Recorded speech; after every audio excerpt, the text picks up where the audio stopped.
on the stream. I don't know if anyone's there yet. Bill, anybody? Great.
In gibberish, right?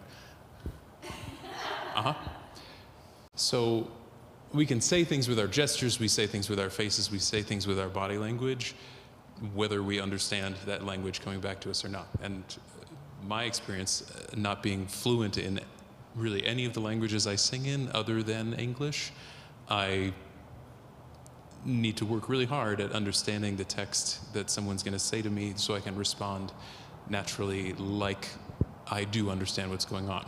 And most of the time I don't, but I can interpret what they are saying by their body language, by their facial expression, and pretend that it's gibberish in a way. So we're going to do a little conversation around our four-person circle, and we might go around twice since there's only four of us. We're going to pass the mic. So you're going to say your phrase, you're going to pass, and then we respond to what someone says, and then continue the conversation around the circle. Does that make sense?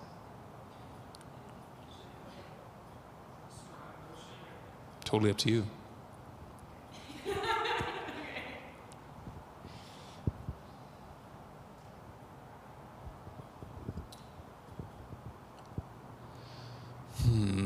Sa wibadi sa liba sabadi dewa.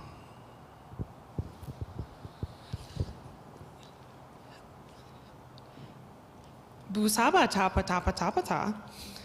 Sema sama sui. Dibidip dat.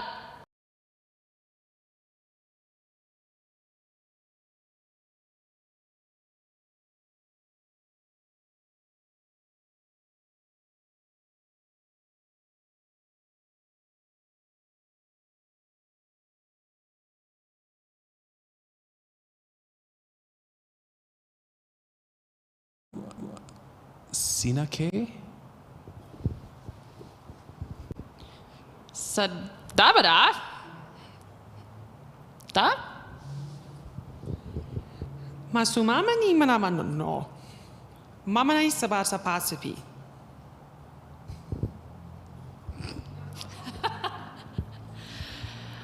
Aba.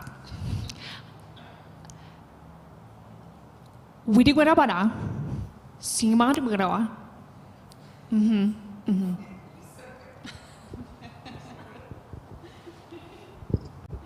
Great. So we're laughing, we're comfortable, we're expressing things with our bodies and our faces, even though we might have intention behind what we're saying, but we're not clearly communicating with language. We're communicating with lots of other things when we do that. And it's important to remember that that freedom in your brain and freedom in your body, when we laugh, right? We somewhat collapse in our body and we feel loose, which is not unlike what we want to feel when we're performing on stage. We need to keep our structure of singing, but we also need to be free to communicate with other people on stage, with an audience, with a collaborative artist, with a conductor, with all the people we need to communicate with. And we use all these kinds of tools whether we're aware of it or not. So what I want you to take from this is you can be free, you can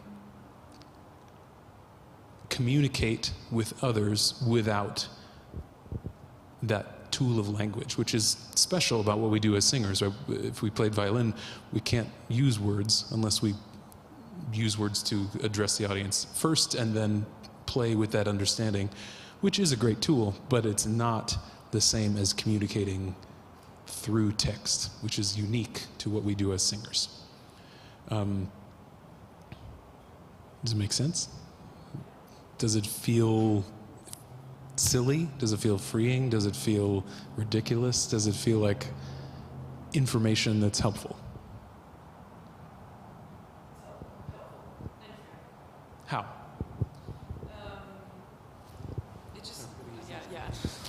It just takes you. I feel like it thrusts you into the present, and so that's really nice for me because I'm not always there. So then in the moment, like, I'm forced to be there, and then somehow that feels really relieving. Yeah. Staying present is really hard, especially with these pieces that we've worked on and we've polished and we've sung probably hundreds of times, or will sing hundreds of times. They can tend to get a little stale. And being present, being communicative in the moment is what really makes things effective, and not just, I sing pretty, because I worked on this with my teacher for 3 months, and now I've coached it 1,000 times, and look, I have great comments. That's fun, that's great. That's part of what's exciting about what we do is the physical sensation of singing. Not just for me as a singer, it's exciting to feel the buzz, the ring, the sound vibrating through my body, but the reaction from an audience is important. But also listening to great singing, with the feeling of that sound washing over me feels very grounding and pulls me right into a present moment, which this kind of exercise does pretty quickly. It's hard to have a conversation with yourself backstage before you go out and sing, but it's going to be a useful tool to, like, okay, where am I? Hey, Karen.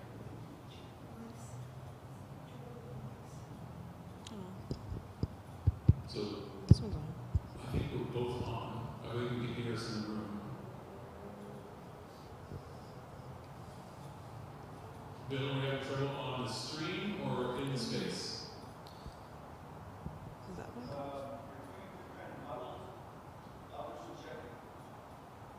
Do I need to be more on the mic here? Great. My acoustic will I don't like microphones very much. Cool. Anybody else? Thoughts? I know that anytime somebody wants me to improv, my anxiety level goes like, doop. And so, but I think it's super useful in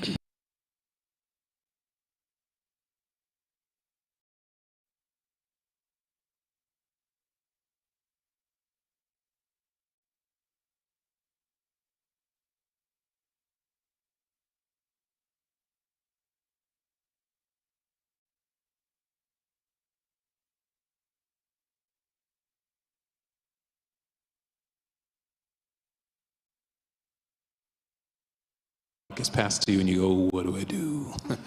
And with a large group, it might even be worse, right? Because you're waiting for 15 people and you go, oh, they did it so well, what's going on? I mean, what am I going to do? And then you start spinning out on that anxiety wheel of, I don't know what I'm going to do. But that's part of what we do as performers, right?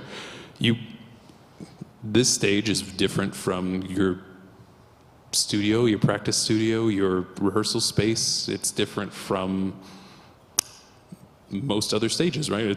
Unless it's this exact church, you're in a different space each time.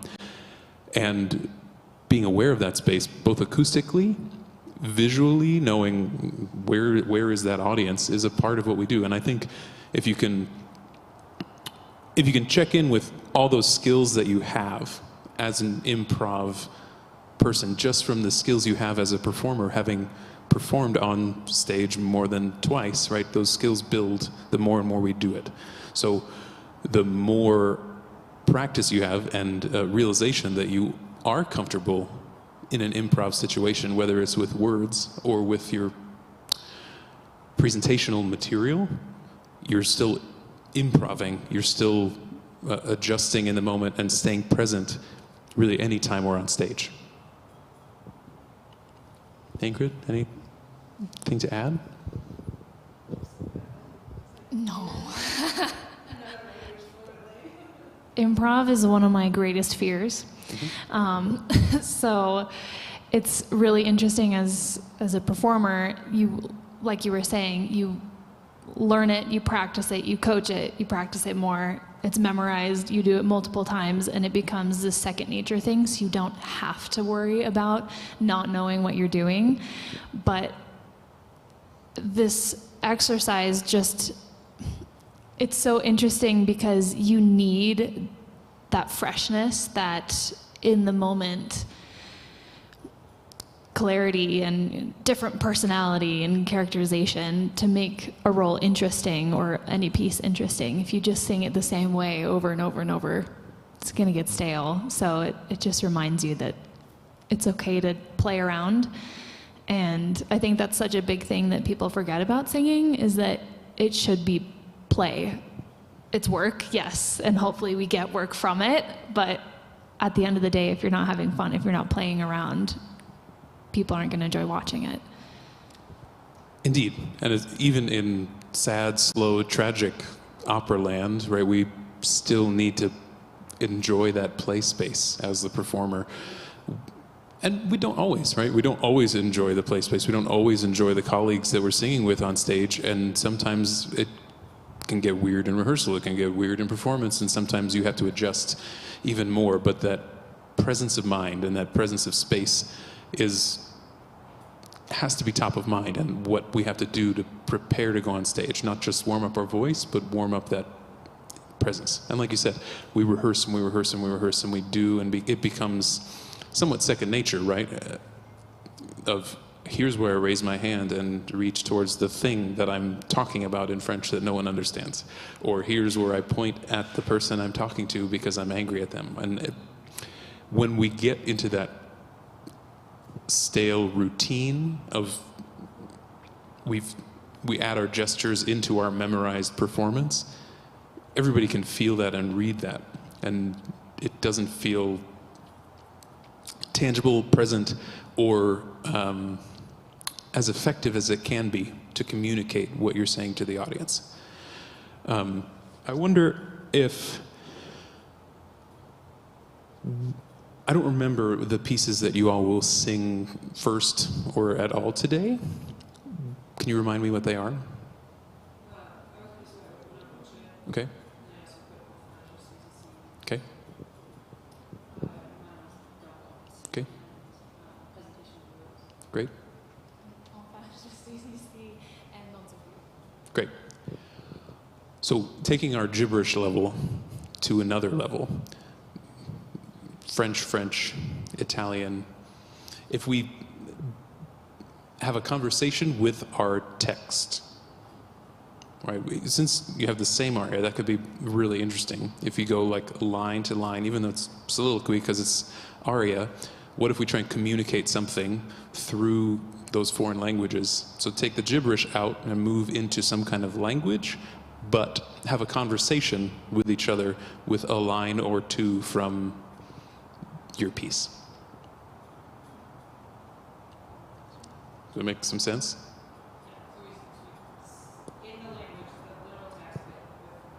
Right. So I'll start.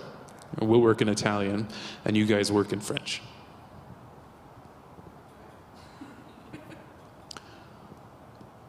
Una furtiva lagrima negli occhi suoi spuntò. Quelle festose giovani invidiar sembrò. Una voce poco fa, qui nel cor mi risuono. Il mio cor ferito è già, e l'indoro fu che il piagò. Feel there's like a Yeah. someone's listening Yeah. and someone's talking, which is not always what happens in our case. We don't always have someone on stage, but when we do have someone on stage, it's really important that they're present. I sing a lot of Mozart, and as the tenor, I'm always on stage in one of the soprano arias, and it's not something that I ever really studied. We look at the score and you're like, great, I don't sing that. I don't even learn that. I don't. Singing a lot of those Mozart tenor roles, I'm on stage for the soprano arias, and the reactions that I give help drive those things, or just like, why is that guy standing on stage while this woman is singing really well and trying to work really hard to get that attention? And as colleagues, it's really important to stay present even when you're not singing and you're on stage. Let's try our French convo. Autour de moi, tout doit fleurir. Je suis encore. I don't know. I didn't do what I wanted to do. That's the thing. There's no wrong. It doesn't matter if you did what you wanted to do. You did what you did. That's true. I did what I did. Which it's information. Like, you didn't know what she was going to do. We don't. No one knows what you're going to do. So don't admit to us that you did what you didn't want to do because you're communicating.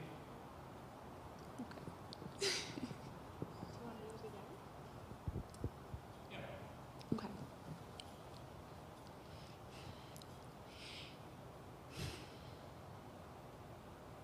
I'm like losing all of my French. It's gone. Absolutely gone.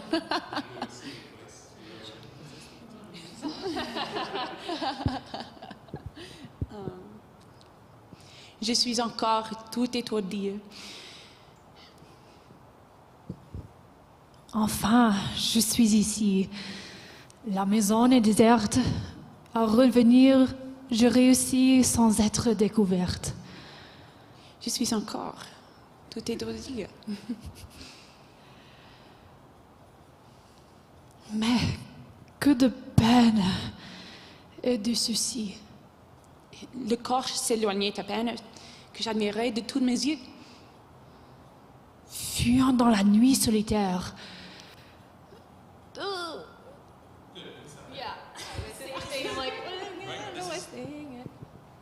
This is effective communication between the two of you. I don't know if either of you speak French, but I don't, but I understood that you were conversing with each other about something. Even though you're saying the same text to each other, you were both listening and you were both responding and not going, I will speak French at you, I will speak French at you, French, French, French, French, French, which sometimes happens when we sing, right? We go to, like, I need to do the singing things, and we go into our head and forget about communicating text and staying present. And especially, now it's all, there we go.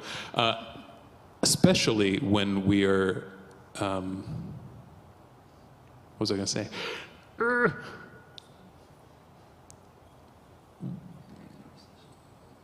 When we go to the singing place and we need to think, and it gets a bit stale, we forget about that communication. Then, when we sing opera, we can't have a conversation this quickly. Our conversation is drawn out, and the communication needs to just be on, like, slow-mo. So we are in a longer, drawn out, our bodies don't move slower, but watching you converse and watching what we're doing, we're moving quickly. We're moving our hands, we're moving our faces quickly, which is too fast for opera.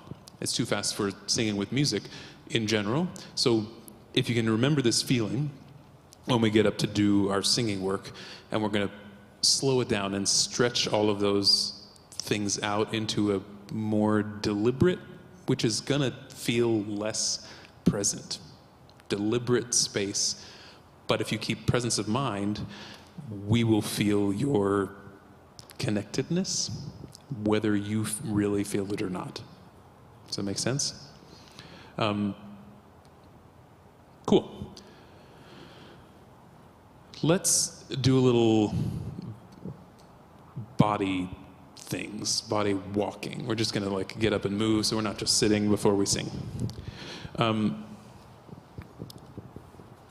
It's improv, but it's not improv. We're just moving in a space with some rules. So now we'll get into, the director told me to stand on my head, and I don't want to stand on my head.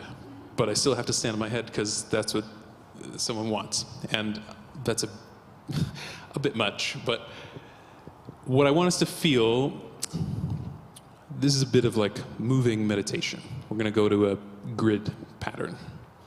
So we have boxes, which is kind of a nice grid on the floor here.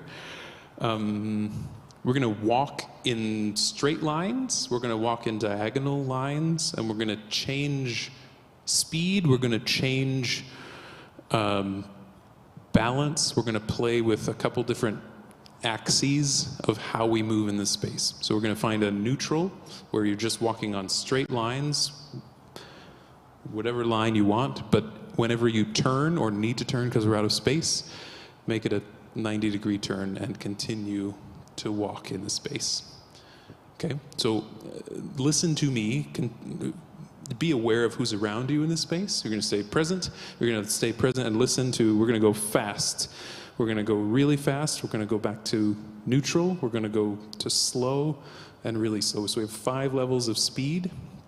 We might go, everyone's gonna go low, or play with levels. I might just say play with speed, play with diagonal, play with level, so that you're moving in a way that you want to invent. Don't think about the arias you're gonna sing, just think about, what does it feel like if I go like this? What does it do to my body? What does it do to my instrument? What does it do to my singing mechanism? And could I do that while I sang? Cool? We don't need to stay completely up here. You're welcome to go up the stairs. We can go.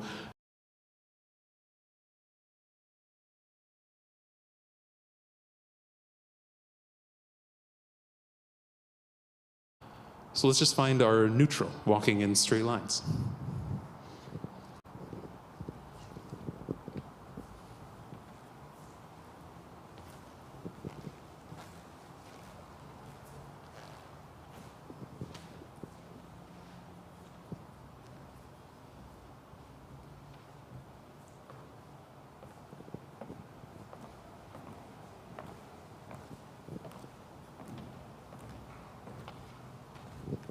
Okay, we're going to go to fast, which is 1 level up from neutral.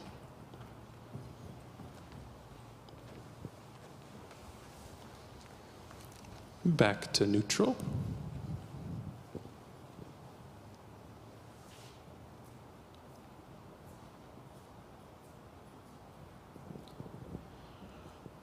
Slow, 1 level down from neutral, leaving room for very slow.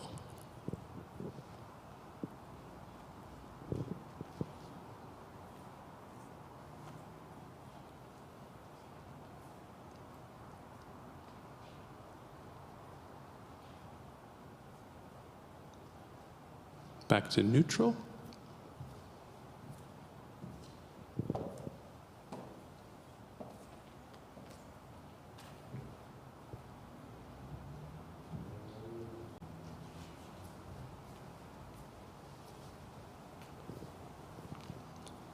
Fast.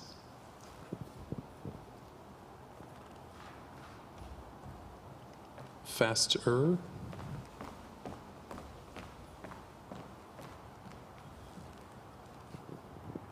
All the way down to slow.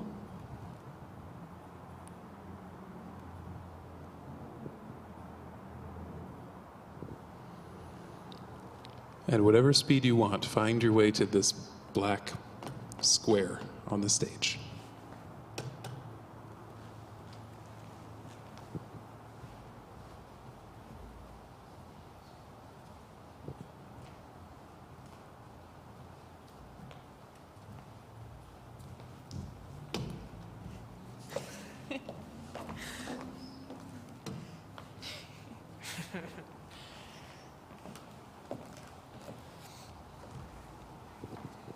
Great.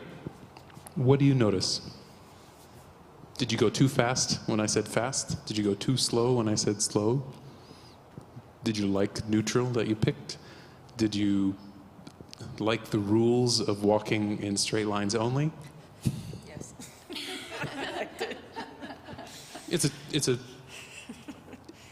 It's a bit of a strange exercise in we're creating rules for ourselves, but we do that, right? We do that in our brain of I need to sing French correctly. I need to do what I did in my voice lesson, otherwise I'm not going to feel great about this performance. But the rules of the space and the rules that you put in your own head are things you can follow, but they are still flexible. They are still bendable. They are still useful grounding tools to bring you to the present. You were listening to my voice. You were seeing each other move in this space. Seeing you move at different speeds gives me a lot of different information about your character space, that you weren't being characters. You were just being you walking at different speeds. But moving fast feels frenetic or feels and reads as I need to get somewhere and it's energetic, and slow feels like I don't really want to go to this place, and neutral can read all of those different things. So we need more facial input into those moments. For those watching, what do you notice about those different speeds?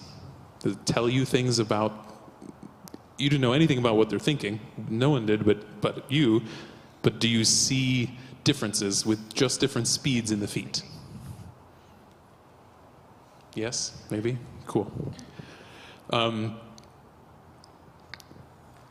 We could keep going for a long time with this grid work of playing with balance and playing with different things, but those are the things you need to think about when you're performing on stage. How does it read if I move quickly? Why do I need to move quickly? What is this director asking me to do? And when you don't have a director for aria space, what am I asking myself to do, and what do I want this to look like? As a singer, I never thought about those things. I thought, sing pretty, sing loud, sing impressively so you win the competition or win the job or get the contract or all those kinds of things. When I started teaching and started directing, sitting on the other side of that production table, there was a bit of an epiphany of like, oh, if I came with ideas, it would be more interesting. If I came with my own thoughts and not waiting for someone to tell me, stand on my head over here in the corner, but I'm going to invent things. I'm going to think about how this reads and then be able to participate in that rehearsal process more fully and engage with my colleagues on stage in a way that was more present instead of, well, I sing well. What else do I need? And we live in a time where there are so many singers that I want to encourage you to think about being on that side of the table and watching. And some of you may have had an opportunity to do that and kind of see what it is to be on that side of the table, going, that's not as effective as I think they think it is. So let's not do more grid walking, but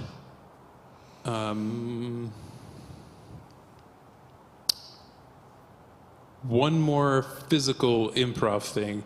Anybody done the mirror game where you face each other and pattern and who's going to follow whom is the big question? With three of you, it becomes a very tricky thing. But let's give it a try. So we're going to stand in a triangle. Great. So your right side is responding to the person to the right, and your left side is responding to the person to the left. Okay. Does that make sense? Yeah. It's hard to split your brain into two spaces. So we're going to move slowly. We're not going to do big, fast motions. But even if we did 4, we could do a similar thing of, if I'm going to do this with this hand, you don't need to respond to this one. You're responding to Ingrid's left hand. Yeah? And then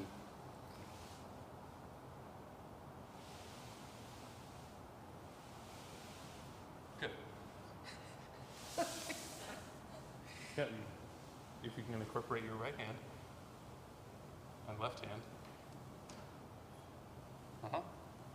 Cool.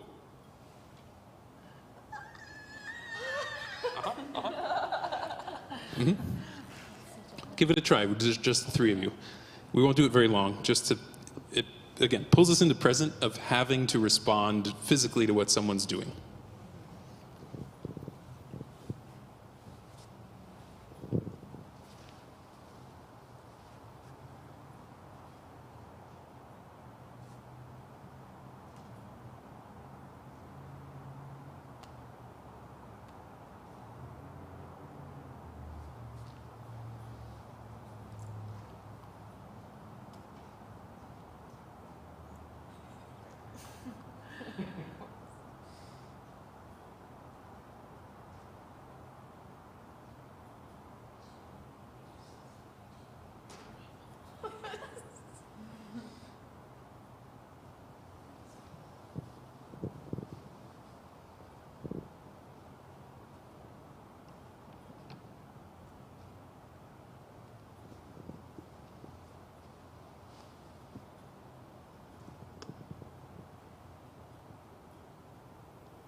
Three, two, one, and we're done.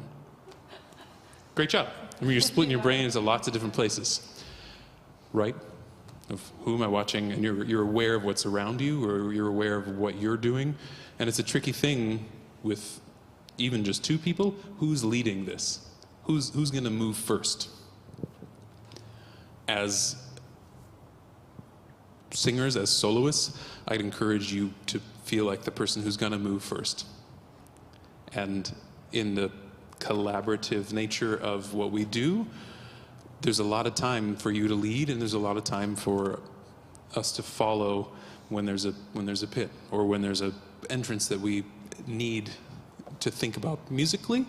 We can follow, but it's best if you're in command of when you're leading, which should be most of the time. The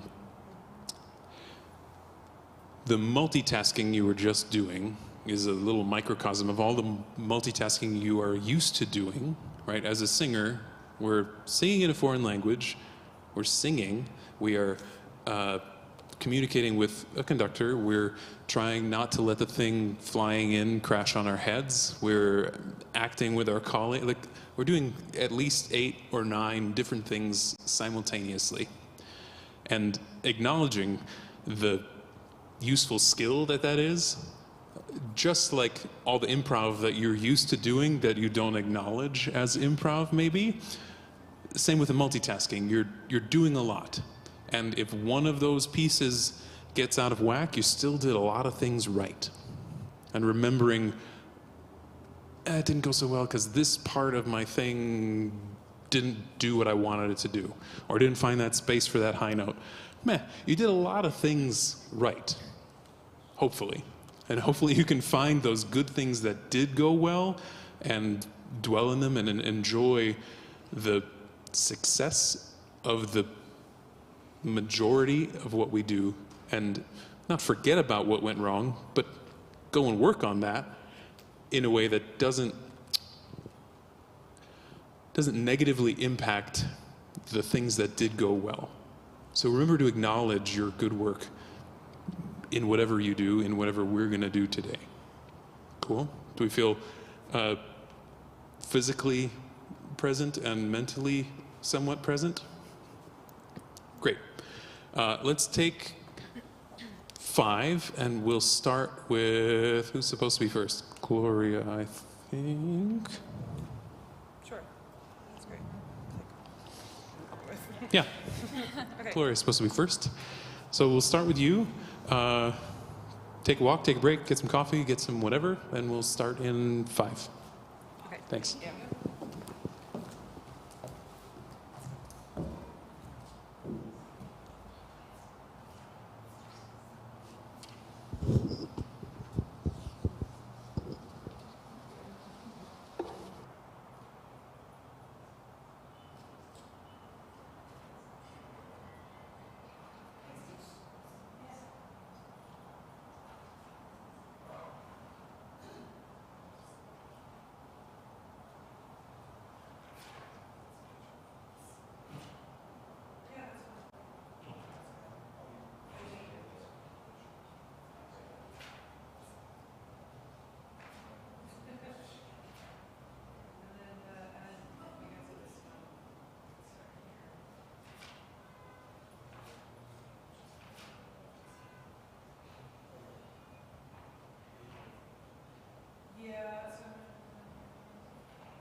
Hi, my name is Gloria Palermo, and I will sing Una voce poco fa from Rossini's Il Barbiere di Siviglia.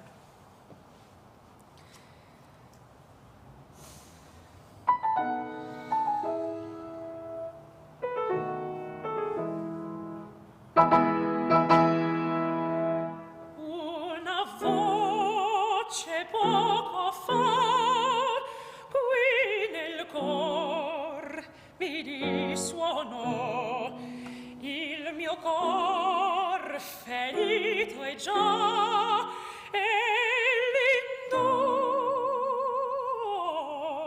fu che il piovò, sì l'indor mio sarà, lo giurai, la vincerò, sì l'indoro mio sarà, lo giurai, la vincerò. Il tutto ricuserò, io ingegno aguzzerò, alla finza che terrò, e contenta io resterò. Sì, l'indoro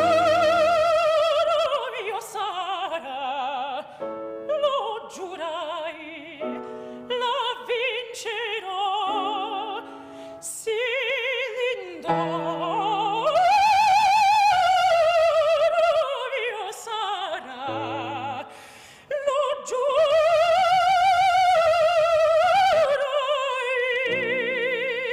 la vincerò.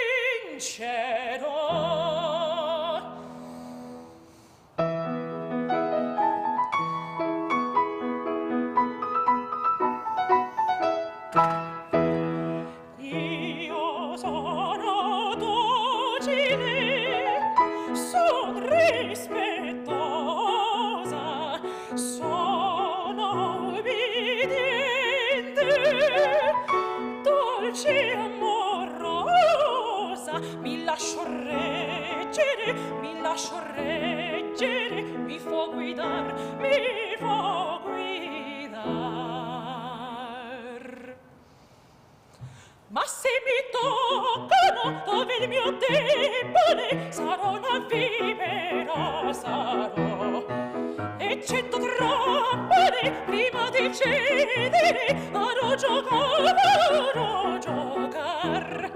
e 100 trappole prima di cedere, farò giocar, le 100 trappole prima di cedere, e 100 trappole farò giocar. Io sono docile, sono ubbidiente, mi lascio reggere, mi fo guidare.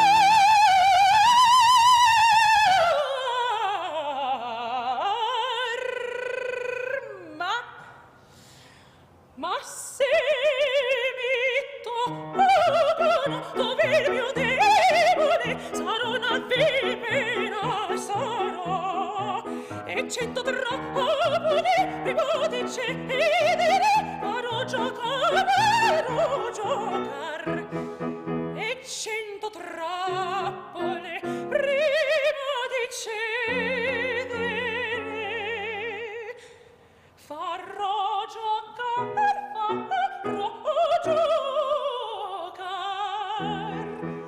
e 100 trappole prima di cedere, e 100 trappole farò giocar, e 100 trappole farò giocar, e 100 trappole farò giocar.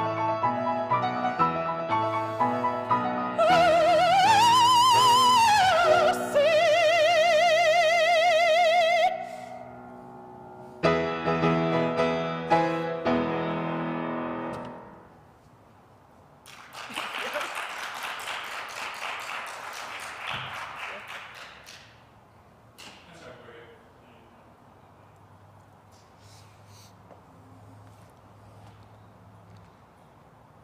Are we on? We're on. Great.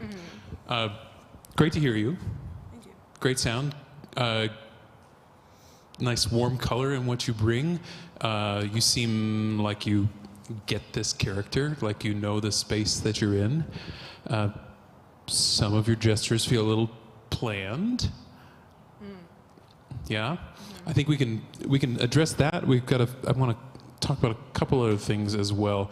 I want to start at the beginning. Una voce poco fa. These intervals with different vowels and pretty far jumps. They feel like they're in a different space when we go low to high. And I think mostly it's because of your vowels, not because of the way you're singing them, but if you can find a una voce poco fa related vowel space, we won't go una voce poco fa, and it wasn't as accentuated as I'm doing, but it will start you off in a legato space and on a legato line that we won't then need to fix that when we get into some more sustained lines. Can we just sing that opening phrase?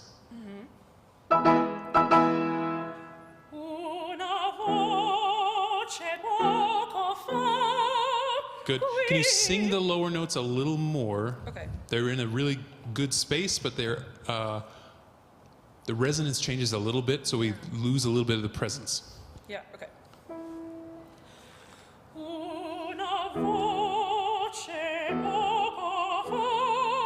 Yeah, they feel longer, right? Yeah. They don't feel too long to me, but they stay in a line that gives me equal notes and equal sound.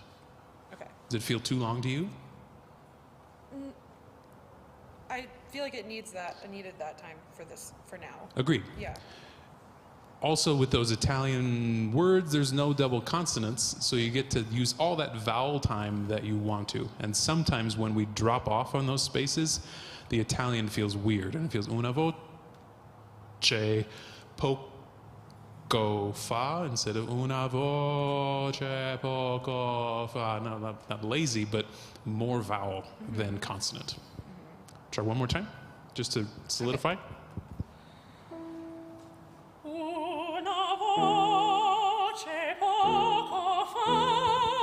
Yeah, and then you're supported the whole time as well, right? Your breath is doing that work to draw the line, and your space is responding in a consistent way. Yeah. First cadenza we get to. I don't remember what it is, but there's a low note to a high note that you sang. Yep.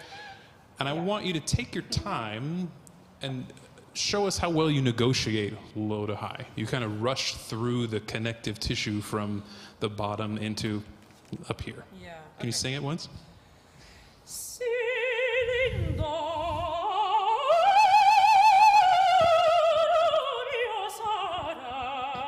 Great. So your second to third note could take a little more time.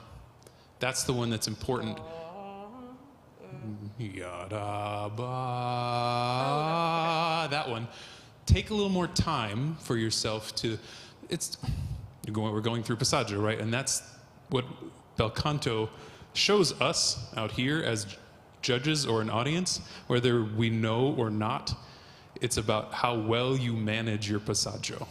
So if you can live there and enjoy it and show off how beautiful you can get from D to F, we go, this person has control of the most difficult part of their voice, not just high notes, not just low notes. So don't rush through those points. Yeah. Don't take too much time. We don't want to overindulge, but yada dee, yada dee, yada da, da, da, da, da, da, and then there's more like explosiveness, and it tells us more as a character. So we're talking about vocal things, and sometimes when I've done master classes and we talk about acting, the singing gets better. Sometimes when we talk about singing, the acting gets better, and good acting doesn't fix bad singing, and good singing doesn't fix bad acting. But when they're both great, and you can use this great singing that you are capable of to communicate more, then we get this like doubly strengthened position. So sing it and take your time. Be way too long right now. Okay. Thank you.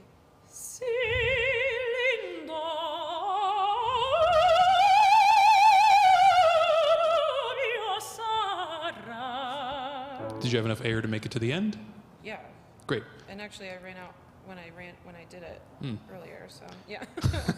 Well, it didn't seem too overindulgent, right? That Yeah. seemed right to Yeah. me. Take it even further. So,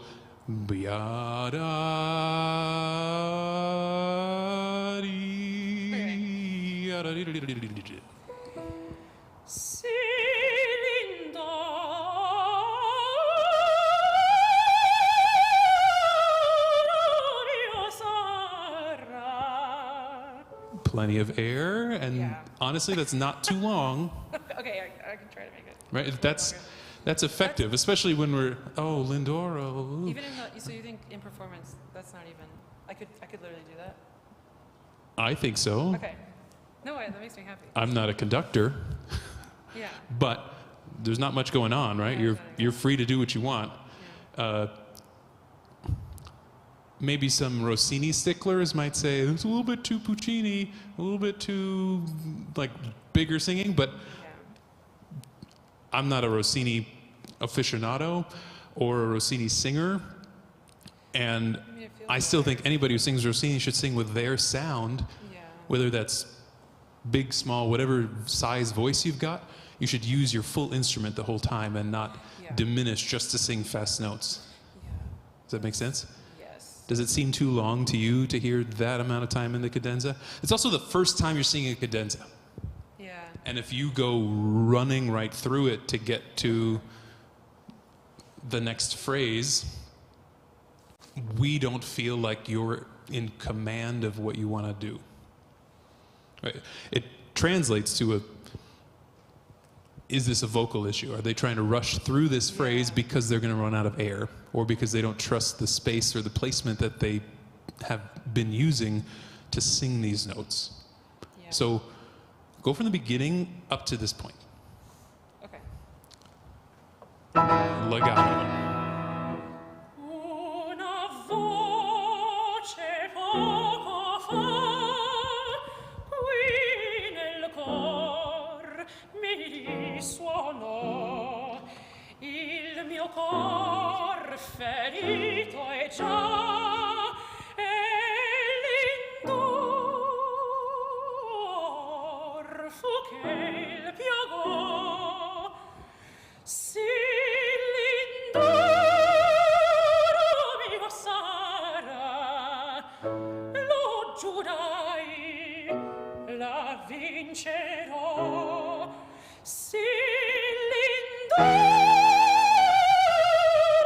mio sarà, lo giurai, la vincerò. Il tutto ricuserò e un ingegno aguzzerò, alla vinza che terrò e contenta io resterò. Sì l'indoro mio sarà, lo giurai, la vincerò. Sì l'indoro mio sarà, lo giurai, la vincerò. Bravo. Thanks. That felt a lot better. I think I sound like a mezzo now. I didn't really sound like a mezzo. I don't know that All we the changed. chord arrived. Yeah. Well, it keeps you grounded in your body and not, I'm performing. Yeah. Yeah, because you're thinking about how am I going to sing through these passages, and the same thing as the improv grounds your brain and keeps you present. You can use those singing things of I need to invent or find how that's going to feel today, can help ground you in the space, and it really feels like you're in control and command and leading that improvisation. Now with the the time that you're able to take through those cadenzas, the feels a little fast. Yeah. It like took off out of the gate, and I think you could take a little more time for that. Okay. Not just a tiny bit, so that your sound can resonate in the space, and we get one rotation of vibrato for every pitch, even the slow ones. Yeah. Which brings me to the next section of moving fast, right? Yeah. The tempo. Did you and Cody talk about tempo for?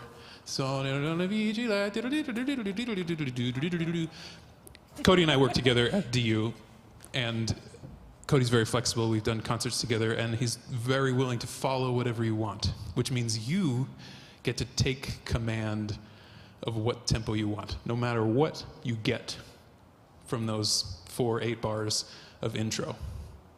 Right. So, it sounded a little fast this time, Yeah. and I don't know which of you. That's you, and you. I think I usually respond to going fast. Yep.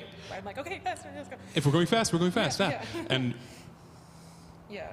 I've had plenty of auditions, competitions where the tempo is not what I want in an introduction, even though I may have told and talked about what speed I want to go.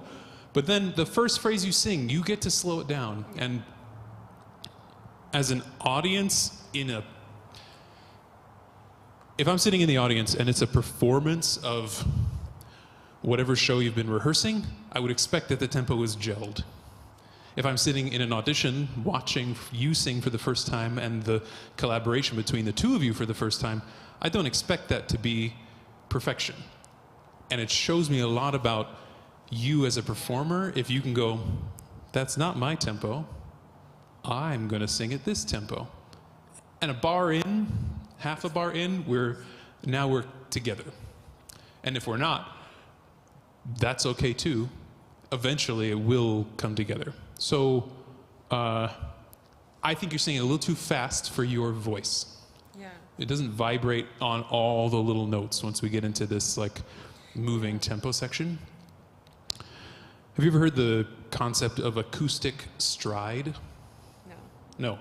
So when we walk, we take steps that are a certain distance. My gait and my stride might be bigger than yours, smaller than yours, and my voice has a similar stride. It has a distance that it needs to go before it comes back to the audience, and enough time for it to spin through my face and get to the audience. And if I try and sing like I'm Lawrence Brownlee or Juan Diego Flores, it doesn't work for my throat and my sound. Yeah. Similarly, if I try and sing like Johann Botha, probably not the same either, but there is a stride that you and your voice want to take. Yeah. So don't feel like you have to conform to whatever publisher put 66 on the top of that section or whatever number is there. There's a general range that you need to exist in, and it should be the best one for your throat. So, Cody, can you start the section? Yep. Yeah.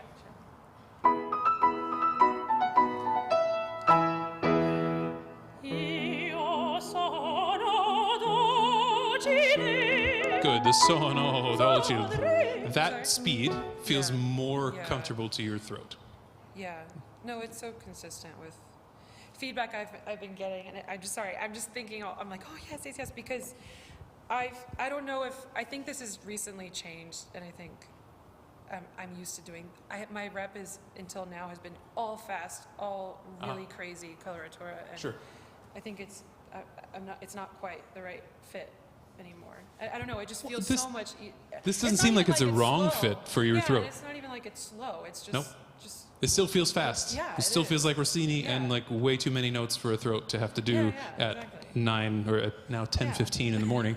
But we don't get all the notes if we don't take a speed that's right for your throat. Get this like thing that I. We just get yada yada yada instead of yada da da da da da da da da da, and feels gracious in the way you sing, and that's where she is as a character, and where you need to be as a singer, so we get the best sound from you. Pick a different tempo, Cody. Okay. And then you get to pick the right tempo for your throat. Okay.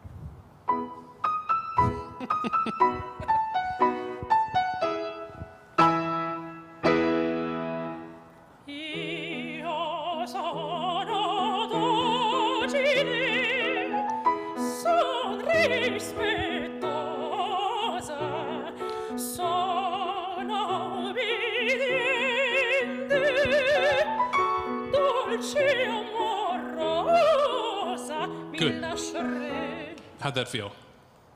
Good. I think I kind of sometimes got into the slow.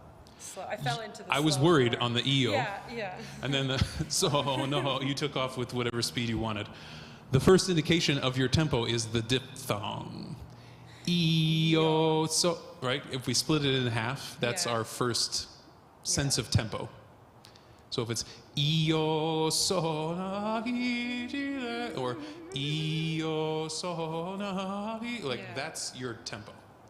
So don't wait until things move to take the tempo. To take it, Yeah.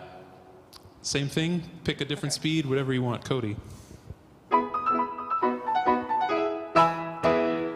Io sono docile, son rispettosa, sono obbediente, dolce amorosa. Great. How does that feel? I think I'm very sensitive to it. It's Yeah, hard you for me- take it's hard for me to you've been take. taking I a just similar keep tempo. You're taking like, it. I'm going to slow down a little. Yeah. I'm going to speed up a I little. think I'm really not. Yeah. But you got to know what tempo you want. Yeah. The things that will inform your tempo are how comfortable you are singing the second note in the triplet. Yeah. Right? If you sing yabada, yabada, yabada, and we just get the initial one. Yep. Which requires you to sing those on support and remember that all those little notes matter. Yeah. So going to just, you start singing, and Cody will come in. Yeah. I don't even know what my tempo is anymore. Io sono docile, son rispettosa. Yes, that's not too slow. Sono obbediente, dolce amorosa. Yep, that probably feels like, why is the bus not leaving the station? But I think That's right it's for your correct. throat right Yeah, now. yeah, I think it right? is, yeah. And if you get into it on a day and you're like, things are really firing and I can go faster, great. But right now, I get a lot more information about your voice other than, look, it moves and it sings the beats instead of all the notes. What does it feel like to sing that way for you? It's way more calming. I think I don't know,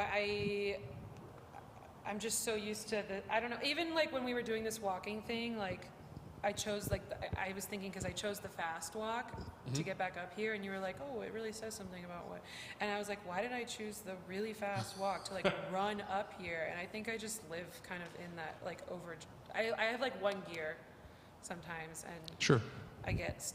it's kind of exhausting, and that just feels, it's just nice, and it feels actually kind of indulgent, but I think it fits with the style actually, and I don't know, hopefully it doesn't come across like that, because at first it feels like, oh, I'm just like only caring about the beauty of my own voice, but it is bel canto. It is bel canto, that is the point. So yeah.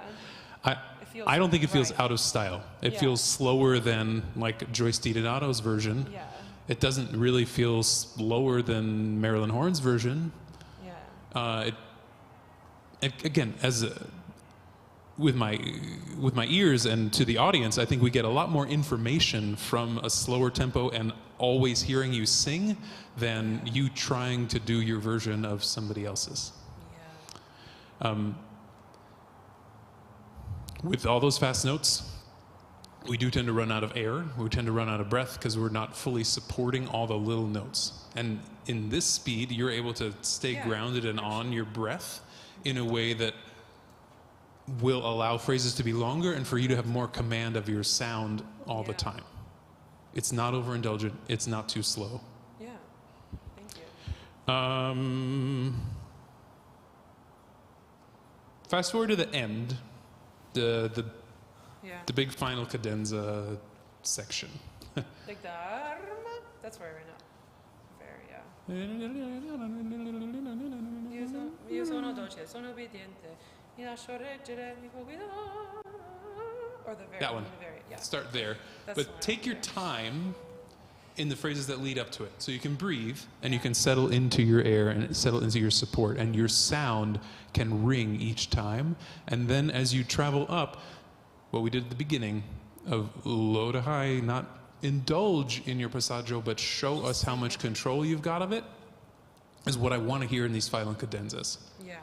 And we had a coordination issue at the end because high note felt too short. Yes. Yeah? I don't know if that's air or what happened, but I think there wasn't... It started here, it began, and then by the end, it was, I just didn't have any more control over it. Sure, and then we got to get out of there, otherwise Yeah. it gets Yeah. like an ugly situation. I understand that. Yeah. In an ideal world where we bloom out of that high note and show a nice descent into our cadence so that we can arrive together. But start in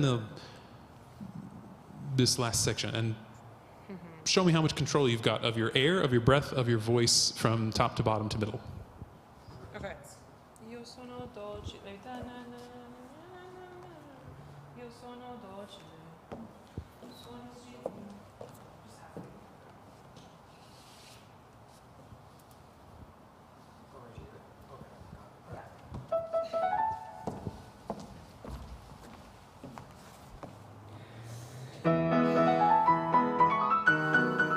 Io sono docile, sono obbediente, mi lascio reggere, mi fa guidare.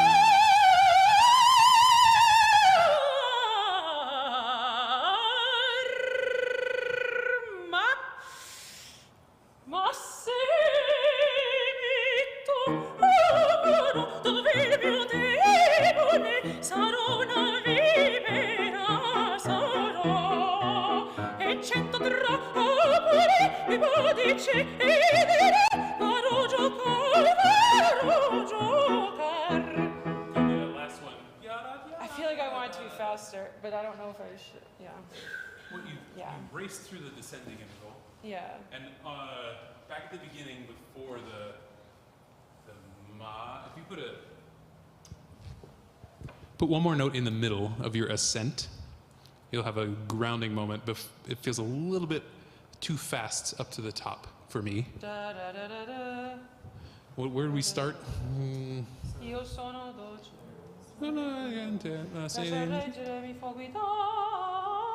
Yeah, make sure you sing that middle. Da, it's da, and then it feels like we're floating up here, and it feels a little ungrounded. Okay. And if you make sure you sing that middle one, and even wait on it, like, yeah, look what I can do. Then you're showing off again. Here's my passaggio, isn't it beautiful? Same place. With that in mind, and then at the end, what did I ask you to do at the end? The end of the aria? No, where we just finished the last phrase. Take your time on the descending intervals. So you're showing us passaggio on the way up with this middle note, and you're going to show us passaggio on the way down with some control. Okay.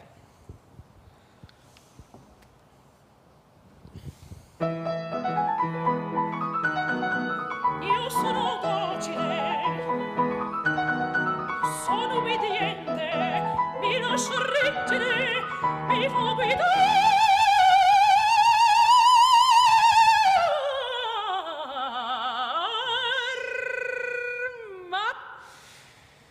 Ma se mi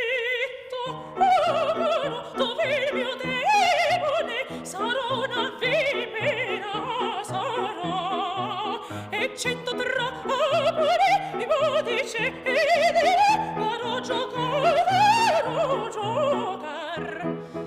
e 100 trappole prima di cedere farò giocar,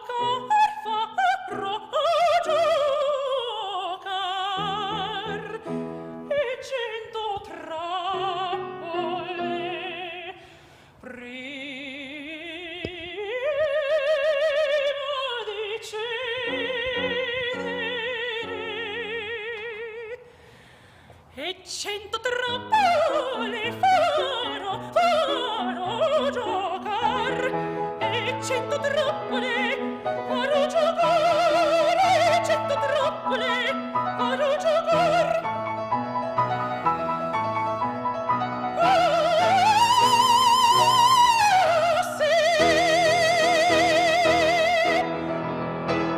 I could have done the notes before that.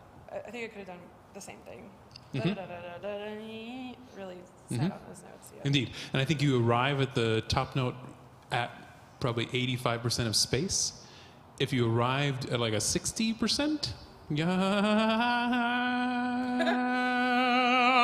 have room to bloom. Yeah. And again, we would understand you have more command of your instrument than like, here's high note, and I can only hold it this long because I got to get out of here. Yeah. We don't want to feel that.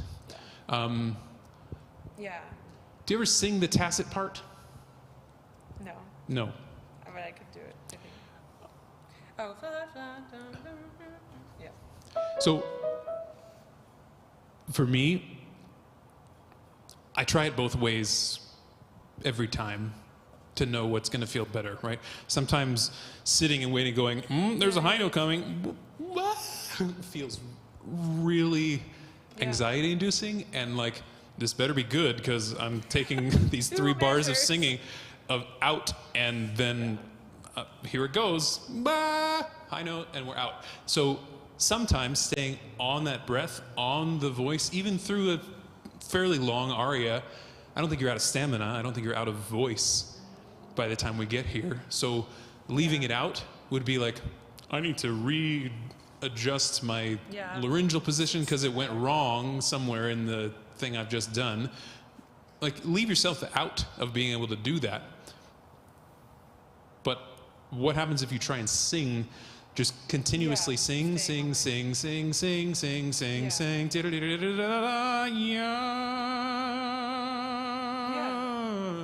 try.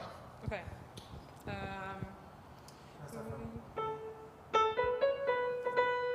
That'd be great, yeah. E 100 trappole farò giocare, 100 trappole farò giocare, farò giocare, farò giocare, sì.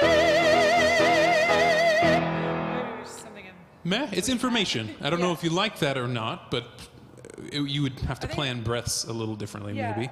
Maybe I'll just do. Maybe I could just sing through one because I was doing 2 measures, so I could just sing. Is that too much? If I have 2 beats. Nope, it's not too much to leave out. You can do whatever you want. There's no rules about. I did it fine. Yeah. What I would like this time is when you arrive at the top, don't try and out-sing the downbeat from the orchestra. Okay. But they're going to win every time. There's 80 of them, maybe 40 of them, and 1 of you.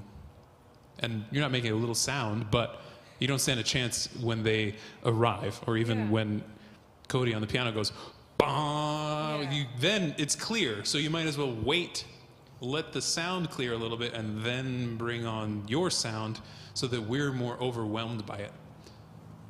Yeah? Yes. Wait, wait, wait, wait, bloom and down. Okay.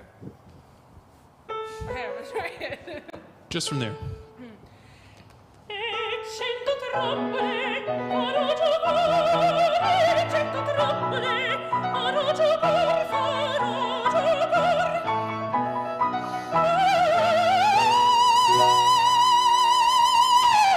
Sì. Okay, I need back off more. Yeah, because Yeah, I just started screaming by the end. There's time to. Do you ever re-articulate the word? Yeah. That too, yeah. I've played with that too. I Try that one where you take a yeah. little catch breath before repeating high notes. So you've established space. Yeah. You get all the time you want. And see how long you can stay at like a 30% space, and then how long you can stay at a 60% space, and then have room to bloom out of it. Okay. Just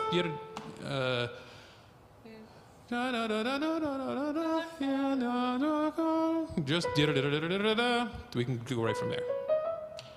Just cadenza. Yeah. Okay. Wait. Where are we? Oh, just okay. There he's.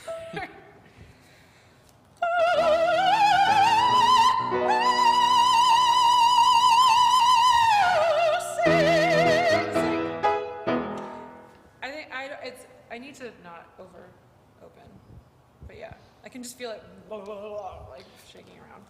It's pretty big when you arrive. Yeah, it's too big. Okay. Use the first arrival before the breath as a check-in of space. Yeah. Is that where I want it to be? Maybe, maybe not. Yeah. And then you get to re-attack.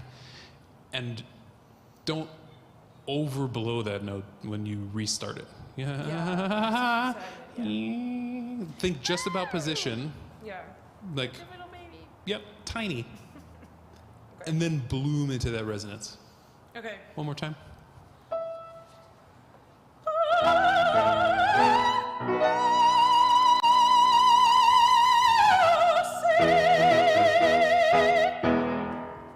That gives you more time and more space to expand there. I think. I'm surprised how long I'm holding it too. Yeah? Because I just never am able to do it. So. Well, the breath can help. Even though there's more, I know there's more room for it to grow. I definitely think it could be. I only think controlled, you could start smaller still. I know I can. Which is going to be, I think about your air and your support. Okay. There's when I attack high notes, often I want to go "Huh," and send a whole burst of air in my larynx, and then my larynx pops up, and I run out of space, and I'm then trying to do my crescendo with muscles in my throat instead of with space in my face. Space in my face. Yep. Okay. The more space you let ring, the bigger the sound's going to be, and that's what you want to use for your crescendo, and not working here. So make sure that da da da da da da da is not woo, but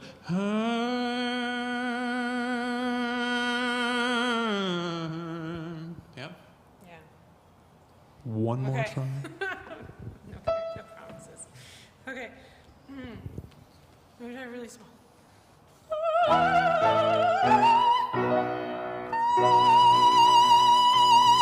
don't know how to not. That was right. So much, yeah.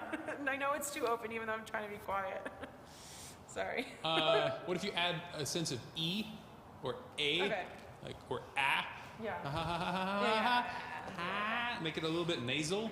We don't want to stay in that space. We don't want to stay in that nasal space too long. But if you start there, you can grow away from it. Okay.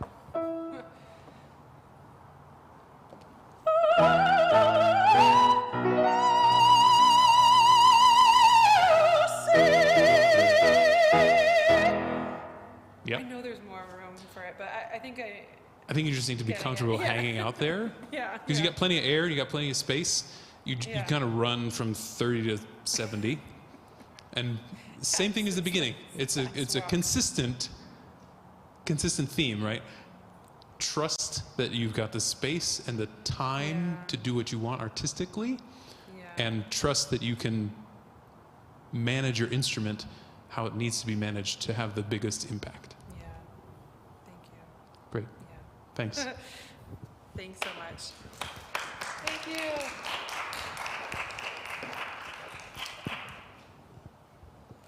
How are we on time? Oh, for sure. It's 10:30. We have 2 singers until noon. Is that?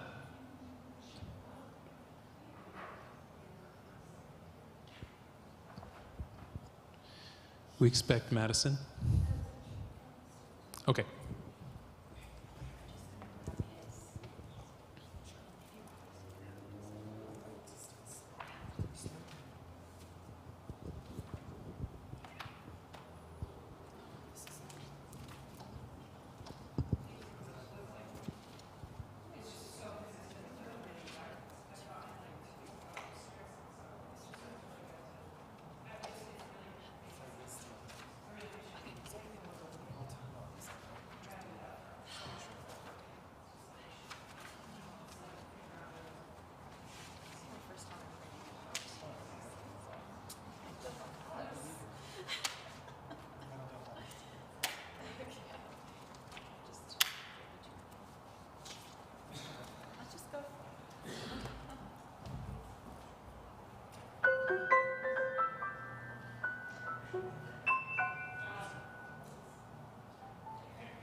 All right.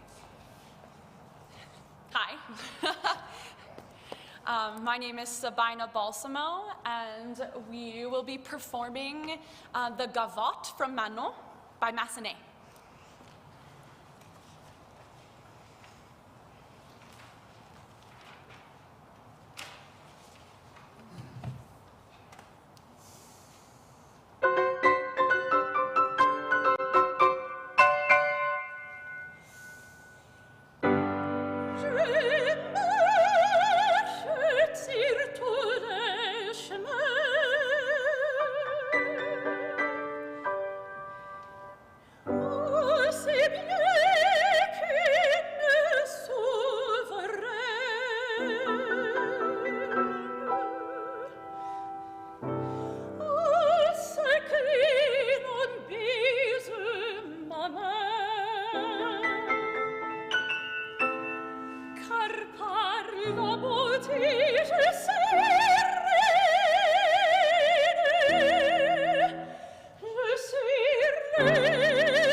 Sorry for the delayed reaction, waiting for this. Forgetting to turn the microphone on. Great work. Thanks. Clear storytelling, clear sense of the text, clear position on where this person is. Things I'd like to talk about. Staccato singing. I know. Everyone's favorite, right? No. So, what do you think about in your breath and your body when you're singing short notes? Yeah, this is honestly a very new concept to me. I'm a new coloratura. Okay. So I, the way I see it right now is that it's little puffs of air that create the staccato. I have not mastered it yet, obviously. No, I'm also obviously. very It's swollen today, so the chords aren't coming together very well on those. okay. Maybe I should have a plan B and a little line instead. Well, a little more line is not a problem. It's Massenet, it's not Bach, right? We don't need as crisp. We get to play with a general zone of staccato and interpret the feeling and the emotion of the playfulness that that brings, and not must sing short notes all the time. Yeah. But I would encourage you to think about the release of the staccato notes rather than a ha ha ha ha puff of air, but a ha ha ha ha, like the end. Okay. So sing legato and stop it. Sing legato and stop it. Sing legato and stop it, but like super fast. Okay. So sing legato first. Okay.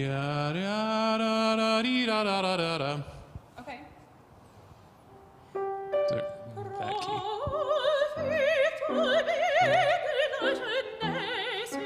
Great, that's the legato line. Okay. Great. Now stop that legato line by the feeling of inhale rather than the feeling of attacking each one of those staccatos to start them. Okay.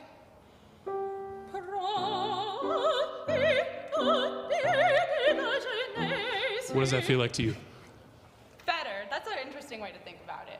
Because I'm still kind of doing the same thing, except it's like way more open and supported, I guess. Mm-hmm. Yeah. Do those feel like more supported staccatos or sound like more supported staccatos to you? There's more sound. There's a time for it to like ring out in the room, and you don't feel like it's so short that you don't get to sing on those notes. Yeah, I love that. Same thing in the ba ba ba ba ba ba ba ba ba ba ba ba ba. There's staccatos above each one of those sixteenths, but they're not separated by rests like the ones we just did. Do you know what I'm talking? Do you know where I'm talking about? I know exactly what you're talking about. Oh, sorry, I don't mean to like get in your space. Here we go. Third system on the first page of the gavotte, right? The sense of line should be there with a little bit of almost accent rather than stop, stop, stop, stop, stop, stop, stop, stop, stop. Can we try that phrase? Should I try it legato first, or? I think you could probably incorporate it right away. Okay. But Okay.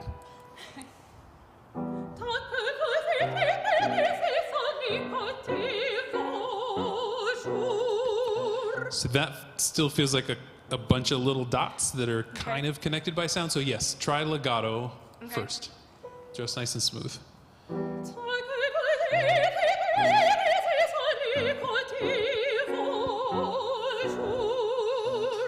Good. I think your French vowels are slightly out of line with each other, which is impacting the sense of legato. Okay. So sing it just on ah or something. Can I sing it on E? Yes.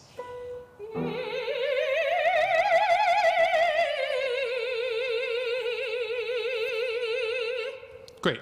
Can you align all of the French words you're supposed to say in all those 16th notes to that space? Probably.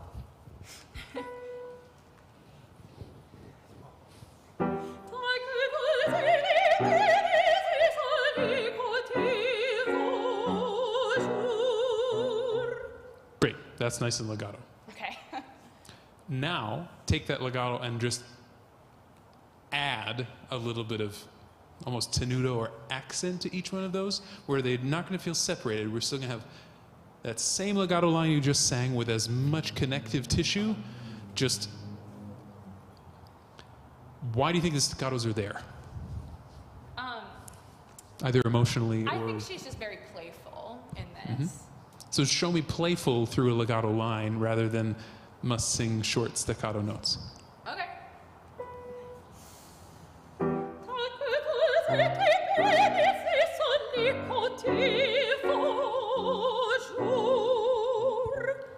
Good.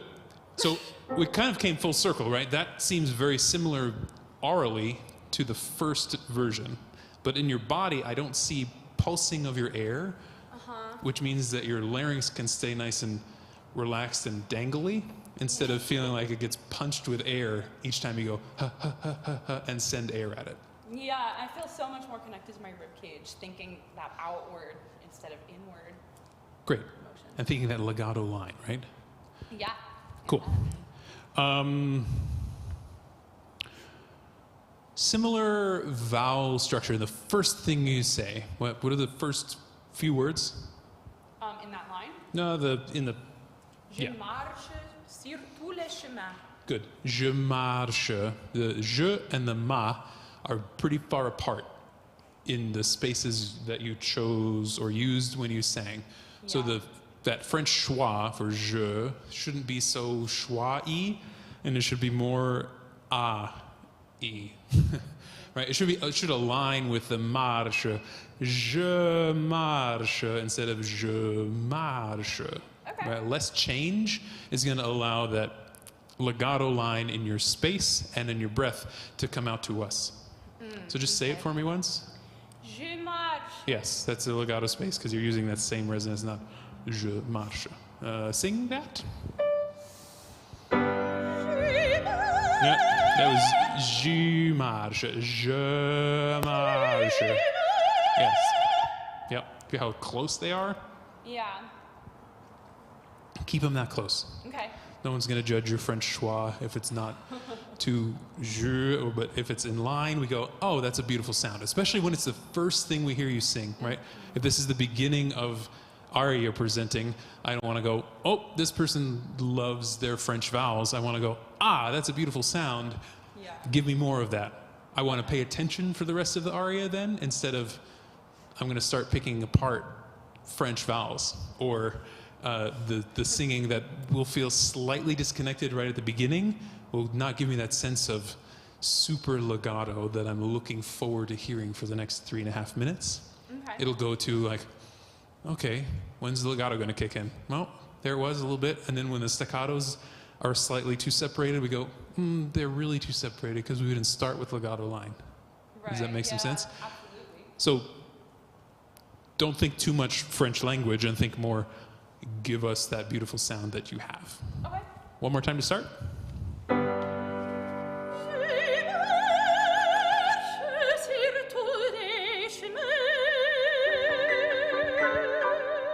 Great. What does that feel like to sing? Just way more connected, in line with all the vowels were more in line, for sure. And then the rest of that line, the rest of that phrase falls in line with that legato space that you established. Yeah. The first time you sang it, it felt a little disconnected. There was less legato through the phrase because it seemed like it was about the right French and not about, look at this line that I'm going to spin Yeah. at you. Okay. One other thing I want to talk about.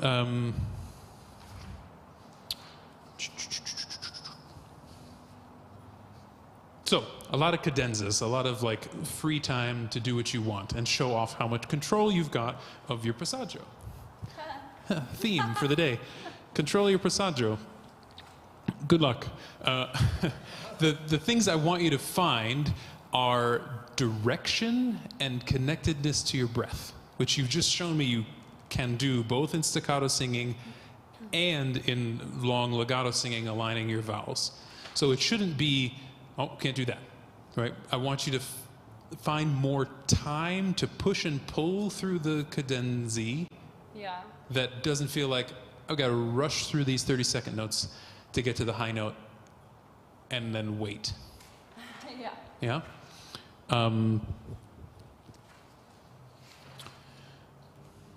let's do the one that you do twice. So In the first phrase, recit. second phrase, third phrase, the end of the fourth phrase. We could probably sing that whole fourth phrase. So the bottom of the first page. Car par la beauté je suis reine, je suis reine. Yeah, that's our first sense of how do we move from D to B, right? Yeah.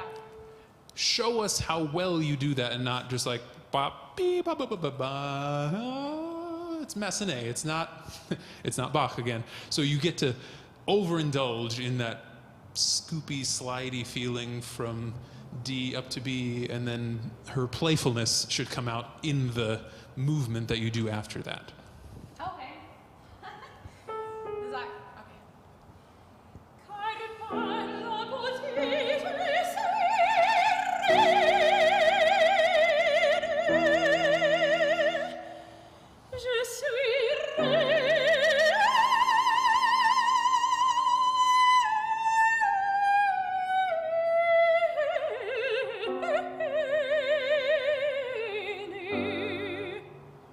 Nice. Were you running out of air? No, Great. Were you connected to your breath? I think so. Seemed that way. I think you move a little bit too fast away from the full sound on the top note Yeah, into I the was decrescendo. trying to get a straight tone to make it feel very queen-like, to be a little different from the second one, but I don't know if I it think you- works or not. I think you just moved too fast away from full sound. Okay. It's okay to go where you went, but show how well you can control that.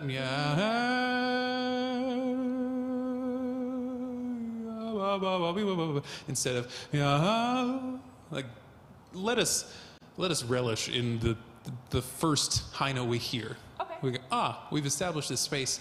Oh, and you can control it. Great. Instead of, oh, she's backing out of it. Okay. Sometimes that's how Yeah. it reads. I'd love to give it another shot. Yeah, let's give it another shot. I would.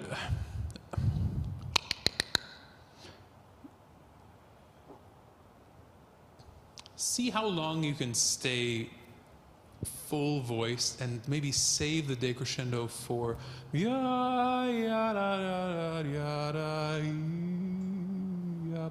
the second peak. See what that does. Okay. Yeah. Oh, thank you.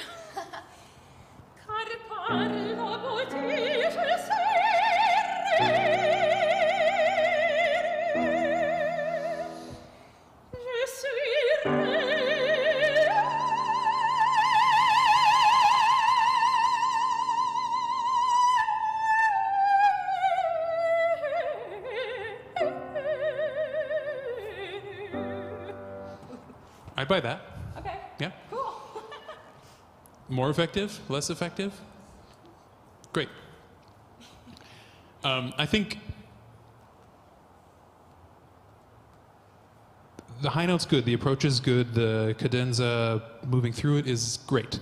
The end of it feels a little bit like not like you're out of air, like we're out of gas, Yeah. but there's not a sense of sending energy out into the room. Okay. Does that make sense? That makes a lot of sense. Like you swallow the end of the phrase. Okay. And it happened a couple times through the aria where the ends of the phrase didn't.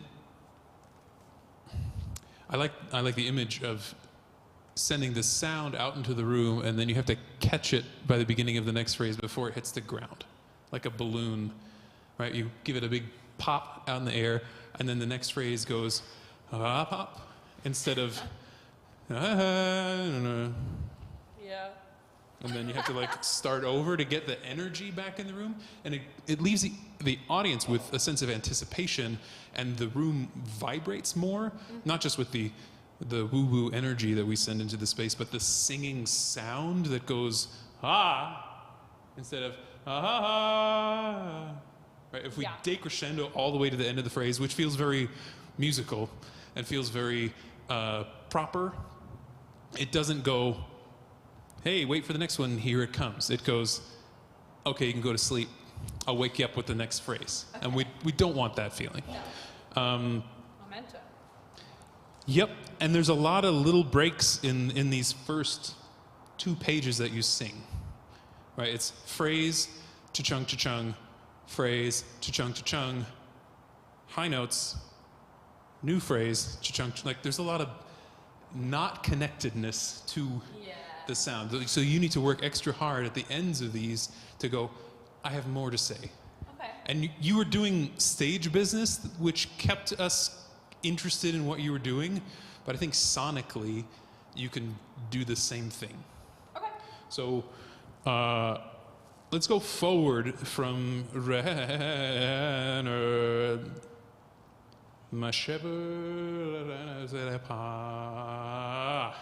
almost a little like bloom of space at the end of whatever notes you're leaving, so that we go, you had a little time to let something ring in the room before you pick it back up again.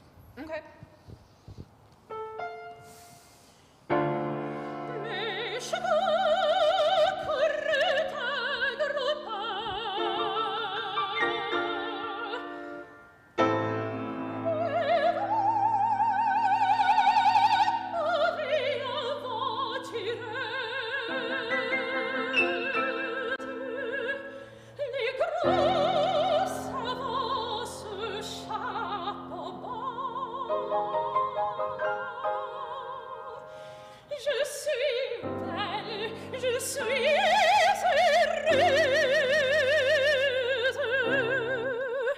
I did it again. We ended French schwa. Yep, but you didn't until then, right? You kept those phrases going, which keeps us more connected and engaged, or at least it does for me. Does it feel like does you feel more connected as a performer when you do that? Yeah, definitely. Okay. I want to fast forward and look at the same thing in more aria proper.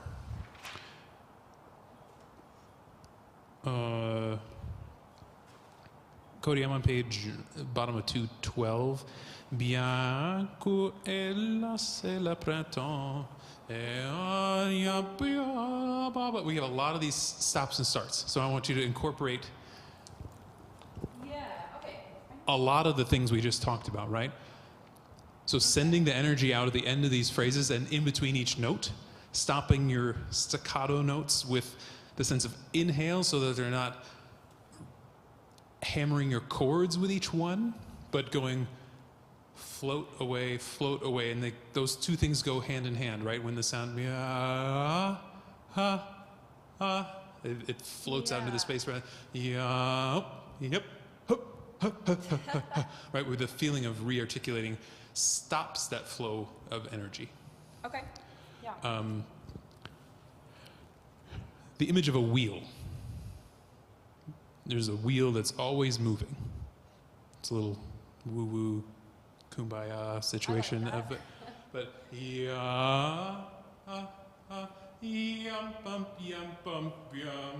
don't need to choreograph, but you need to feel that sense of like each sound goes on a wheel away from your face and away from your body out into this space, and it never stops moving. It's not yum yum yum, but yada ya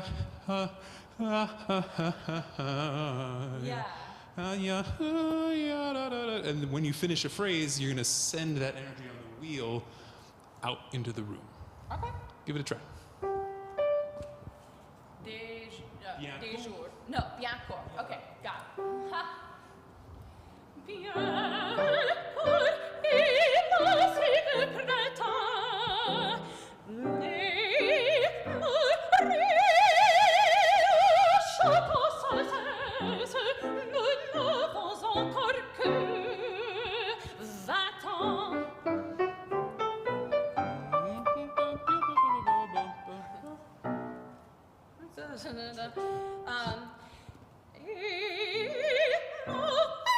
Sorry, I forgot what I was Let's do doing. from the chorus. Can you go? Let's go from the chorus bit. Sorry,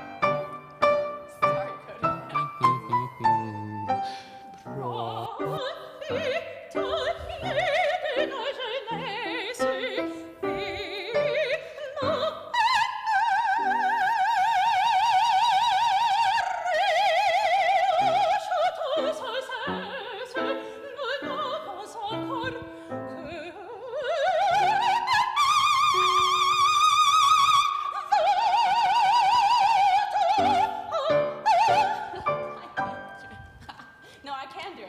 can do it.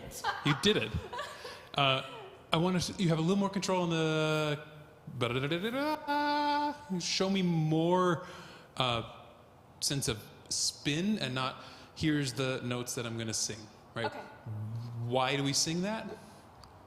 Like, character-wise, why do we finish with high notes? Because it's exciting for us, but it's a triumphant end to this scene, and I want you to live in that moment a little more, relish the time going all the way up.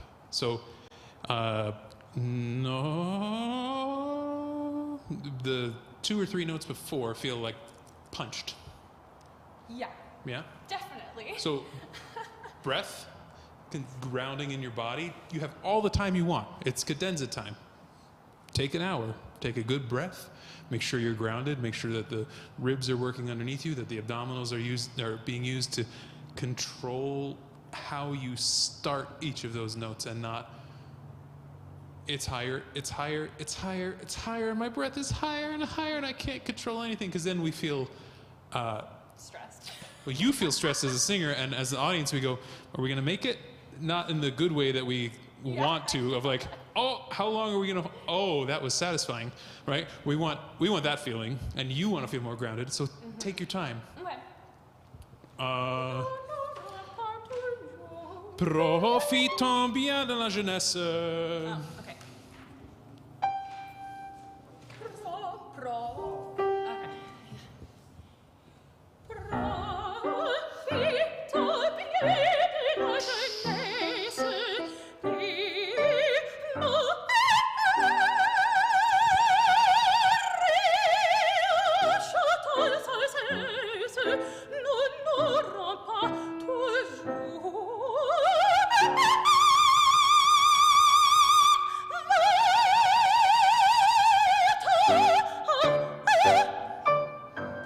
Great.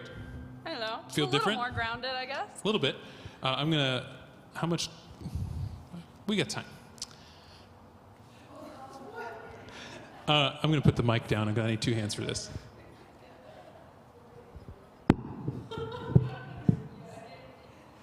I do love games, so hopefully you don't hit me with it. I'm gonna pull, and you're gonna ground in your body. That's all we're gonna do. You're not gonna let me move you. You're gonna use your core to do this. Same spot. I might push. Don't let me push you over. So you can't just lean back. You gotta stay. All right. Yep. You look pretty strong now. So. I won't push you down the steps. Okay.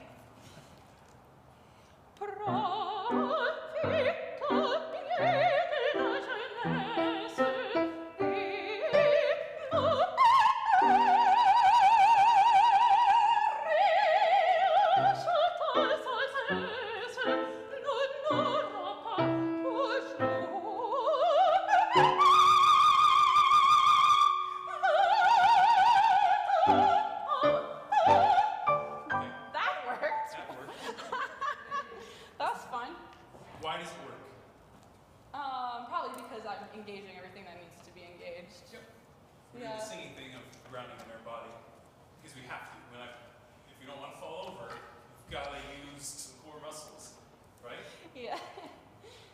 It's really hard to do when we don't have somebody pushing and pulling us, when we don't have gravity to help us, right? If we lay down on the ground, or when it's a push-up plank position, you'd have the same core engagement. If we lay on our backs, we have gravity pushing in, and we go, nope. And to stand up and not have any kind of external resistance, you've got a belt on that might be a little bit helpful if you can feel that like resistance. Maybe if I one notch tighter to go, oh, okay, breath's engaged for where I really need it. Honestly, that would be helpful, wouldn't it? Try once without me pushing you around.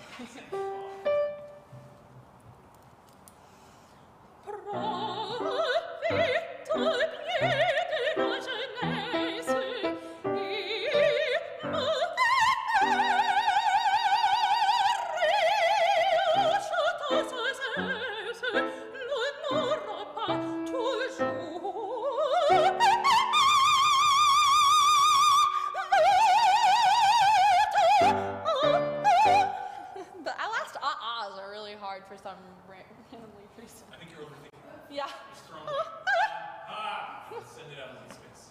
Okay. This helped? Yeah, not as much as that. No. I'm thinking of all the things that I like pull like items that I have in my house now.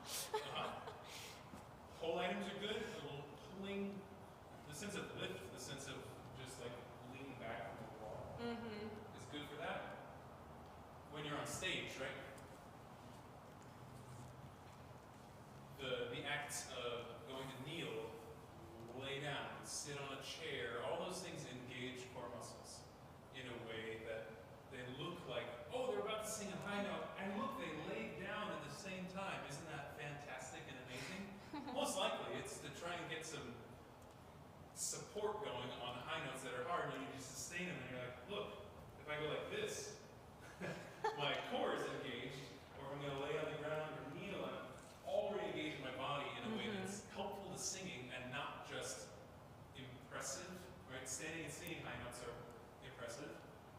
Kneeling and singing high notes, laying down and singing high notes quietly is very impressive, but it's also really helpful to the singing muscles to make sure that they're engaged in the Okay, yeah, I love it. So you can find that tension by leaning, by walking. Now you walk quite a bit, and as soon as you do that, as soon as you take a step, we're balancing from foot to foot, and our core is engaged. By the time we got to the end of high notes, you stop. Yeah. I was like, am I moving too much? Am I like just wandering about? Like For the stream, probably I'm sure. awkward. Right? For microphone land, that we're like, wait, we can't hear you. Wait, you went too far away. That's not great. But in this space, you're not moving too much. Okay. Especially with this setup, right? If Cody were more centered, it would feel like too much for you to use the whole stage. Yeah. But because Cody's off stage right, you've got all this play space, which feels like it's there for you to use and not, I will stand on the X in the center and not move. Not that that's a bad choice either. You can find tension between your feet. If you feel like your feet are about to slide out this way, it immediately grounds us into our pelvis and into those grounded muscles. So the posture of feet right next to each other is bad news for support. Yeah. So you can easily get, Great. if I were pushing and pulling you with this and your feet were right next to each other, you'd be on the ground real fast, right? That grounded, all right, let's go. You're going to push me around. You needed to ground yourself with your legs. You can do the same thing without someone else doing it by feeling that push and pull, that one foot in front of the other, even side to side. You can be ready for some physical engagement when you need it. Yeah. Okay? Great work. Thanks. Thanks. I appreciate it. Thanks, buddy.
Hello, my name is Ingrid Johnson, and Cody and I will be performing Enfin, Je suis ici from Cendrillon by Massenet.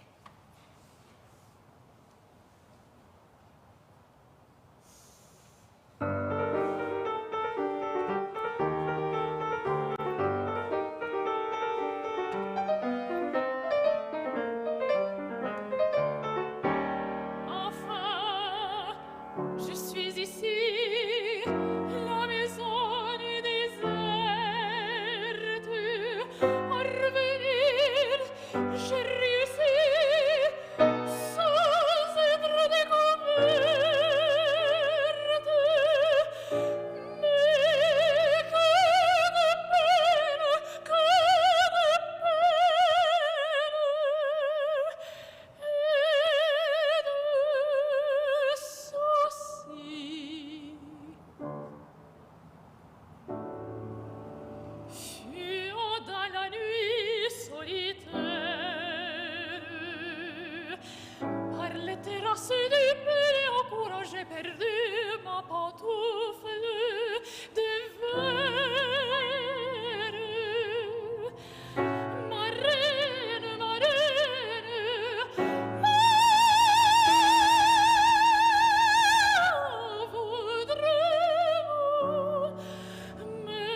Yeah, get some water.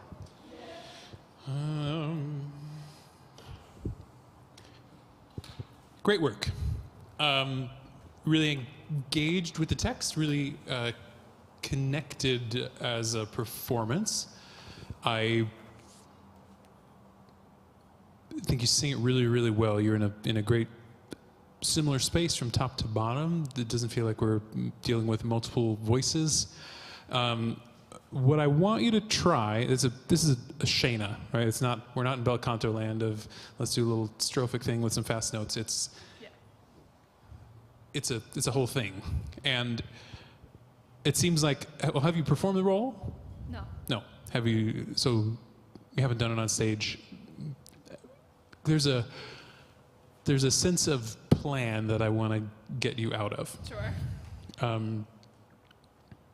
Again, engaging with the text and gesturing with text and moving with all those things is important to connect with the audience. But I want to go a little more abstract and go into, well, what happens if we're in a different setting? What happens if we don't have that same furniture, right? If we're in a different style of production, and I want you to feel a little more free and inventive in your body. Okay. There's a little bit of a disconnect with your lower body. You tend to, not because you're in flats, but there's a sense, it looks like a tendency to be a little bit flat-footed and like passive through the lower body, which means you're doing a lot of the work with the throat and a lot of work with the chords that doesn't allow them to give us that free, beautiful sound which we got most of the time. It's not a common thing that needs a lot of overhaul, but just staying engaged when you weren't moving around the stage. And when the gestures got to be arms, it felt a little bit like we were floating out of the ground. Sure. Your heels weren't coming up, your feet weren't coming up, but what you just did, right? If you can lean back onto your heels, generally we're out of balance. We're not in the ground ready to support the full sound and singing that you want to do all the time. Couple singing things first. High notes. I'm a tenor. Courage. I want more time and more courage from you to spend time there and grow that space and not like, here we go, here's my high note. But yeah, it seemed that way a little bit. Just like, here it is, and I'm going to hold it as long as I can, and then I'm out. Yeah. And I've been there. I know that feeling, and it's not a great feeling, especially at the end of the aria. You're like, it went so well, and then that happened. And that's not the feeling that I got from you. But there was a sense of like, I don't know how this is going to go, and there should be. So similar to what we were just working on in Manon, the feeling of connectedness and starting small and allowing the crescendo to come from space, not from air. So you're just going to stay grounded. Yep, that is exactly it. And hang out below 50%. Because you're not going to spend air, you're not going to spend vocal energy in that 50% land. And orchestration's big. And just like in the Rossini, you're not going to out-sing the downbeat. So there's no sense in trying to. Let that sound settle. And then bring on the noise to show us how much swell and how much control you've got once we can finally hear you. Right. Yeah?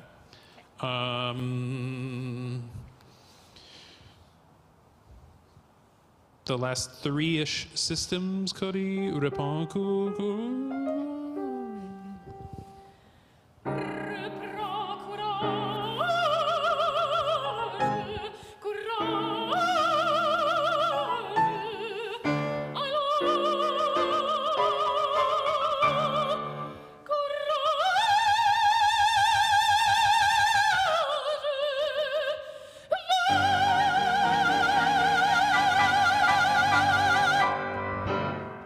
Courage was great.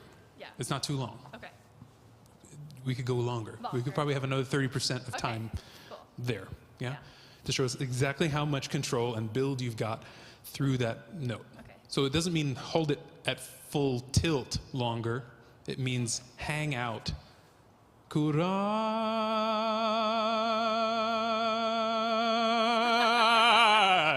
right? That's what we want. Okay.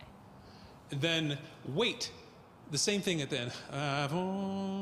We're not going to hear you, but we will once we arrive. Sure. So save some gas in the tank for orchestra to be done, and then give that last bloom at the end. Okay.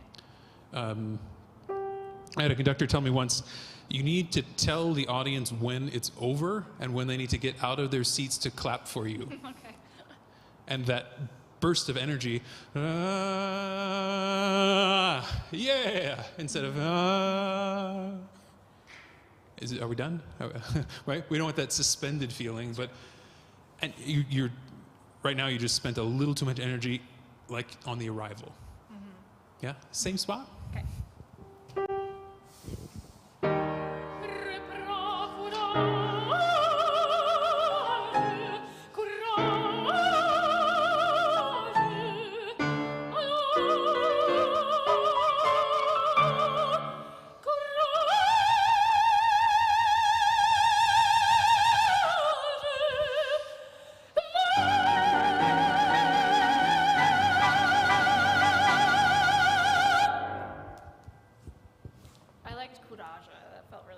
Yeah? Yeah. It's not too long. You get to take that much time. Cool. You get to take as much time as you want for a breath after courage I like as well. that too. Courage. Cool. Yeah. Yeah. The back on 216, the first high note we get. You sing all of the middle stuff really well. Your space is beautiful. The French is in a nice alignment. I understand all the text, and this first right?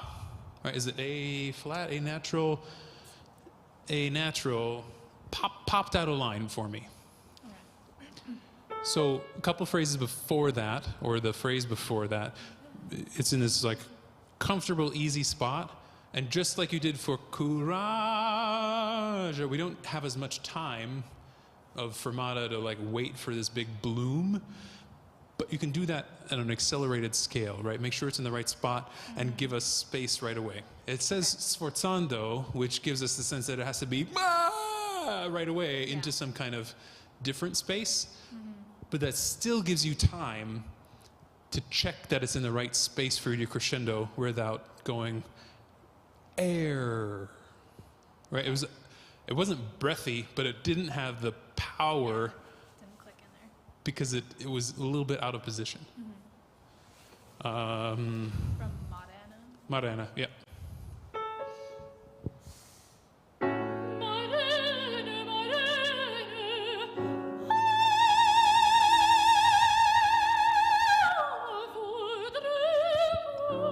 Whoops.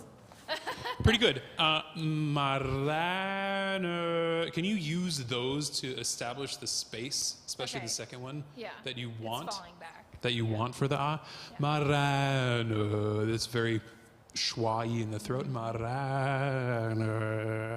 Ah. So you're prepping that space just a tiny bit more. Yep.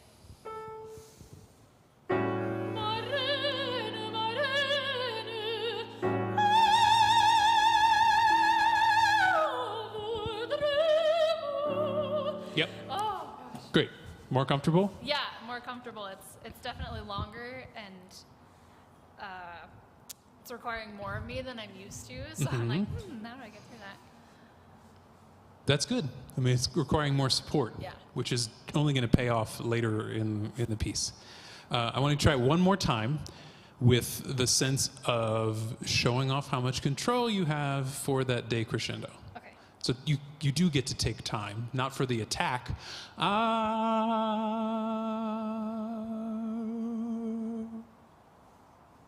Go. Yeah? So you can overindulge a little bit. Okay.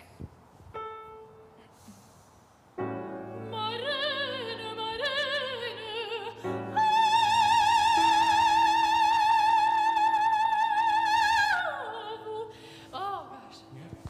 So you're doing it with air a little bit, and Yeah. you're like spending too much Yeah. air instead of taking the space from full to small and forward. Okay. Does that make sense? Yeah. Maybe. Yeah. Okay. Try.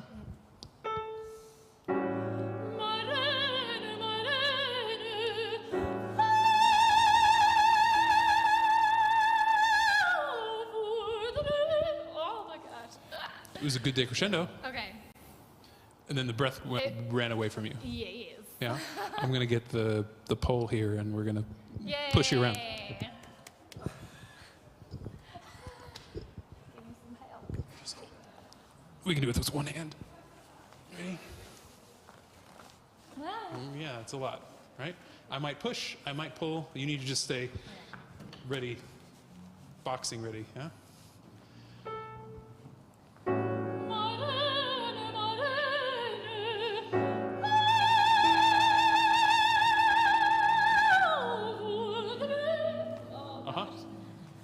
What do you notice? I'm being pushed. You're being pushed over, but you're grounding in your body. Yeah. Yeah? Okay. That had more sound. Yeah. That had more connectedness for and you need to feel this continue. I let go to see what would happen. Let's do it with ones where I keep pushing you. You have to stay supported even through that. You have to stay supported through the small sounds just as much as the loud sounds. Okay. So scream quietly. Yeah.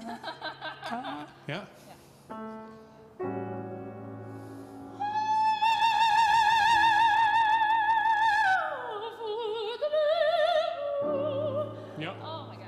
Then the other thing, don't drop your soft palate so much. No, don't drop the space. Oh, okay.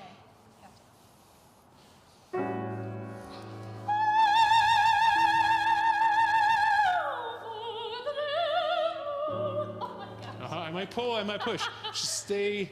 You might need to bend your knees a little more. There you go.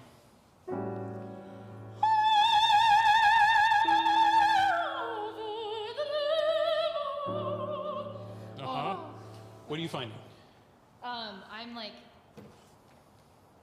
instead of resisting with my core, I'm resisting with my neck. And then we hear that in the right? Yeah. It sounds like mucus. It's not mucus, right? It's your chord's not fully approximating there. And what can help is staying in the body. Yeah? And you're grounding here. Yeah. Like, I'm playing. The other thing that can help is your vowel. Vu, to oo, with the tubular sense of oo, pulls everything towards the lips. Right. It's a lip vowel, yeah, but if you can say vo, not the right French necessarily, the right French feeling, but relate it to your ah. Okay. And say because as soon as we do that, larynx wants to come up, tongue wants to go forward, lips go forward, and all of the space goes to our mouth instead of making sure that it's yeah. Oh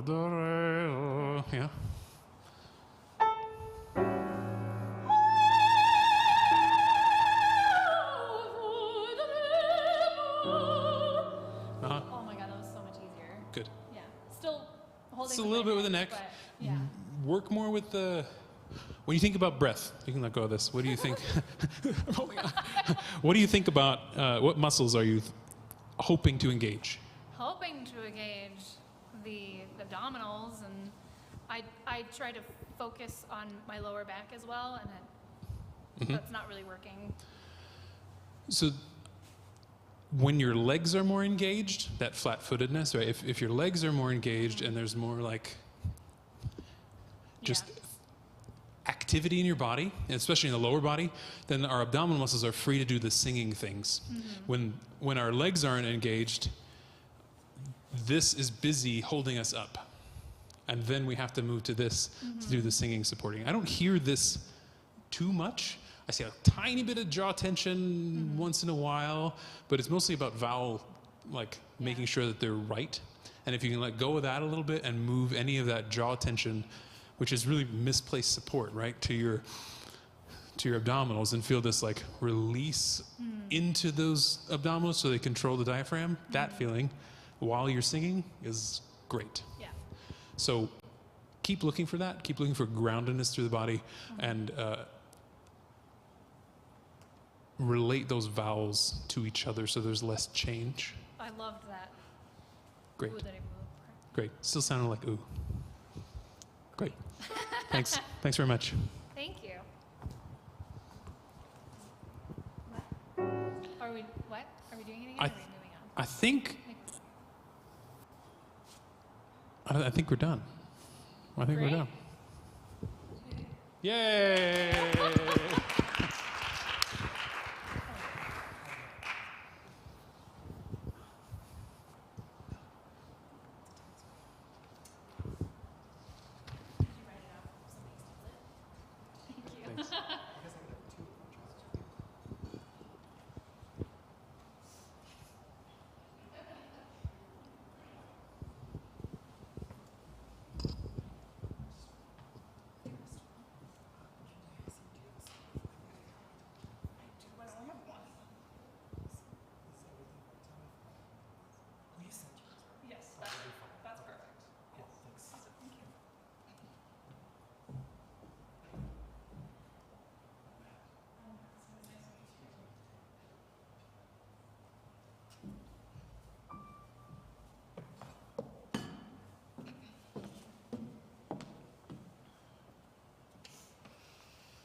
My name is Madison Falkenstein, and this is the letter aria, or Dearest Mama, from the Ballad of Baby Doe by Douglas Moore.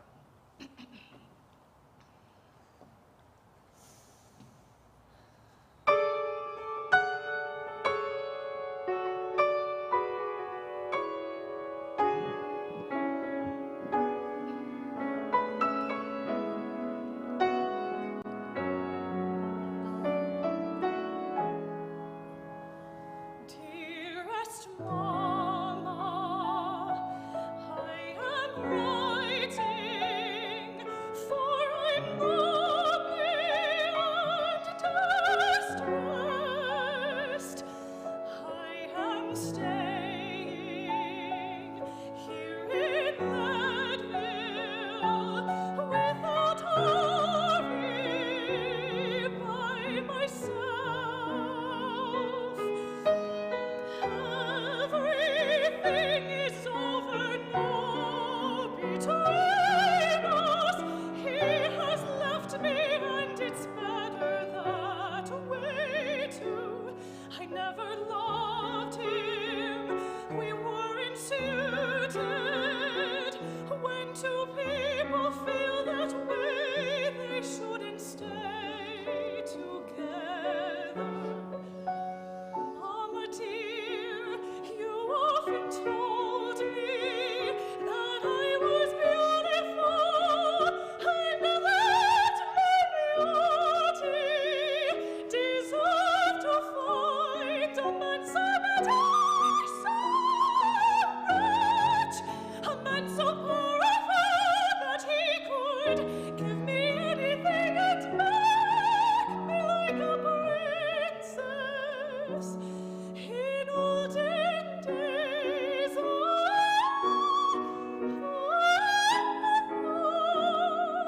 and so I waited, hoping someday he would come. Dearest Mama, now I found him, and he loves me truly too. Every moment we're together,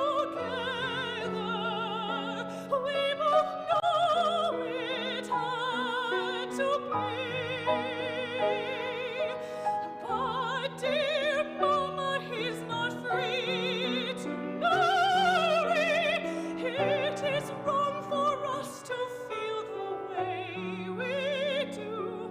I know he needs me, and that I love him, but I have to give him up, and we must part forever.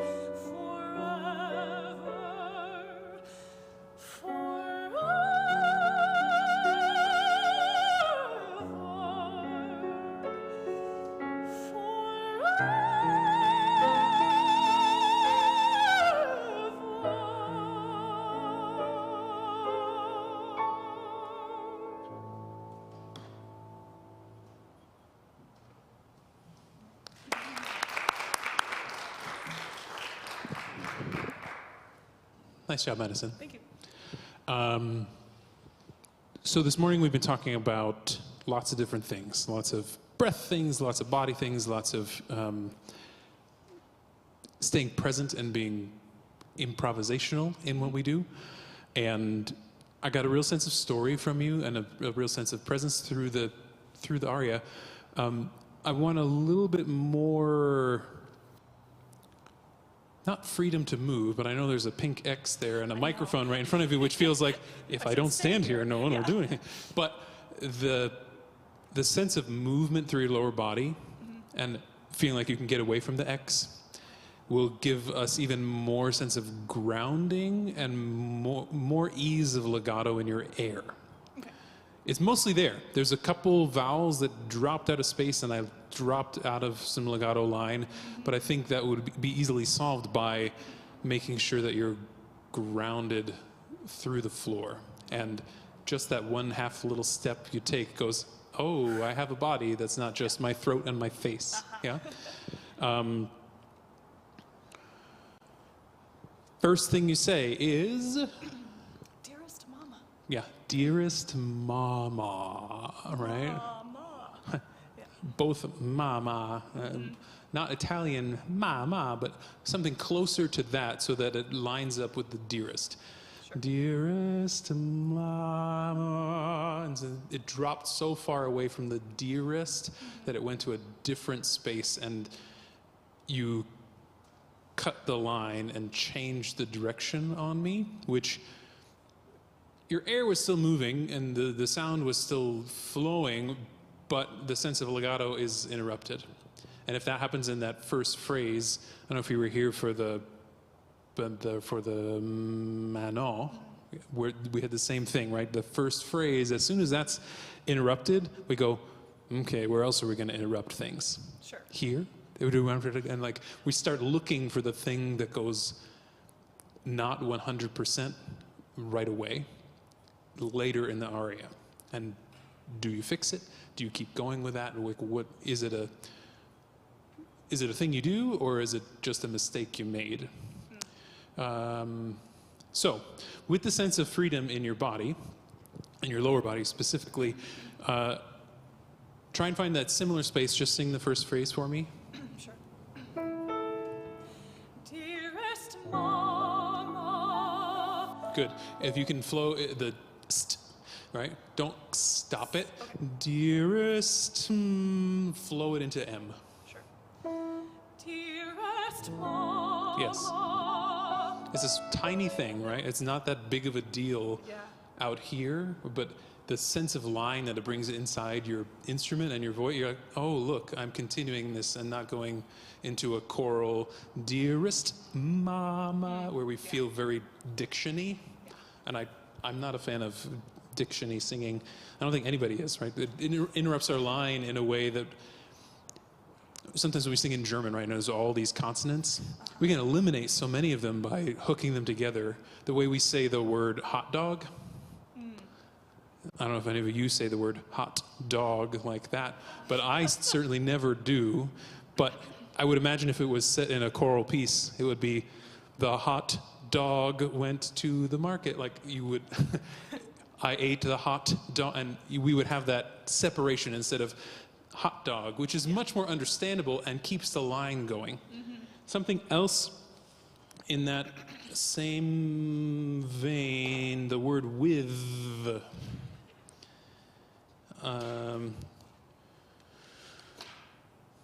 I'm staying here in Leadville without harm. I want you to try without, Okay. even though thou kind of brings in that other word that it makes. But if you can voice the a little bit more and sing through it, we're going to have a more connected line. Okay. I am staying. I am staying here in Leadville without army. Yep. By myself. Thoughts? Yeah, that felt nicer. It Okay. definitely felt more connected. I think you could do the same for the couple words before that. I am staying here. If you want to use a shadow vowel, you can do that. But singing through the I am staying here in I am staying here in they're all voice consonants, and you don't need to interrupt that flow. Same thing one more time. I am staying here in Leadville without army by myself. Great. It's not an enormous change to what you're doing. It probably feels quite a bit different to. It does, yeah, it feels better, I would say. And out here, it's not like, wow, we've really changed the aria and now we're 100% better. It's not an enormous change, but the effect that it has on our ears, and I think being the masterclass as a precursor to competition in preparation for that kind of venue, it's very different than prepping for a stage production where we've got more rehearsal time, the gel things, but when you're trying to show yourself at your best in a competitive way, right? We've got some of your competitors here who shouldn't feel like competitors, but colleagues that are in this like singing journey together, because there's no room for that. Like, I'm gonna win. No, you're gonna win. No, I'm gonna win. Like, we can't do that, singers. But when it's judges hearing you for a very short amount of time, showing all of the control you've got, all of the line that you've got, and not like, oh, we've got the rest of the opera to understand all that stuff. We've got to pack it all into the tiny details we do in aria land. When you think about this scene, do you think she's actually writing the letter while she's... I would say if it was in the context of the opera, yes. But obviously, I don't know if that... Yeah, no, we're not going to do that. Yeah. And I don't know that I would, if I were staging it, I don't know that I would have you just sit at the desk and go, dearest mom, because it feels so passive. There would be like, it would be intertwined, the moments of outward reflection and moments of writing. Mm-hmm. So. Yeah, we'd want to see that feeling, the feelings that go into it, not just the act of writing the letter. Yeah.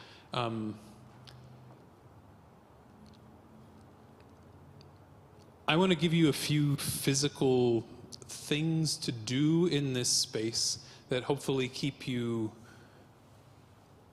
just more active. And I get the pink X is very limiting, and the microphone staring at your face is pretty limiting, especially as we lived through COVID and we were like, all these master classes we were doing, I went away from the mic, oh, you're not present, we don't hear you, you're on mute, and like all the things we've gotten so used to. We've gotten so used to keeping ourselves limited that this competition, this masterclass is not that way, right? We can work with the live space and not worry so much about the stream. Sorry, streamers. So I'm going to give you 3 things to do within the aria. You don't have to do them in the same order. You don't have to do them in a certain spot. You shouldn't plan any of them. So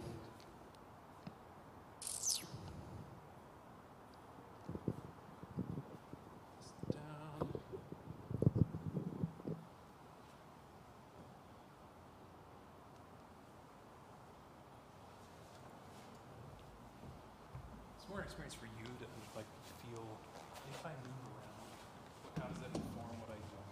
And the audience, they're gonna see, okay, that has nothing to do with writing a letter, but I got so much information from that just thing that normal humans do.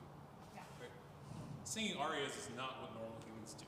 Right. We don't stand and soliloquize to people. We engage and we talk and we do things, and when we're on stage we want to represent real life as much as we can. So there's 2 books over there. I want you to get one of them at some point. You can leave them there. You've got a chair and this is your desk. So, but they're not together. So we've got to get you, I'd like you to move the desk to your chair. I'd like you to sit in the chair, and I'd like you to get a book. Okay. That's your 3 things. Okay. Don't plan when they go. See when you want to do each one. Not in that order necessarily. I would suggest getting the desk before you sit in the chair. Okay. Okay.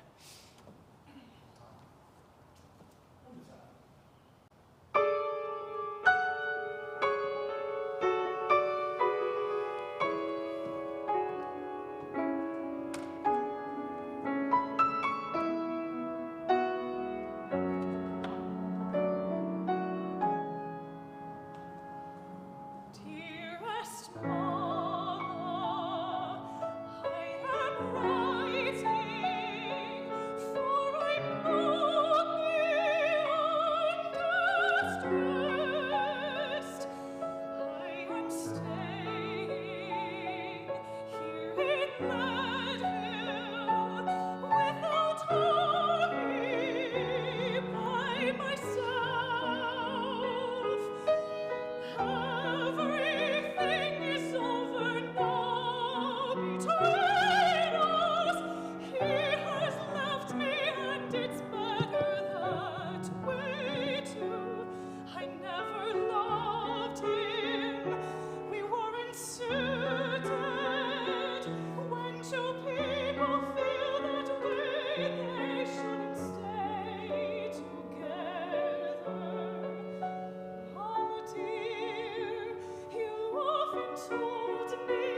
Great. What did that feel like? It felt interesting. There were times when I was like, oh, this is going well, and times when I was like, I don't know what I'm doing right now. So I definitely, like, I'm a planner with all my movements and stuff on stage, but I think sometimes that can be constricting, but sometimes it makes me feel safe too. So In our group discussion at the beginning, we talked about that a little bit, of when we plan out our gestures and plan out our movements, especially in arias that we sing so much and rehearse so much and coach so much, things can become stale. It didn't feel that way when you were singing, but when you sang the first time, it didn't feel stale, but there was a sense of you feel really comfortable. And when you feel comfortable in singing, that's great, but I want to feel like there's a inventiveness still, because it brings you into a more present place and a more grounded place, right? A couple times when you're moving, there was a sense of, oh, I can just stand here, or I can hold on to this chair and it will help ground my body, or what is this stand doing? Why is it raising up when I'm carrying it, right? All those things feel weird. And what does this book mean? And it felt a little bit, right? The information I got from you getting the book was, now I found him, and we're in a church, and it felt a bit like, now I found Jesus, and here I am, because it's a hymnal, or it looked like a Bible, and like, oh, and that's not the story, so we probably would want to edit that and make sure that we're looking at a picture or a different kind of prop. But we get information from all of these, not busy things, and these things are very related to what you would do on stage. In an audition setting or a competition setting where you don't have any furniture, you don't have any props, you get yourself, your body, and your clothes to interact with.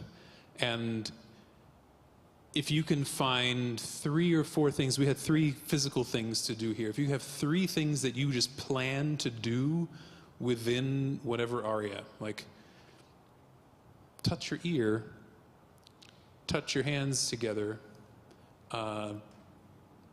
raise both arms at the same time. They don't need to be in a planned spot. They don't necessarily mean anything on their face, right? But we read into that, dearest mama, you often told me that I was beautiful. Like, that's like, oh, we're thinking about mom's voice, right? That's information we would get from that action. Or, now I found him, he used to touch my ear. Like, there's a sense of connectedness and humanness that comes with doing things that are human on stage, even in a competition or in an audition. So I would encourage everybody to find and sort of plan 3 random things, 4 random things, 5 random things they're gonna do that are not necessarily the staging you've built into your aria, but just random things. It keeps your brain really present and active in a way of like, I don't know where I'm going to put that. Oh, look, that's where it went. And you might surprise yourself, but hopefully it keeps you present in a way that lets you play with space and play with that inventiveness of the singing, and it can really inform the musical choices you make. It can inform the vocal choices you make in the moment if you allow yourself to make those choices in the moment and not, this is how I practiced it 75 times and it didn't go that way. That means it was wrong, right? However it happens is how it happens, and that's the right way for it to happen at the time that it happens, right? There's no controlling and there's no fixing the sound once it comes out of your face. You can't get it back. We can't change it. You can't go, I want to start again because that was not my favorite high note. We don't get that chance. But you cannot apologize for those things and go, that meant something. If the high note cracks, that means something too. Probably some pain and probably some thing. But if you go and show us that you hated what happened, we don't like that very much. We got 5 minutes. I want to do the last portamenti that you do. The approach to the high note feels controlled and like you're a master of it, and then we kind of go too fast and feels a bit too in time for me coming out of the top. Sure. There's time to wait for, yeah, we've arrived, yeah? So you need to indicate when you want that to happen and not like count so much. Sure. Typically, portamento needs to be led with energy, right? If we're singing, and just like feel like we're going down a slide, no one's ever going to catch you.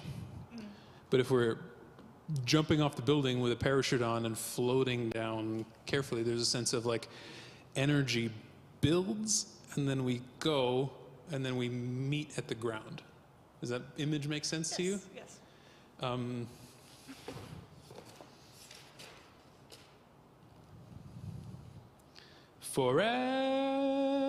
Forever.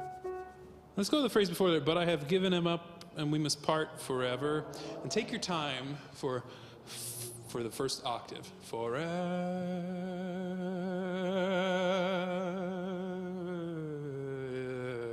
It can't be forever that we take to get down, but it should have the sense of a soft landing.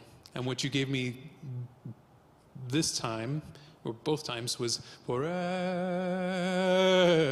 and like you were running through the descent. Yeah. Don't. But I have to give him up, and we must part forever. Forever.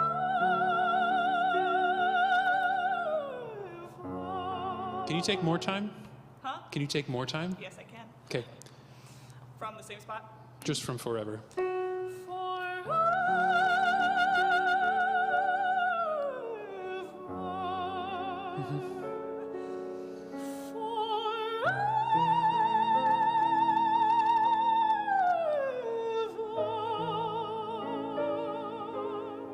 Good. The second one could be a little longer, and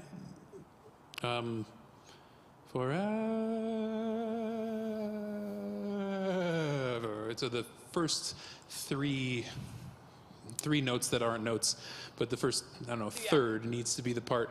Passaggio, passaggio, show off your passaggio all the time. Yeah? Forever. Okay. If we go forever, and it's all sort of even, we don't know how well you can control That run. the passaggio. It's not about the run. It's about how well you can control D to G. Fair enough. Okay.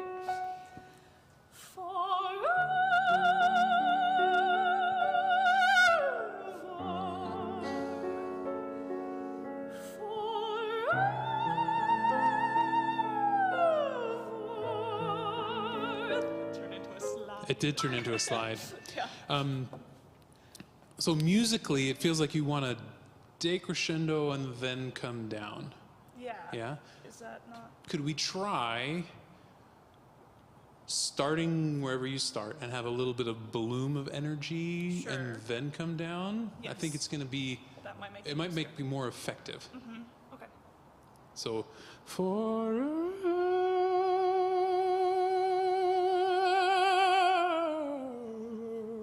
instead of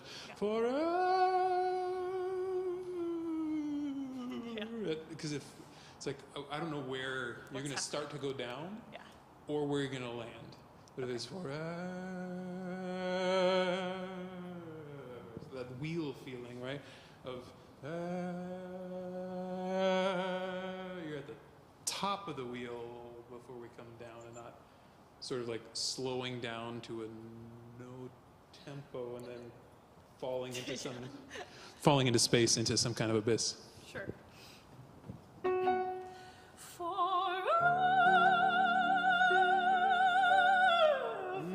You forgot the bloom.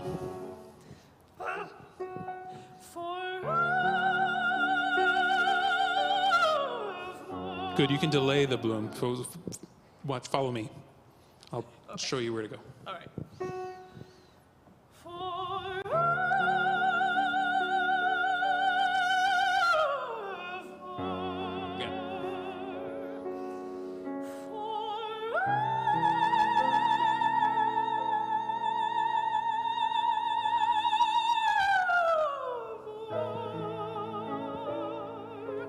What do you think of that?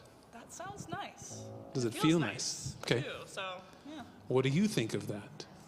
Cool. That's nice. Yay. So, I don't mean to change your musical interpretation or like tell you how to play with those things, but the effectiveness of suspension is, I think, what you're going for with that like decrescendo into portamento. Yeah, that's a goal. Yeah. But And the suspension can happen on the arrival.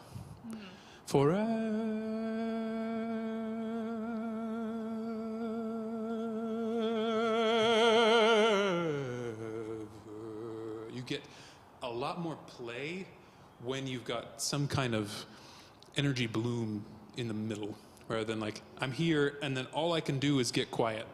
And if all you can do is get quiet and you spent too much getting quiet yeah. too soon, we got to get out of there.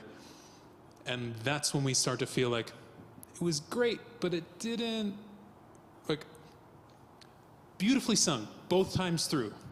It doesn't have the impact at the end of feeling like forever and forever, and like they're different mental spaces, Yeah. because it felt to me like you were disappearing into the end of it rather than giving us emotional content. Yeah. Can we try one more time Of course. without me leading you? But really, hang out in 30% for as long as you want before you want to bloom, and then take your time floating to the ground.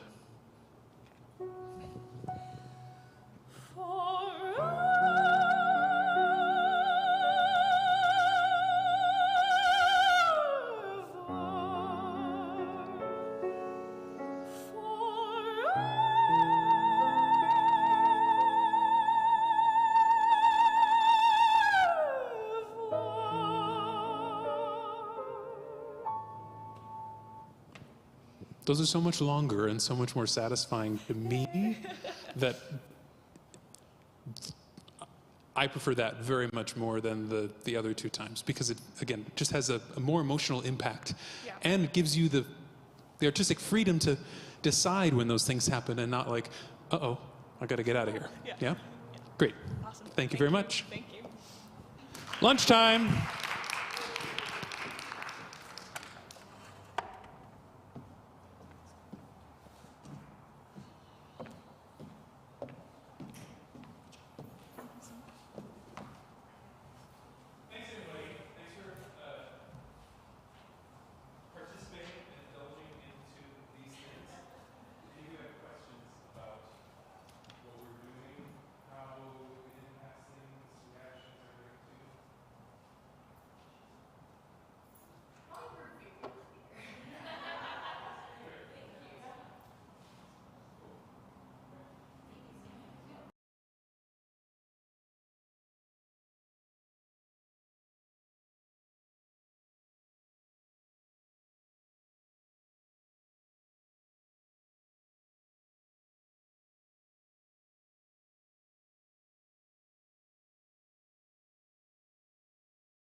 good of you to stop by. I hope you're enjoying this afternoon's Denver Lyric Opera Guild competition.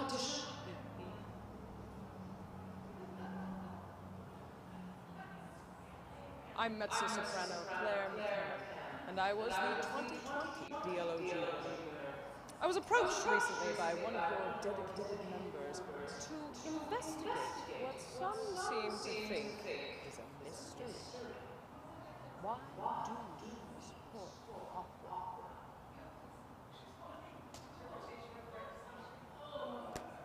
The answer to that question could be as varied and nuanced as the genre itself, which has spanned nearly 400 years. Every day there are evolutions being made in this art form. It is a living, breathing thing with creators pushing each day to make it a more inclusive space with new voices, new stories, and a rich tension. Whether you are a lifelong opera fan and you love the romantic classics and elaborate productions, or say you appreciate a chamber opera with contemporary stories, or even if you are brand new to opera and today is the first time you've ever heard vibrato,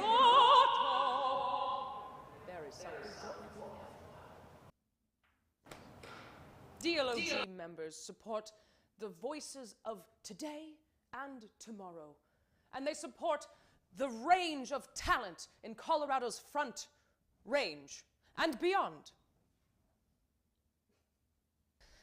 I, for one, could never have predicted the twists and turns that this pathway would take me on. But I can assure you that it has been and will continue to be full of challenges.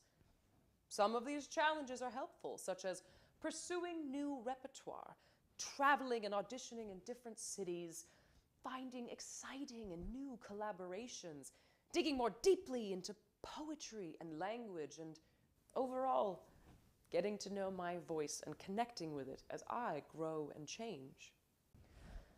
Other challenges are simply a matter of time and resources. Travel is expensive, as are voice lessons and coachings. Add to that scores, application fees, membership fees, summer festivals, in addition to the cost of living today. I myself work an additional job while pursuing this career, as do many of my colleagues. So the financial aspect of the Guild's work provides a vital material support. Beyond the competition, the Guild represents another crucial element to the future of opera: its audience. I participated in the competition many times prior to my win in 2020, and each year I got to know the members a bit better. And it's their continued support, their enthusiasm, their encouragement, and their friendship that provides the support of community. And it is with community that we move forward. Opera, music, they bring us together to celebrate the trials and triumphs of being human.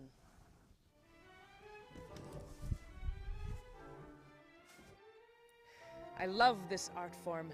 I love how it tells stories, how it cultivates moments, how it infuses words with melody so we may know them deeply. It makes me laugh, it makes me cry, but it allows me to feel and share with others.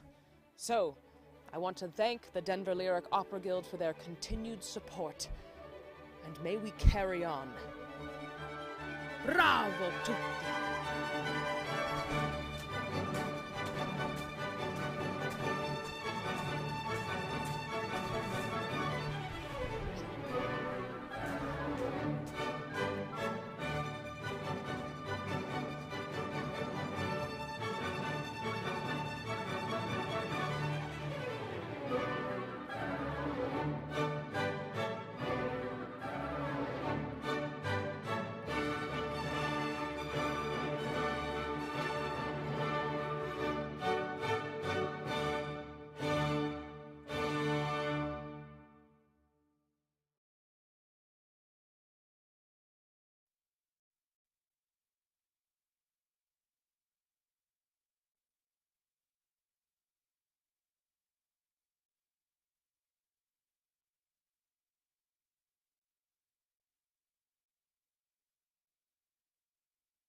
Hey, everybody. If you're singing this afternoon, could you come join me up in row 1 or 2?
Also, for introductions, those of you that don't know, this is Cody Garrison. He's going to be playing today. Super. So we all like playing on stage. We all like interacting with audience and with other people on stage. I want us to be really present in what we're doing today. We've got another 15-ish minutes. I want to play a little bit with improv to get us into a space where it's okay to be wrong because there is no right and there is no wrong. So I want to first, we'll start with words first. We communicate to each other with text.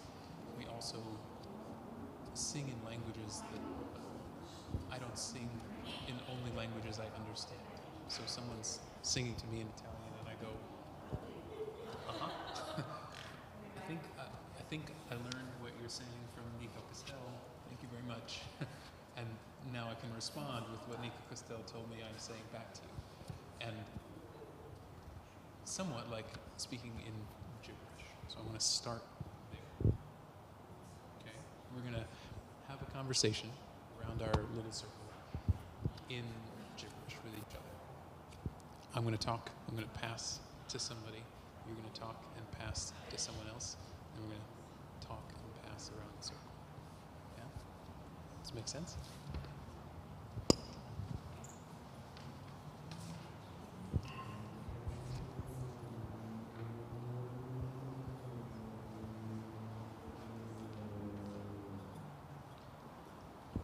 We also have to use these mics because we're on a live stream and no one can hear us if we don't use them. So, here we go. Bill, I think we're ready.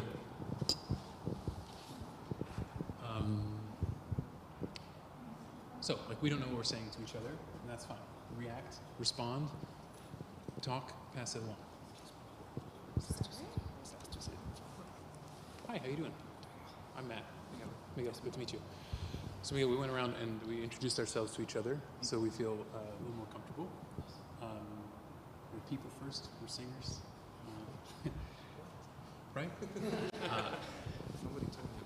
I want to get us into a comfortable / uncomfortable space of being present and conversing and reacting to each other. So we're going to have a little improv conversation in gibberish. Okay. I'm going to talk and pass, and you. When you get the mic, you respond, and then pass the conversation along. Okay? Shalibadu siga leba siga wusha lebi. Dorga fliega muga Megendorf Mingala Gul al in Babma was urle. Ururu. Za Nibrokome? Prachute te chesna verea, si terlagia. Very just a very go do. Java ze bla bla bla? Blah blah blah. Yeah. What? Great. It feels silly, right? But oftentimes when we're on stage getting sung out in a foreign language, that's kind of what it feels like. I'm like, oh, it's my turn now. Oh, okay, what do I do? This morning we tried this. It seemed to work a little bit. Are you all singing something in foreign languages to yourselves as your sort of first aria? Yeah? No? Do you have the one in a foreign language that you know the text for? So we're going to do like round robin here of you're going to use the first line, phrase, stanza of your aria. Tell it to the person next to you or somebody else. It doesn't need to be in any specific order, but then use that your text to respond to the person who spoke to you. Okay, so we moved from completely made up language to language that the person you're passing to may or may not understand. So if I speak di rigori in armato incento, contro amor di ribellai, Una furtiva lagrima. Le mie occhi spuntò. Like so? Okay. Pass it along. Tornami a vagheggiar, te solo vuol amar. S'altro che lacrime per lui non senti. Chacun le sait, chacun le dit, le régiment par excellence. L'amour, oui, c'est l'acteur qui a troublé ton mon être. Great. So that's actual language, right? Communicating with each other. What do you notice in this conversation? And there's cadences to how we're speaking. What I notice is everyone's listening intently to one another. Of like, I don't know what you're going to say to me. But, oh, okay, I'm going to react. And we're listening with intention. And when we get up and sing arias, often we don't have other people on stage to react to us, but yet sometimes we're on stage not singing that aria, having to react. I've sung a lot of Mozart, and all those Mozart tenors are out there for some soprano's aria at some point in every one of the operas going, okay, I didn't learn this. What are you saying? I don't know. And the reactions you get from the people on stage or from the not people on stage inform your position on stage. So I don't want you to feel like you have to look for reactions from an audience or look for reactions from people that aren't on stage with you or that would be on stage with you, right? Una furtiva, you're on stage by yourself. Levatoire Soleil, she's up there whether you get her reactions or not. I'm not sure what the rest of you are singing. Tornami Vagajar, right? No one else is on stage, they've left, right? It's just you by yourself, but they're sometimes there at the beginning and then leave, right? Handel, we got all kinds of options for turning it on its head. But you wouldn't look for those people if they're not on stage, because that would feel ridiculous, talking to this imaginary ghost person stage right. But we were all just present in the space as we were saying what we're saying, not going singing, singing, singing, singing, singing, singing, or Italian, Italian, French, French. Like, you were listening and reacting. I want to make sure that's a part of what you do today as we present things. We also, it's probably a little bit nerve-wracking of like, I don't know what I'm doing. Why are we doing this? And at the same time, we go out on stage and go, I don't know what I'm walking into. Does this space sound good? Is the pianist going to play with me? Are they going to not? With Cody, we know what to expect. But you often walk into an audition and go, I've never met this person. What tempo do I want? What tempo do they think they want? And you picked the wrong one. Right, we don't want to have that feeling of, So being present kind of eliminates that, right? If we can eliminate, there's a right and there's a wrong, but we're going to play, as most of you said you like to do, play in the space, even when we're on stage in an audition or competition or masterclass situation. So that's improv with our brain and with our language. What about with our body, and what does that say in space? I want to do a little bit of just moving around the room. It's going to feel a little bit strange, like, why am I doing this? But I want you to pay attention to what the different kinds of movement do to inform an audience as a character. So we're going to walk around the room, just walk the space, and we're going to walk at different speeds. So you're going to find a middle ground, you're going to find a fast, you're going to find a slow, you're going to find an extra slow, and an extra fast. So there's 5 levels of speed. And just listen to me when I say go fast, go slow, go extra fast, and we'll see where we wind up. Does that work? Great. Everybody comfortable getting up and walking around?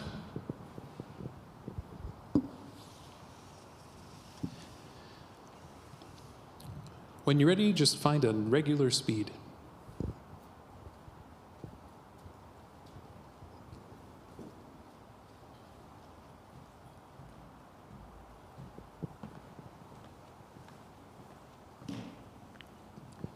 Great. Go to fast.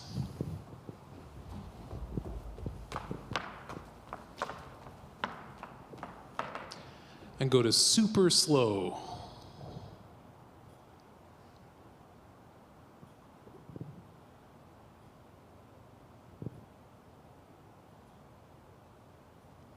Go back to regular speed.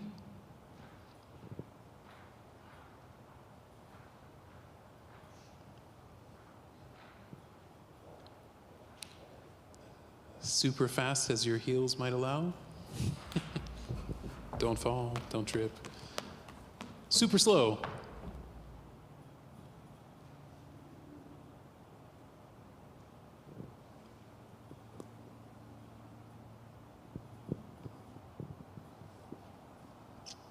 Whatever speed you want. There's a black square up here. Find your way to this black square at whatever speed you like.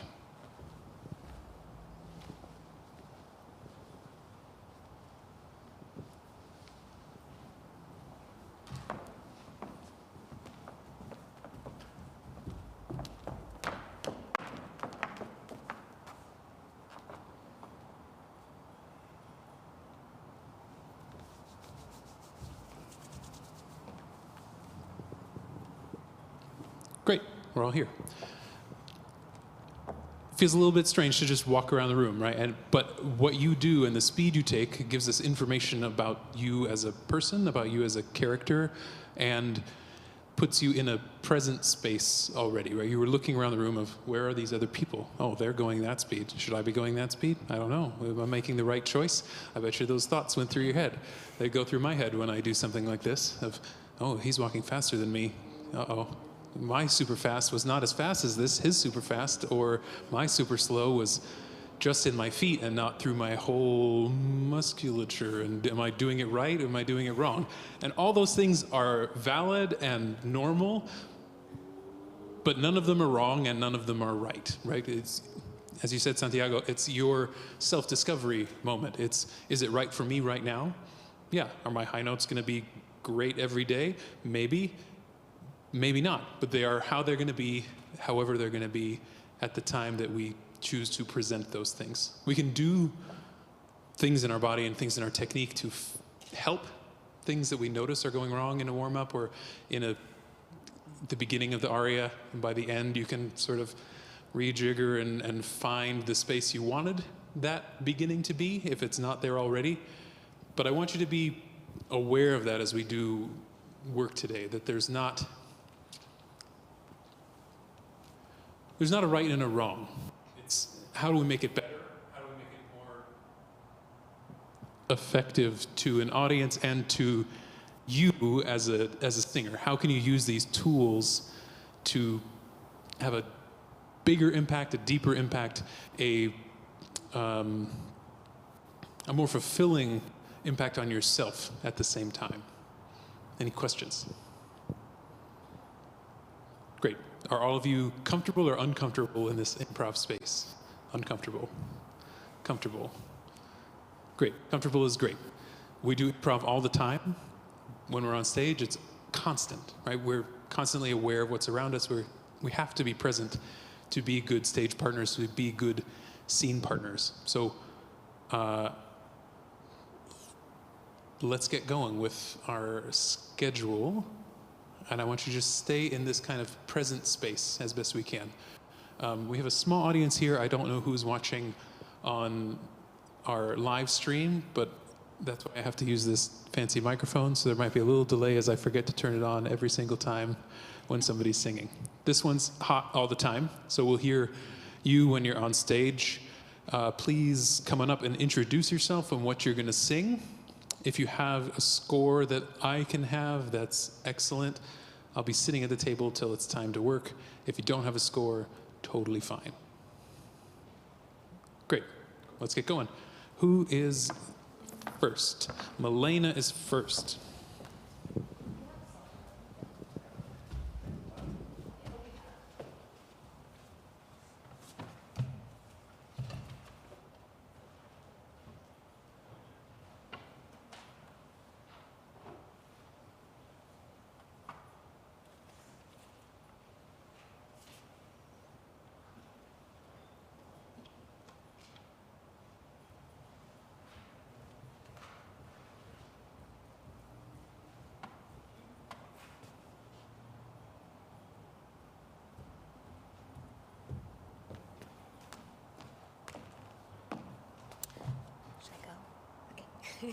Hi, my name is Melina Mills, and I would like to sing Soltro che lacrime from La Clemenza di Tito.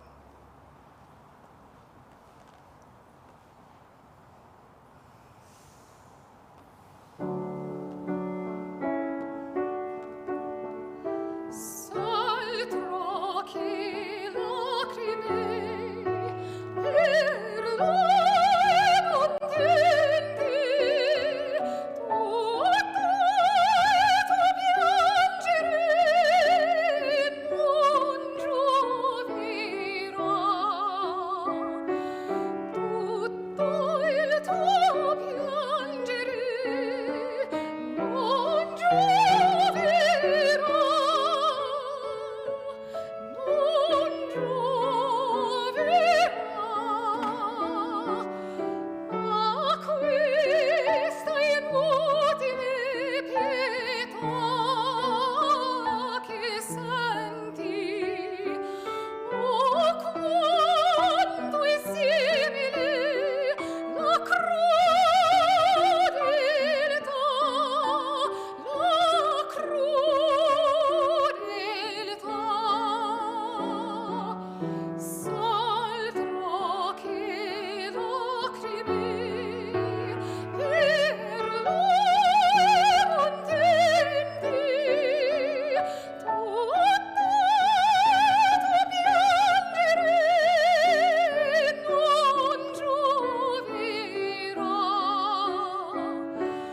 Tutto il tuo piangere, tutto il tuo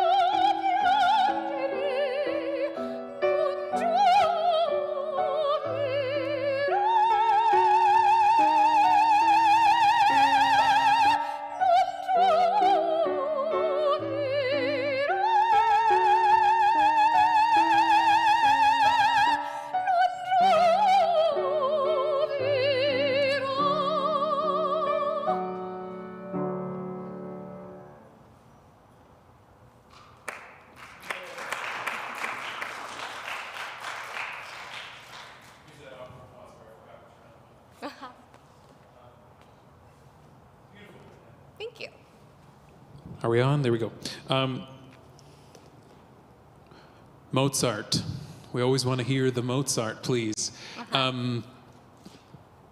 Because it's sort of an equalizer, right? There's nothing incredibly high, there's nothing incredibly low, there's nothing incredibly overly dramatic in most, or in this aria, in most Mozart arias, right? If we get into, there's a few that are showpieces. Yeah. But in general, we're not singing E flats and Cs and E flats and Cs. Right. We're on the staff and trying to keep our sound the same all the time. Yeah. And when you get to E, F, G, I get a lot more sparkle and ring in your sound than the middle and the bottom. Yeah. I think what I'd encourage you to look for are more equal vowel spaces. So lower pitches need a bit of that brightness that you're having to add through your passaggio. Okay. Just to keep them in that same sonic level. And it might require you to sing a little bit more through the stuff that's easy. Whether that's through support and making sure that you're always on that supportive breath, even when it's like, meh, it's a B. I don't need energy. I don't need any like additional space that's really required for this to be the best it's going to be. And once we get to Passaggio land, you are forced into a space that's got to be more supportive in your breath, because that's what needs to happen for that to be a successful place for you to live and sing a piece like this. Yeah.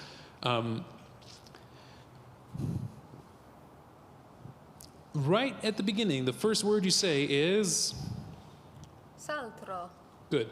Salterò, like a nice tro-a. Saltro. Yeah? Yeah. But almost saltra, right? Saltra. So tune those vowels together so that when we go down, we don't lose the ring that you brought to the first sound. That ah has more presence than the o. Okay.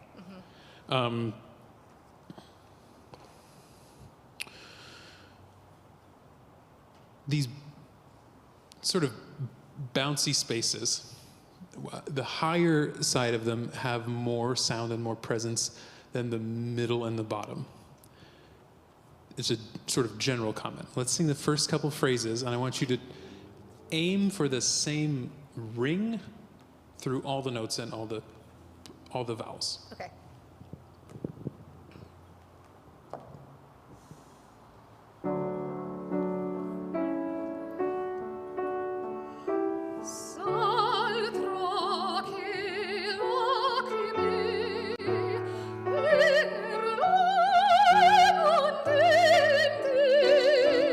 Yeah. What do you notice there?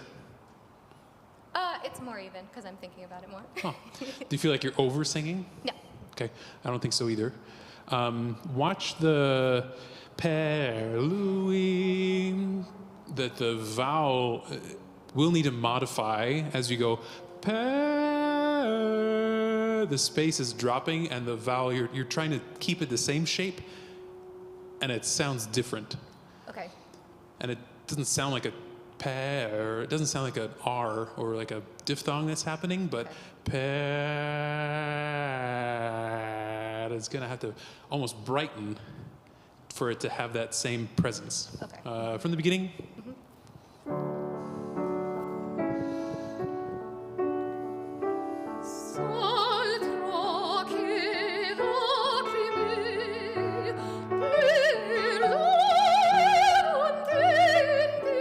Just sing per lui. What? Per lui.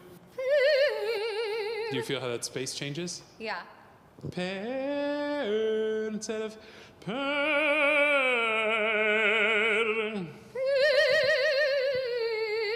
Yeah. Yeah. Can you put that within the phrase? Yeah. Same Yep. beginning. Yes, please.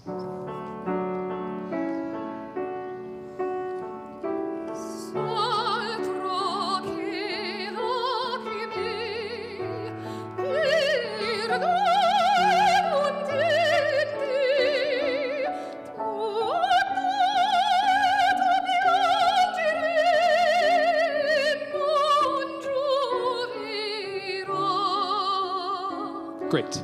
That non giovirà was great the first time, and it's even better now, right? These are little tiny things that don't really affect the overall impact that we get, but they start to be little dings, right? And if this were a longer piece, we might notice those little things building up into something bigger towards the end. Or by aria 2 or 3 within the audition, a couple of these little ones, little like, not glitches, but changes in space that don't keep you perfectly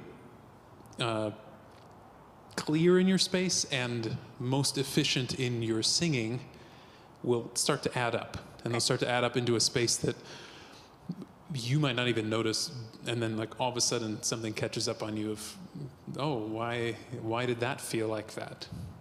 Okay. The legato in your breath is great through so many of these phrases that I don't think you need a lot of work in there, but there's a lot that sit in the middle through this middle section with jumps, like a questa utile pietà. This is all a middle voice of like, you could wake up and roll out of bed and not have trouble singing these notes, but do they get as much attention as F, G, and A? Probably not. So let's sing that phrase and see if you can give it as much attention like it's another, like you're always in your passaggio. Okay.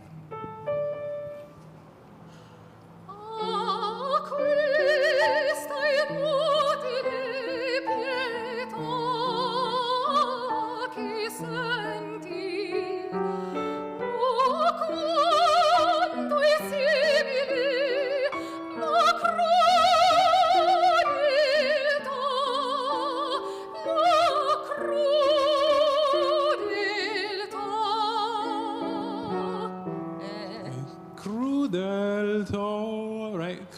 The ta was affected by the del. Oh, okay. Yeah? I just feel like I'm running out of air. It doesn't sound like that. Okay, that's good. If you feel like you are running out of air, either use your air more efficiently, you move more slowly, stay more connected through that middle, right? If your breath is not something you're paying attention to, and we're just paying attention to space and vowels, then the breath might disappear from us, especially in long Mozart phrases. Yeah. But if you can be efficient in your space, it will encourage efficiency in your breath. Okay. I also could just take another breath. You could always just take another breath. I spend a lot of air when my space changes. Okay, so it's just falling a little bit in Yep. placement. Okay. Yep. I can fix that. I'm sure you can. Probably trying to like ground those lower notes, right? You're trying to make sure that it has depth and color instead of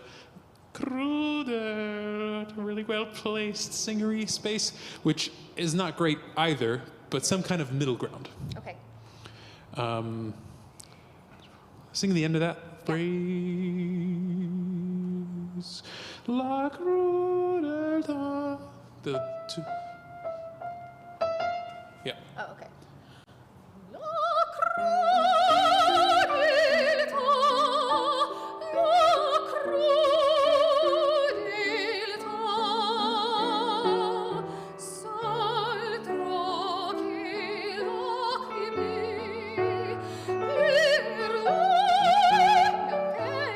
Okay, yeah.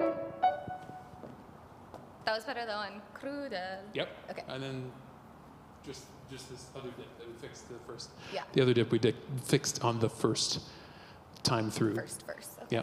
Yeah.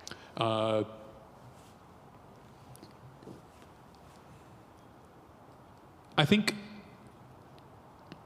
I want to get you thinking less about the technical side of things, because I think you know the space you want to be in. Are you aware of those spaces and constantly thinking about them as you're singing? Pretty much. I also have a pretty new teacher right now, so the technique brain is very like active all the time. But Great. But yeah, I mean, I'm also trying to equally think about acting, and I feel like I can do both at this level, or I can do technique, or I can do acting. So yeah. Well, let's see what happens if I give you some just physical things to do in the space that put you in a like physical present space and out of your technical singing space. Okay.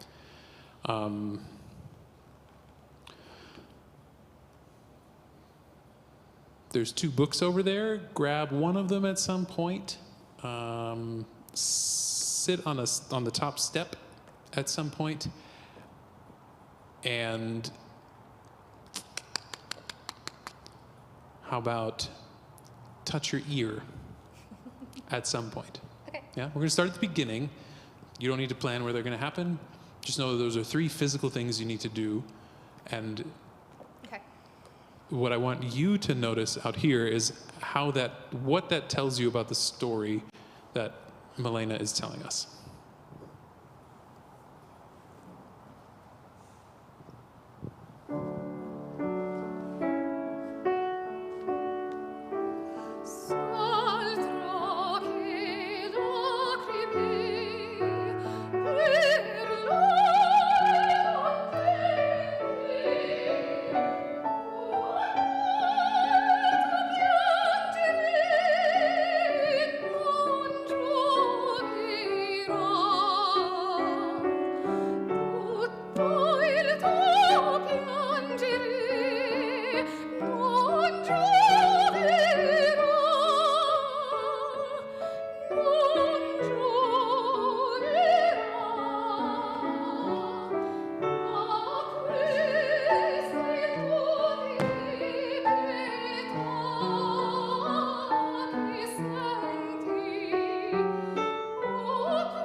Nice.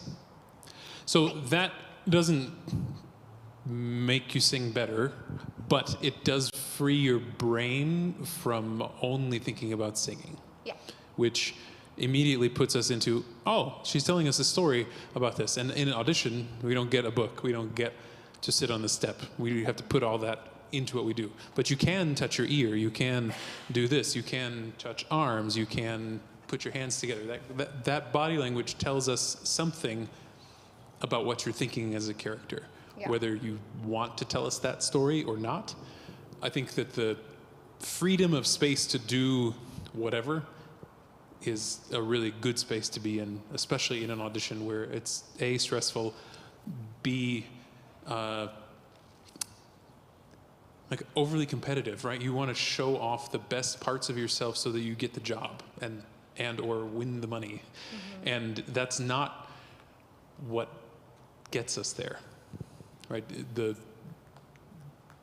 freedom to show off your artistry is what really puts us in a best position to be successful in those auditions, especially in an audition for a company where you might not be singing something from the show, and we just want to see how well you can be on stage and be free.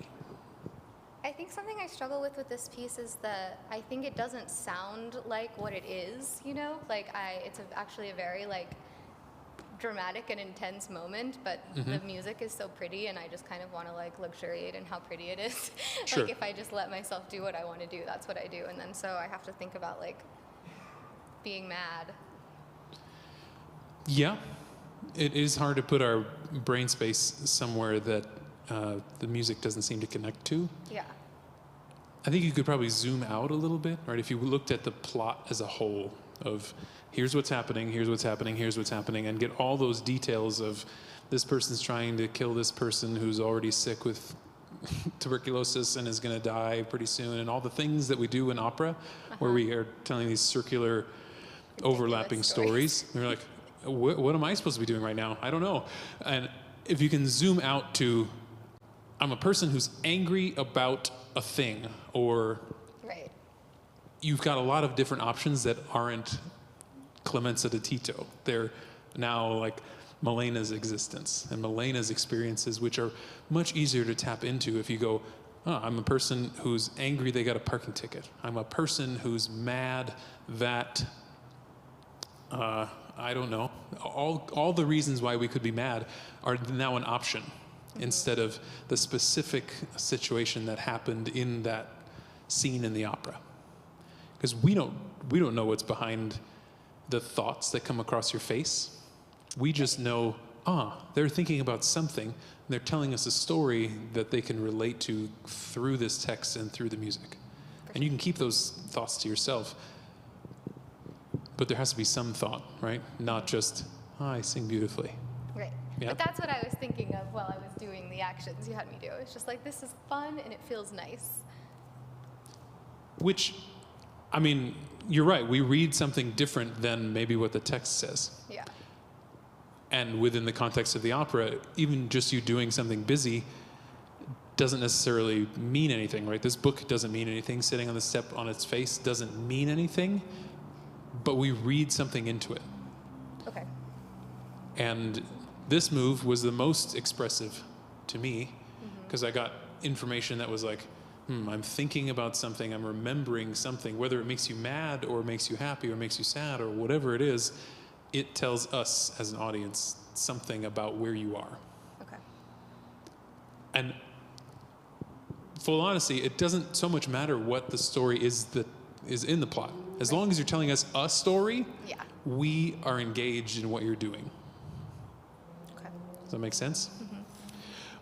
Two things I want to do at the end. Ba-da-da-da-da-da-dee. Those A's feel so dang high. Yeah, they do. Welcome to Mozart.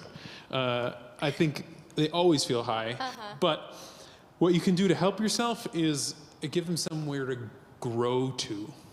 I kind of feel like you're sitting at about 70% the whole time, and there's not a lot of direction and spin to what you're doing, or at least what you did this time.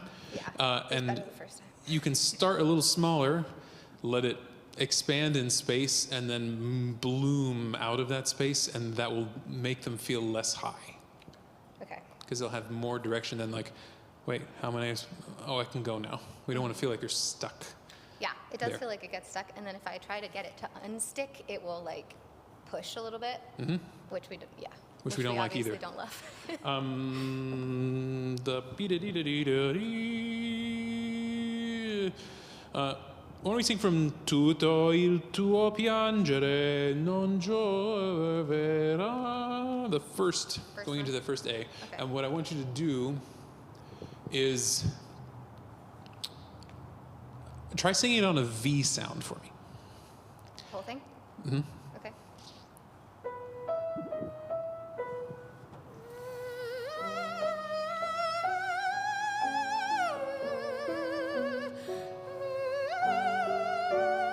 Oh, we're in the wrong. Sorry.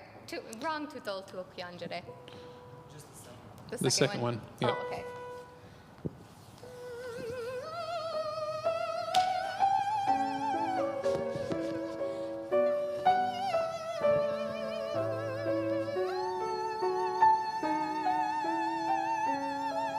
Great. Where does that A feel now? Where does it feel? Yeah, where does that space feel? It's like. Can you start it right there and grow from that space? So sing fully until we approach A. Okay. And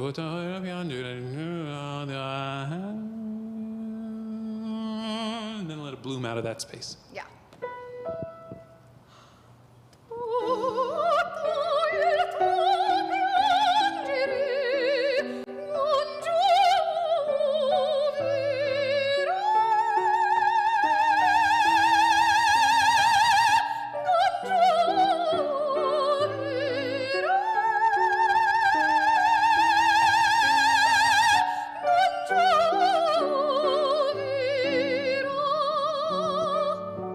Great. Banging. Thank you. Thank you. Is that all? That's it. Okay, cool. Good work. Thanks.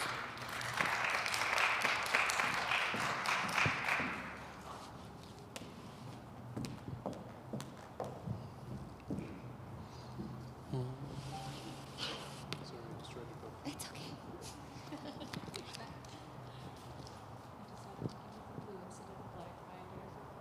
Appreciate it.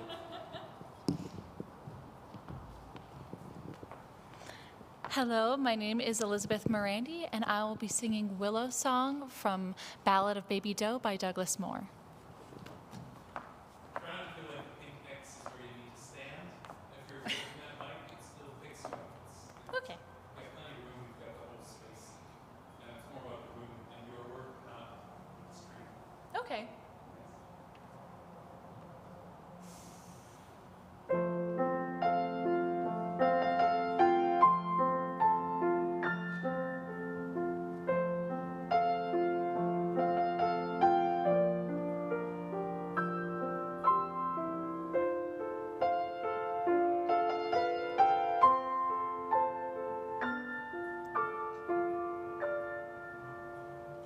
Oh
Excellent. Do you go by Liz or Elizabeth? Liz. Liz, great. Couple diction thoughts first. Met together. That's a lot of T's and a lot of things that when we over-enunciate, sometimes it gets less clear. Okay. I think you can put them together and give us a good hot dog moment. When we met together and said met together. Right? And the mic gets even worse. But met together is plenty clear, and it doesn't create any new words that become problems. Right? I think if you can look at that of eliminating some of those English diction overlaps, just like German diction overlaps, where if we have too many consonants in a row, we lose the sense of line and we lose the sense of you're singing in a space, and we're like, the text feels not too present, but the diction feels too present for us to really feel connected legato line. Okay. We'll fix that in context. You sing very, very musically. You're very connected to what you want to express with your dynamics. I think that your quiet is too quiet. And we kind of jump from full, round sounds to sort of off the support and onto the throat a little bit for the high, quiet things you're trying to do. Is that not a new thing? No. No, specifically with pieces that, what am I trying to say? But it feel long and lots of sad, longing feelings I have difficulty with. Okay. Something like Queen of the Night I could sing right now. Be fine. Well, there's not a lot of dynamics in Queen of the Night. Yes. It's just but it's go. in this energy place that's different. So I hear that energy come through when you're singing and it's sort of loud. And I love that sound. I think you go too far to be quiet. Yeah. And the space kind of does a U-turn in your face. And we lose any kind of focused presence and like zing and... I definitely agree, Yeah? So when we start, they all kind of went into a too floaty of a place for us to be able to hear past this microphone here. Yeah. Could you start the first ahs for me with a sense of whatever quiet is for you, it's got to be 45% louder. Okay. Yeah.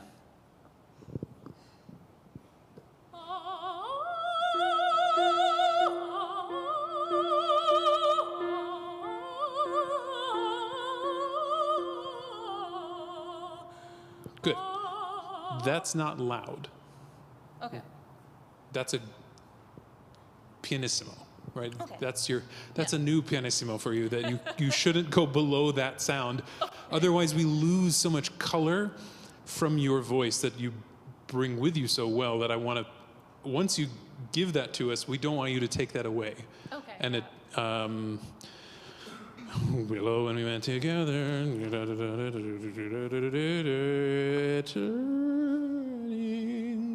Don't go so floaty that we lose the point of the sound.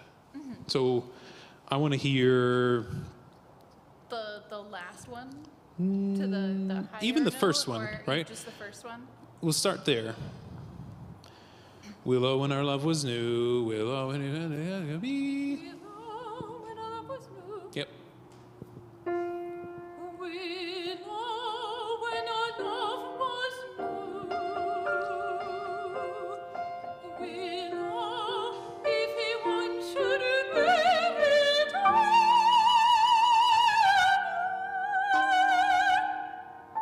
Turning, right? The N is nice voiced consonant. Turning. Keep the N as present as the tur.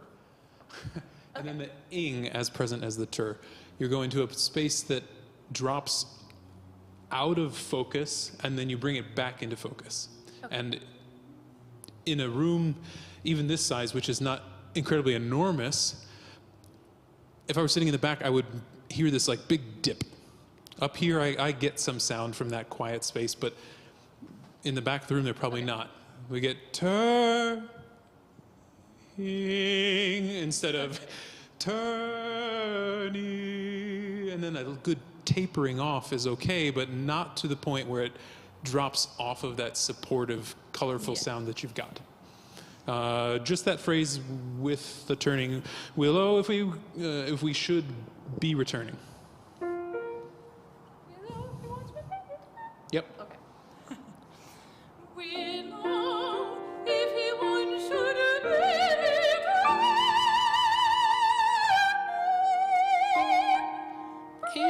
Closer. Yeah. Turning.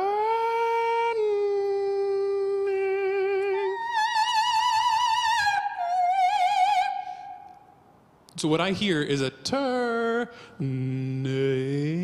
Just drop the ning from the tur.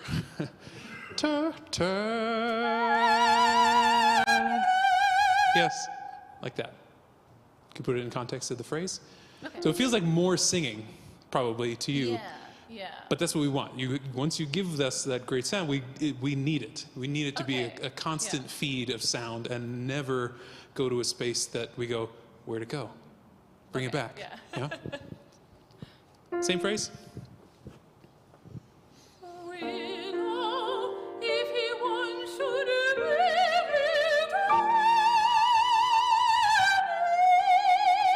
Yeah.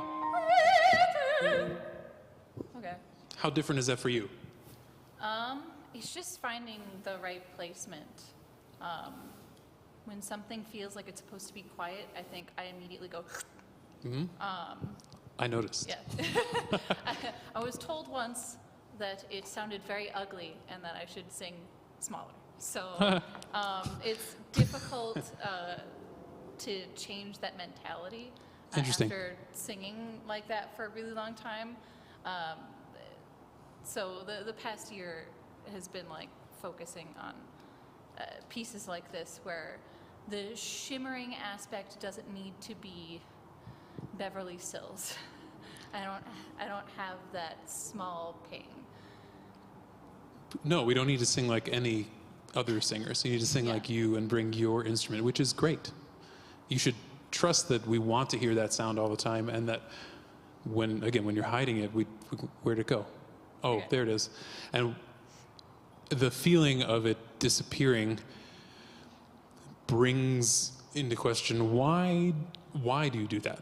Is it a singing thing? Is it a technical, like you're not sure where to put it and you want to feel where it goes and then bloom into space, like you don't trust that space that you were just in? That's kind of where my brain goes. Yeah, I'm not very trusting of it. You should. Yeah, I'm just worried I'm gonna blast everyone out, and I don't want to do that. Please do. Okay. Please do that. Okay. Yeah.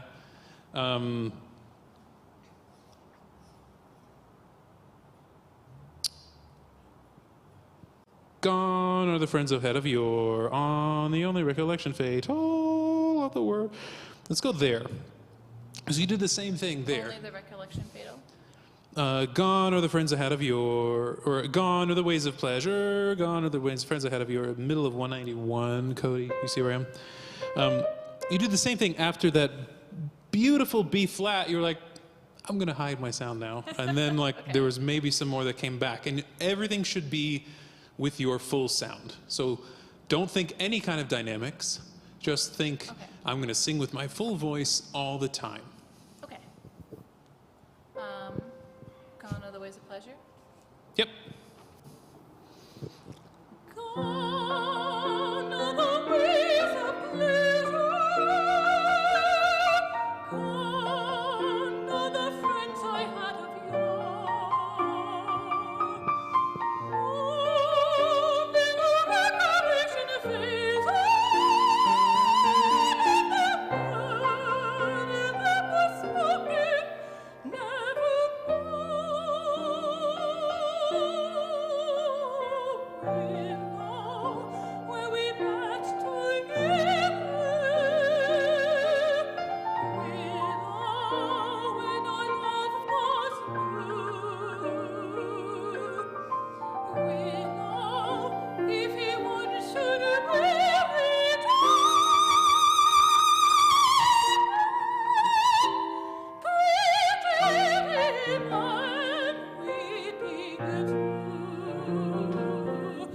good. I want another D, and after that, right? Don't shrink away from that space. Yeah. Were there dynamics in what you just did? There was lots of dynamics in what you just did. Okay. Plenty, more than necessary, right? A piece like this that has so many high soaring, intense moments, the stuff that's in the middle of your voice, it does its own dynamics, right? It does its own work to be less loud, less present. But if your sound isn't energized all the time, it's not going to get to the back of the room, and we're going to feel like there's blips. And there's no need for that. If you feel like you're running out of air, that's something that needs probably addressing with support. But when you sing turning, It's just finding that place after I'm here. It feels like I can just keep going up. So I don't know how to like slowly get down. It's like I've climbed a tree and I don't know how to get out of the tree. What happens if you keep it in the same space? I don't know. Try. Just, yeah, Willow, if he once should be returning. Willow, if he once should be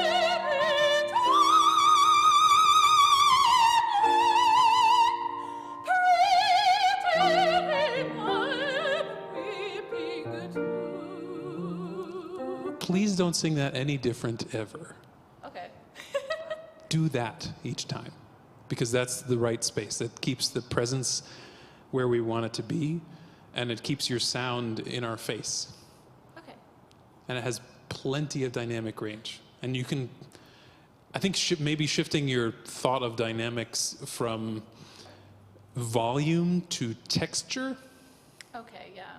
Velvet, silk, wood, steel, whatever like range that is, we need like 90 decibels all the time. Okay.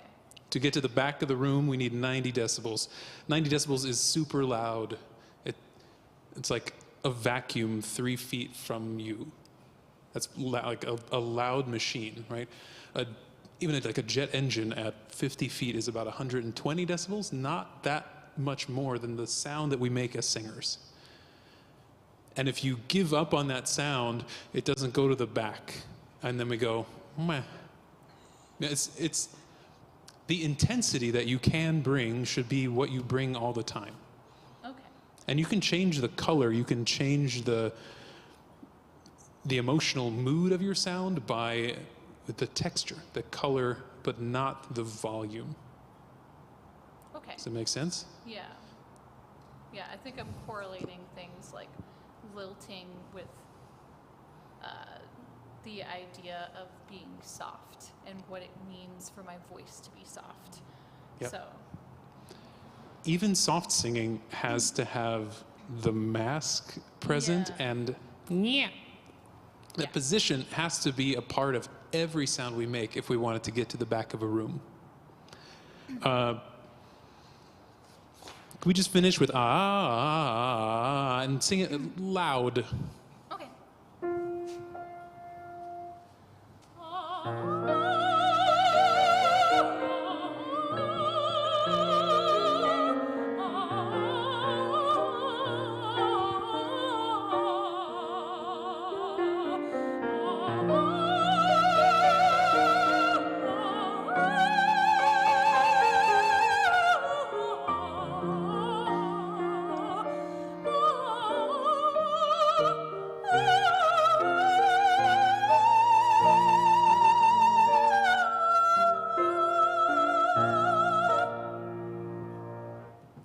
That's plenty of dynamics for me.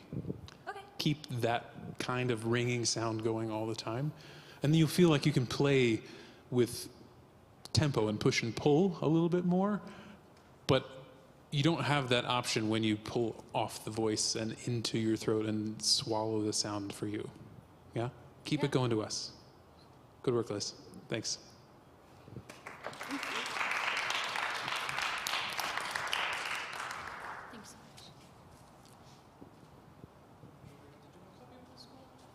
I got yours. Do you have one, Cody? Is it one of the people? Yeah. Yeah, I have.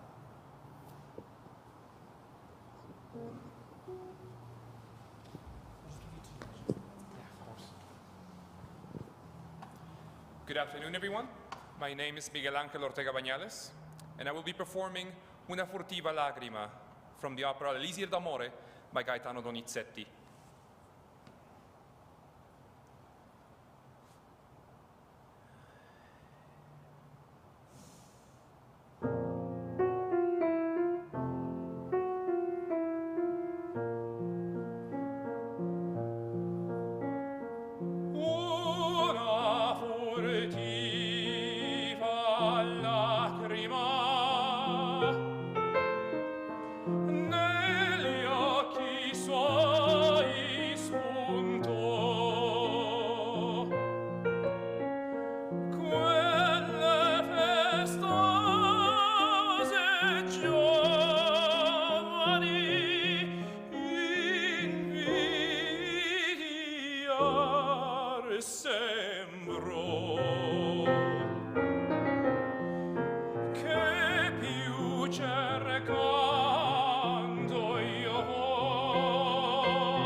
Si può morir, ah sì, morir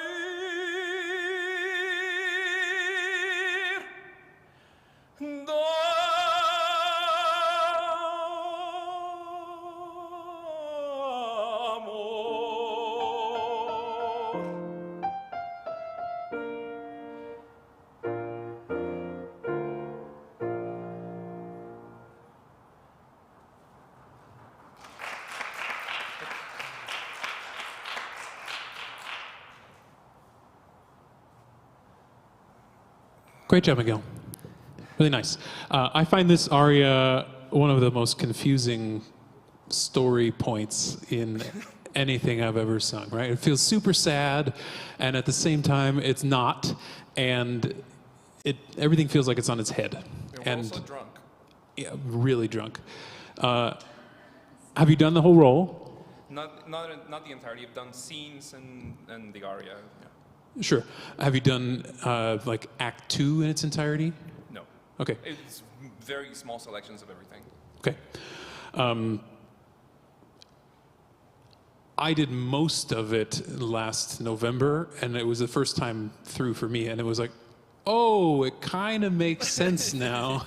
And when you think about this aria by itself, it's a problem. But in the context of the whole opera, it's a funny opera on its face, right? Yeah. And to go to to excerpt this feels very serious. And we have to remember that it's still a comedy. Yeah.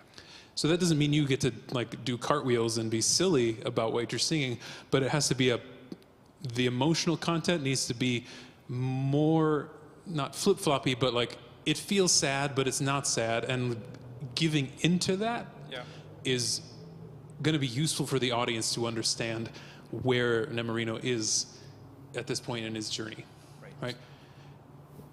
It's been a lot. It's been a lot of stuff. It's been a lot. And all we're waiting for is her to say, I love you. And it doesn't come for another like 5-10 minutes. And yeah. What I want you to try,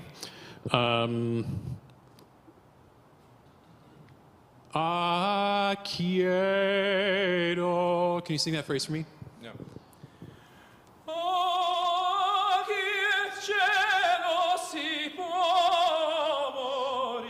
I wanted the quiero, the one at the end, but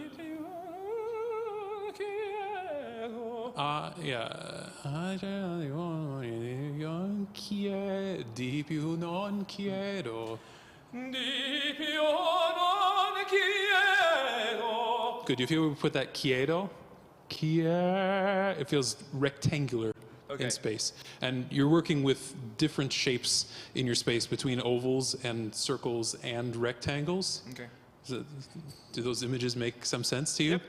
And I think you're cutting off a little bit of that ring for like ooh. To start on ooh for me is really hard to remember. I can't say ooh. It has to be ooh, una fortuna. Yeah, right?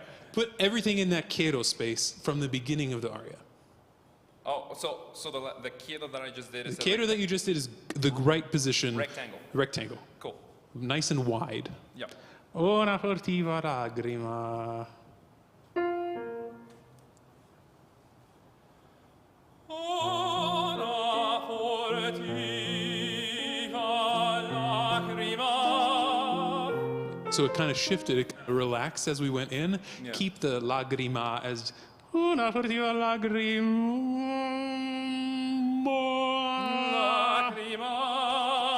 Yes, there. It makes it more efficient. Yeah. Because this aria doesn't go high, but that cielo si può, it's like the highest F sharp G I've ever sung in my life. It's like, why is this hard? It's not high, but it feels like I'm lifting a Mack truck into it, especially when I have sung the rest of the roll or have not given the beginning of this aria the technical attention that it really requires. For me, I know how the end's going to go when I know how much flexibility I have for the mama on this first page, right? Yeah. Una particola negli occhi suoi sono stose giovani vidi al sembro più cercando io vo. If I start going there, bad news.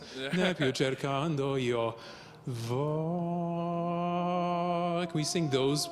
Ne più cerca, the first one. Ne più cercando io vo. Ne più cercando. And keep that rectangle shape going so that when you get to the vo, ma, they're all both in the same space.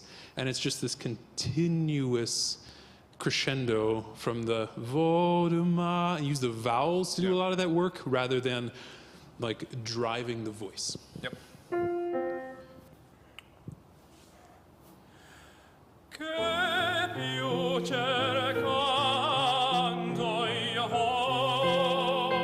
Yes.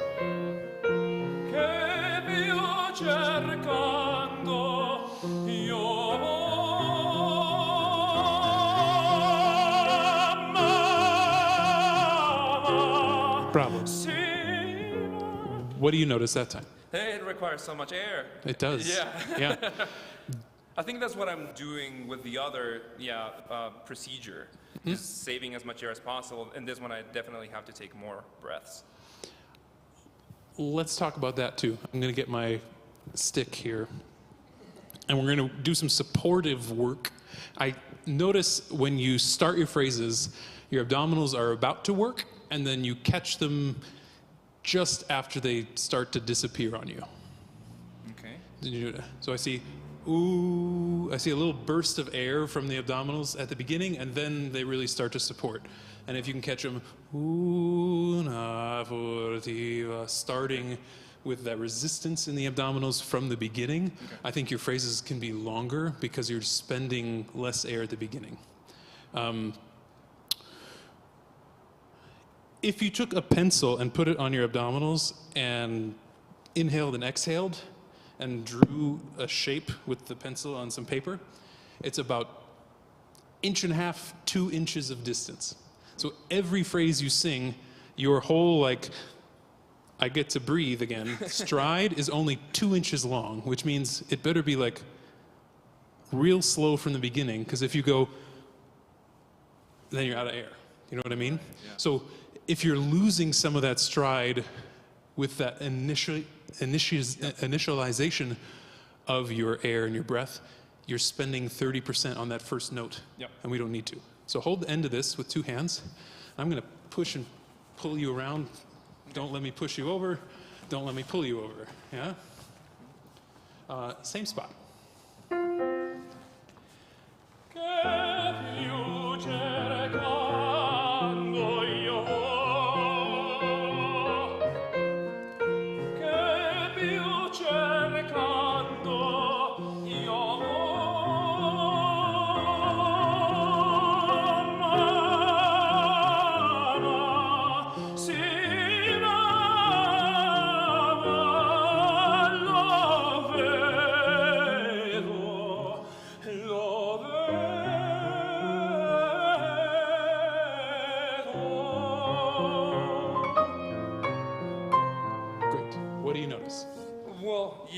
All of that.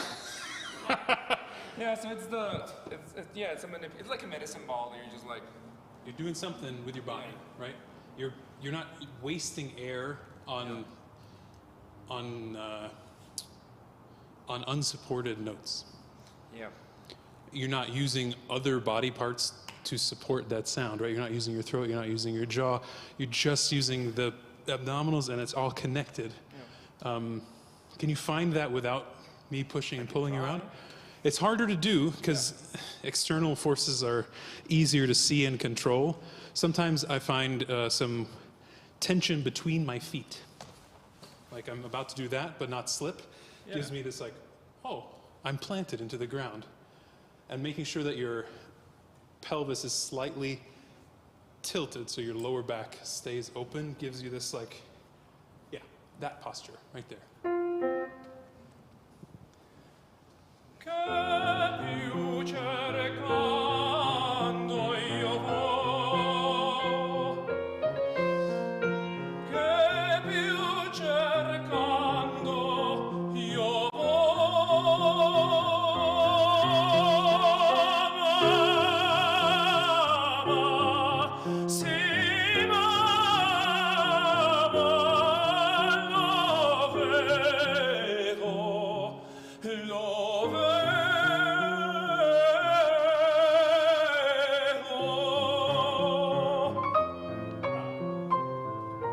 Excellent. I like this. Yeah? Good. It's good. Good. Yes. Questions? They're not in verbal form. Okay. Yeah. But I understand. We pass through that in our practice, but it's hard to remain in that, especially for me, now that I've performed larger works, and you get on stage with people, pulling chairs, moving, doing things, throwing pillows, and all that. You are connected, and you are moving, and you're so aware. Coming in and just singing one of them, it's it's interesting to return to the body as fast as you can and inhabit it. Yeah. Totally, and not have all the stuff to do. Yeah. But you can always take a step. You can always take one half a step. Just shifting your weight gets you grounded in the body immediately. Got that. Yeah. Great. Good work. Thank you. Thanks. I think we take 15 now. 15-minute break.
Oh, hello. So good of you to stop by. I hope you're enjoying this afternoon's Denver Lyric Opera Guild competition.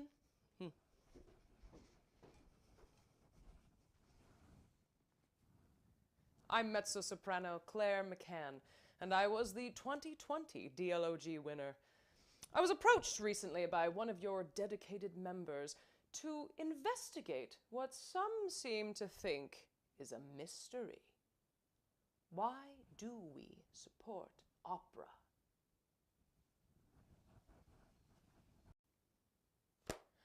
The answer to that question could be as varied and nuanced as the genre itself, which has spanned nearly 400 years.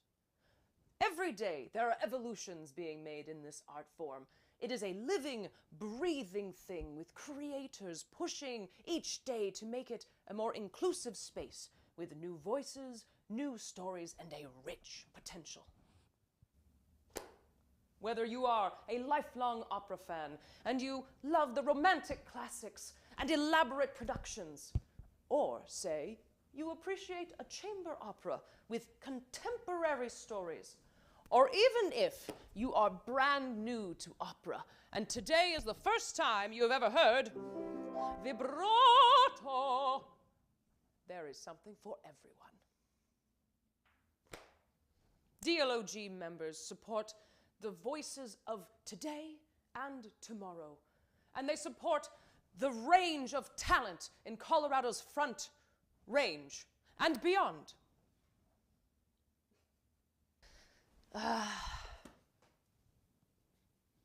I, for one, could never have predicted the twists and turns that this pathway would take me on. But I can assure you that it has been and will continue to be full of challenges. Some of these challenges are helpful, such as pursuing new repertoire, traveling and auditioning in different cities, finding exciting and new collaborations, digging more deeply into poetry and language, and overall, getting to know my voice and connecting with it as I grow and change. Other challenges are simply a matter of time and resources. Travel is expensive, as are voice lessons and coachings. Add to that scores, application fees, membership fees, summer festivals, in addition to the cost of living today. I myself work an additional job while pursuing this career, as do many of my colleagues. So the financial aspect of the Guild's work provides a vital material support.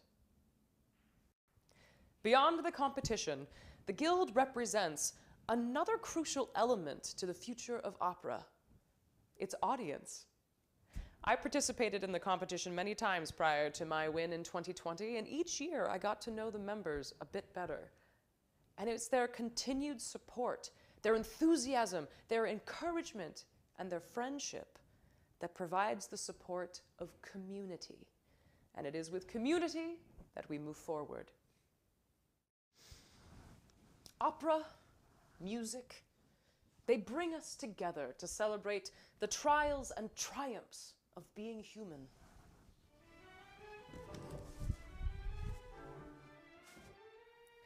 I love this art form. I love how it tells stories, how it cultivates moments, how it infuses words with melody so we may know them deeply. It makes me laugh, it makes me cry, but it allows me to feel and share with others. So, I want to thank the Denver Lyric Opera Guild for their continued support, and may we carry on. Bravo tutti!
From the very beginning, I was aware of the Denver Lyric Opera Guild because I started doing the Metropolitan Opera competitions when I was an undergrad at the University of Colorado. And so for me, the competition was a chance to show what I knew and to compete. And also, the prize money was amazing. From there, having won the Met, they helped me with scholarship funding. I requested some scholarship occasionally to go do auditions in New York, and as a young artist, you know, we have lots of expenses to do audition after audition, and there's airfare, and there's pianists, and there's coachings, not to mention voice lessons. They helped me with that through grants and applications, but in return, I was able to return to Colorado occasionally to give recitals. And I remember one very perfect, I think it was a fall evening at the country club, and Chuck Kozlowski, who years later my daughter encountered at the University of Oklahoma City, was my pianist. And we gave a huge recital program from art song to opera, and my father and his wife were there, and many of the longtime Denver Lyric Opera Guild people who I had known for years, and it was so fun to come back to Colorado and sing for them.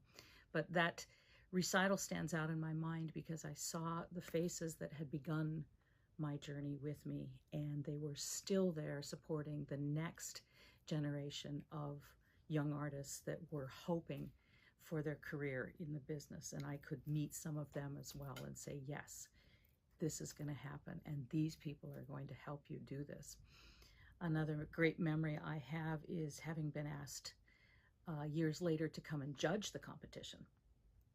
For me, that was a little stamp of, we believe in you even more.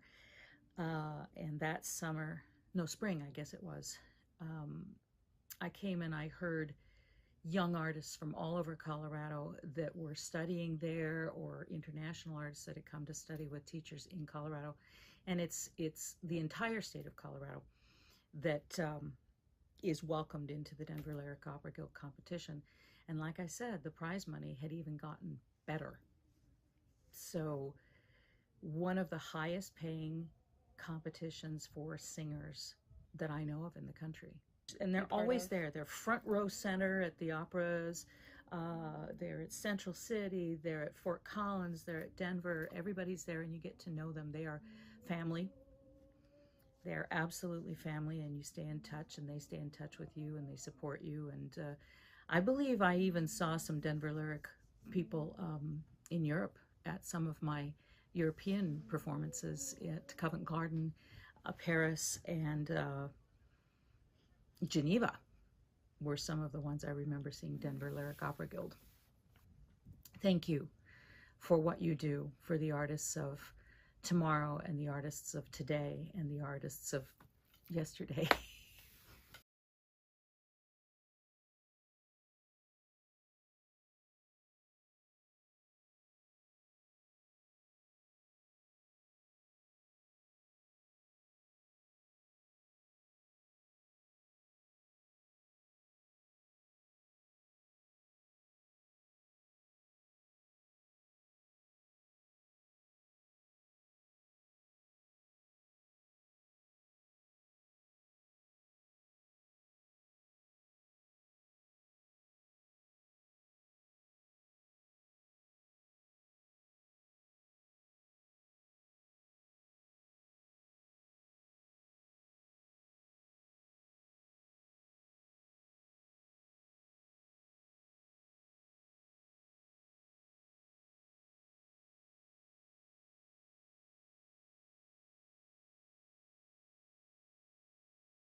Will, are we back on? Great.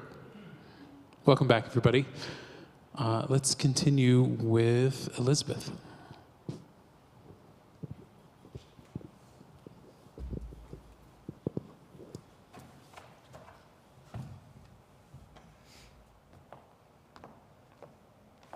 Hello, I'm Elizabeth Arons, and I'll be singing Tornami a vagheggiar from Handel's Alcina.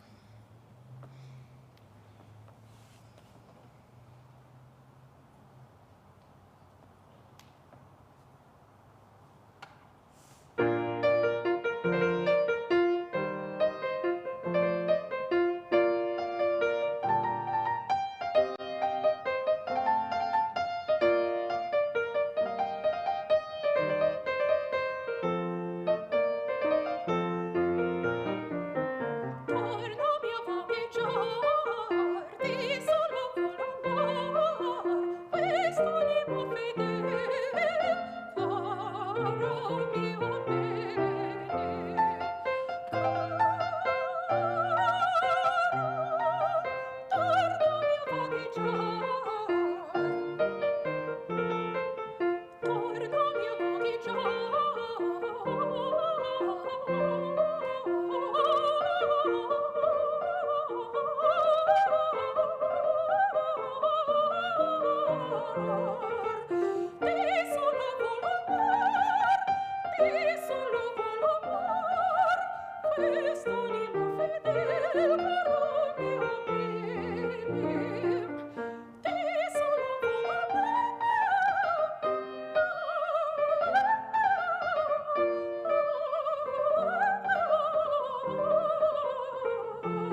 we go.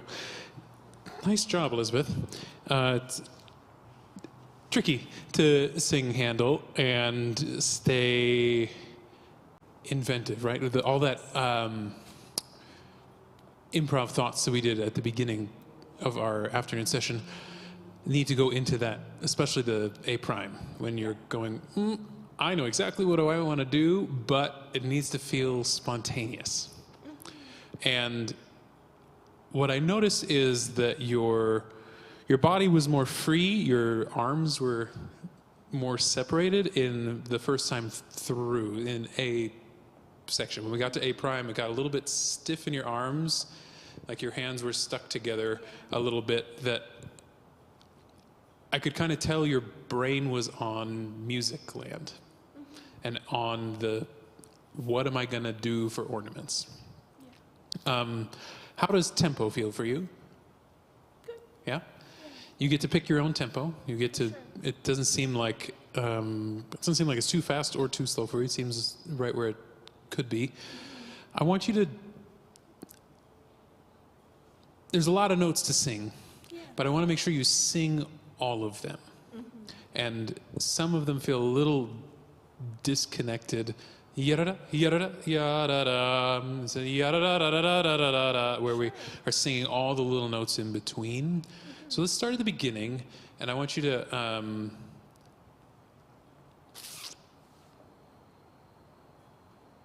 what do I want you to do? I want you to sing it on a V sound, which is going to connect your breath and make sure that we're in a legato space for your air.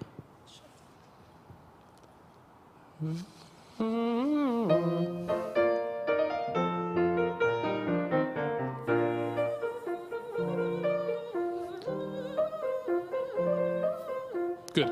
Can you be sloppier? Sure. Don't re-articulate the notes that are the same. So we feel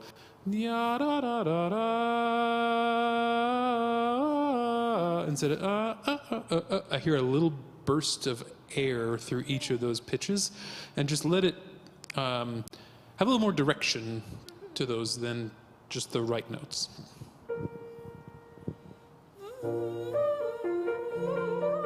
Yeah.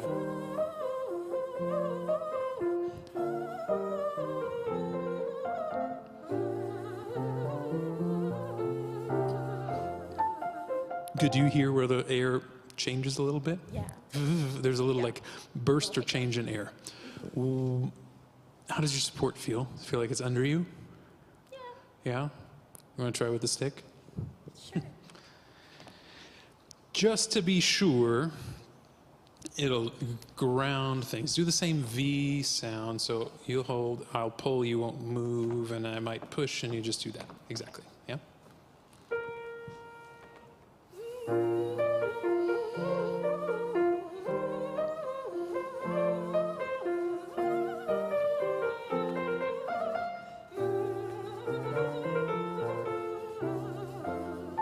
What does that do to your body? Engages it. Can you do that without me pushing and pulling and go to words? Sure.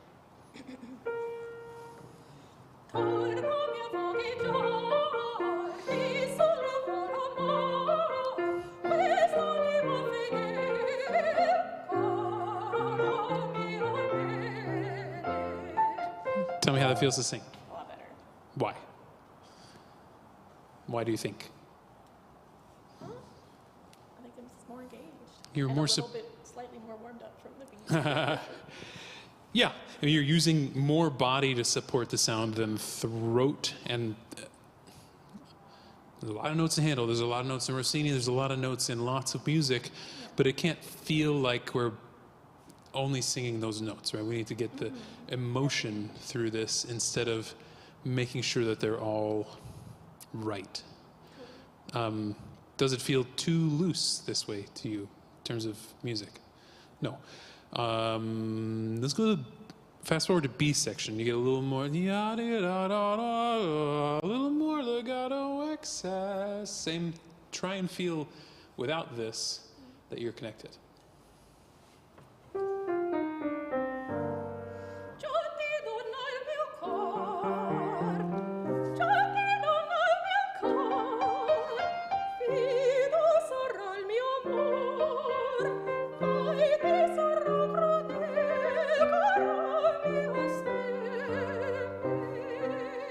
What did you do to engage other than pull on this? And then you were able to hold on to it. I don't know, it's very subtle, but Mm-hmm. yeah, just I think bringing more attention to it. So our lower half of our body does that engagement, and then our upper half of the body from the pelvis up gets to do the singing stuff. Otherwise, it's there to just hold you up, right? So we worked a little bit with Miguel on the work between your feet. Can you feel a little bit of that? Yeah. We don't notice that from the audience or from out here, but you can feel, oh, cool, my lower half is actually doing something. Yeah. Beginning of B section.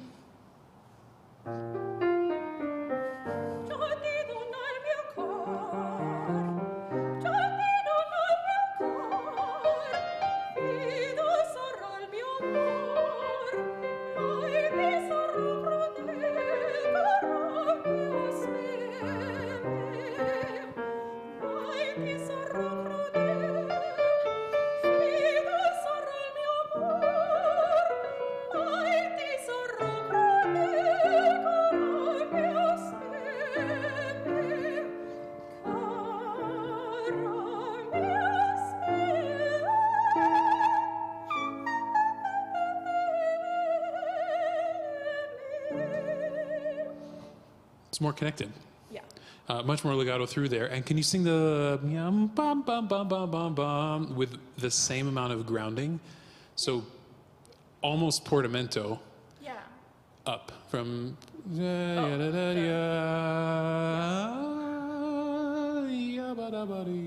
so it has some ground to connect to instead of like high, super high notes, which are great and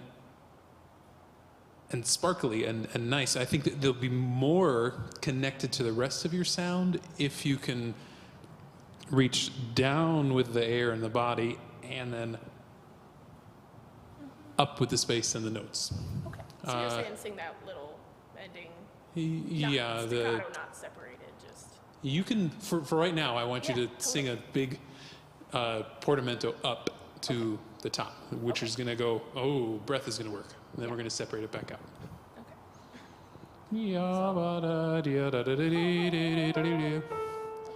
Yep.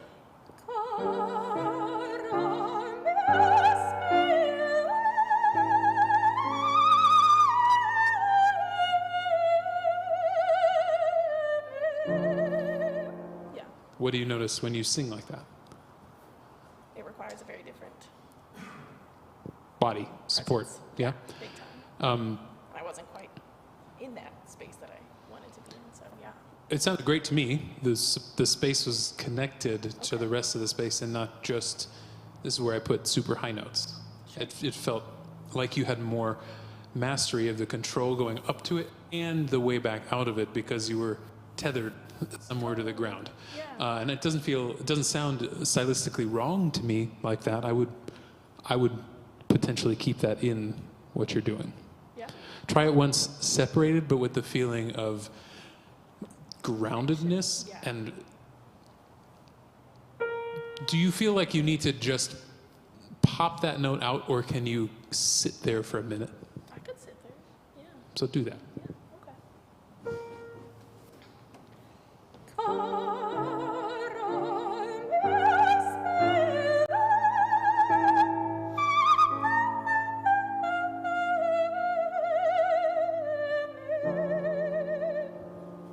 Yeah, you get all that time if you want it.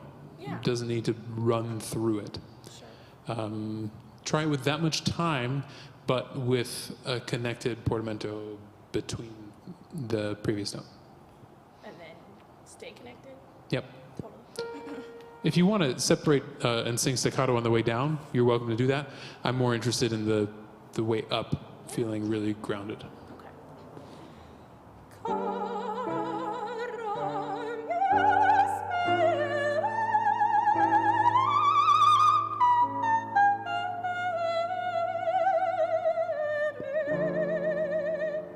That's my favorite so far. That was fun, yeah. Great. Now, handler requires lots of technique and lots of thoughts towards technique, but I want to see you give me more story and move around. So I'm going to give you a couple physical things to do that are totally random and not related to this aria, but that's usually how Handel goes. Yeah. Just random stuff. So we've got these nice books here. I'm going to move them here, way upstage. Use both in some way. And one of those chairs. Doesn't need to be down there. It can move wherever you want it to go. But those are what you get. Okay. Whole thing again, or? Let's start from the B section and do A prime with you doing these busy things. And add one more. Why don't you, are you comfortable taking your shoes off? Sure. Let's do that as well. Okay. So chair, shoes, books. All right.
Nice. So I wouldn't suggest leaving the stage or taking your shoes off in any kind of audition or competition, but the freedom that put into your body and didn't make it all about the right, proper singing, but allowed you to move around the space in a way that was less performative and more inventive, is information that I would encourage you to take with you into any kind of situation where you are not on stage and free to do basically whatever you want. What did it feel like inside those actions? Did they mean something to you, or did they just happen? I think I put them more with the music than with the text, because that just felt a little bit easier, you know? Sure.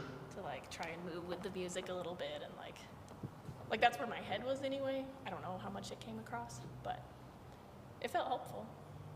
It just frees it puts your mind somewhere else other than only singing, right? Totally. And in the morning, we did something similar with some people, and if you can assign yourself a couple random things in an audition, I'm going to play with my hair, I'm going to jump on one foot, I'm going to stand on one foot, I'm going to touch all 5 fingers together, I'm going to pick my nose, I'm going to, like, whatever the physical actions that you can use your own body for. I'm going to touch an elbow. I'm going to whatever, it gives you something to play with in that space that can pull you into a more present space. Especially when you get into the, not more difficult, but the busier, more inventive A prime section, where you need to feel really inventive. That freedom of movement would be really a helpful thing for you and for really everybody. If you can find some things that challenge you to stay present rather than, this is just what I do. I reach for the stars over here. I write the letter over here. Like all those planned things that are built into some arias don't necessarily have to happen, but just some physical engagement that pulls us right into the room is a great tool for you to use. Thanks, Elizabeth. Thank you. Bye-bye.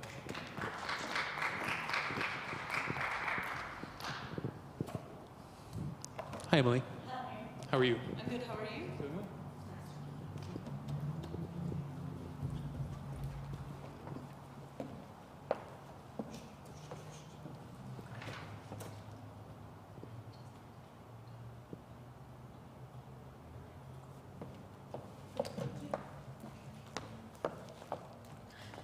Hello, my name is Emily Anderson, and I will be singing Things Change, Joe by Mark Adamo from Little Women.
You're a blossom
Great job, Emily. Thank you. Singing in English when it's our native language is difficult. Very hard. Very hard. You do very well to Thank keep things in a not spoken place, Mhm. but in a singing space. Okay. Like I could still understand all of the words you're saying, but I can tell you're not necessarily thinking, this is how I speak these words, but the legato of space is great. The legato in your breath is great. Your storytelling is there. If there's anything I'd like to talk about or ask you about, it's about what do you think about in your throat when you're singing in the bottom and then in the middle? Honestly, a lot of the time I try not to think about my throat because I do have a habit of wanting to go whenever I think about my throat. But especially in the low and the middle, kind of what I feel is it feels like everything kind of relaxes down a little bit and almost feels kind of tethered to kind of this area. Great. Sounds ideal. I think that I've noticed that a lot in the lower things. This aria doesn't really dip super low or sit in a low space, but the couple times that it does, I got a warmer sense of sound than the middle towards the top. And the top is so well placed that I don't want to mess with that because you seem to understand exactly where you want that to be placed, and it's in a great line with what you're doing. In the middle, it sounds a little bit, there's a tendency to move towards that upper space, maybe a little too soon. Okay. That you're almost over preparing passaggio before you quite get there. And I think you can trust a little more of that lower, a little bit more open-throated space in the middle. So like, things change. Yeah. Like, already feels placed by the time we get to change. Okay. And I don't know if that's a text thing of making sure that that vowel is in the right spot, but if you could think of that grounded, wide throat feeling, could we just sing the first phrase and with that in mind? Yeah. Yeah.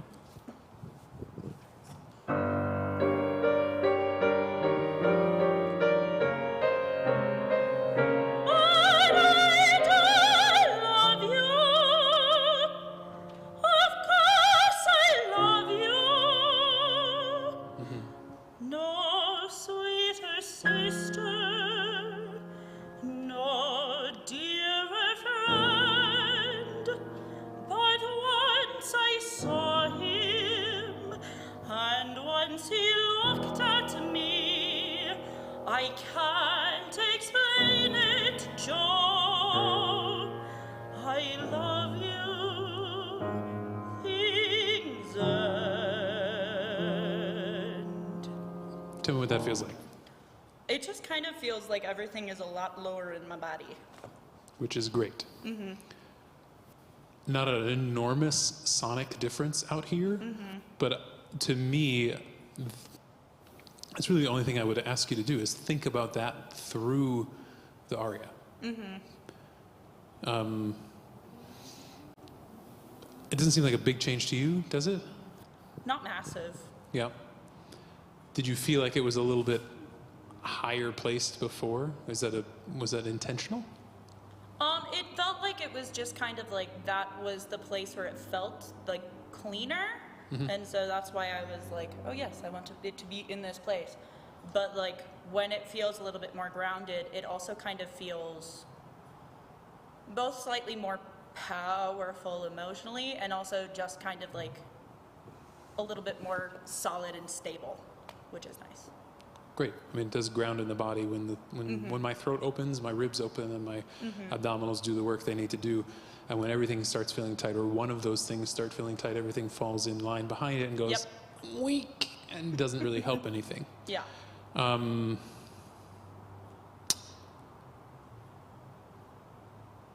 What else did you bring? Because I don't have much else to say about this. I also brought the Witches aria from Hansel and Gretel. Do you want to do some of that? Sure, let's Great. do it.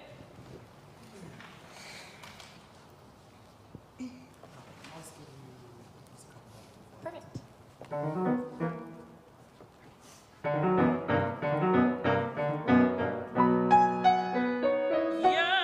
Gretel dear, soon you will disappear. Now watch, I'm so sly. When in the oven she's peeping, quickly behind her I'm creeping. One little push, bang, goes the door again. And soon will Gretel be just that pretty. When from the oven I take her, she'll look like a cake from the baker. I melted fire and changed into gingerbread. Just look how sly. Hit me, hit me, hit me, hit me.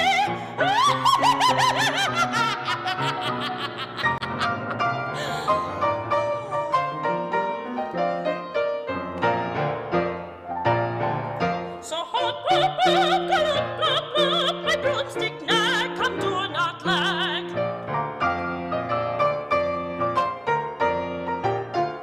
At dawn of day I ride away, I'm here and there and everywhere.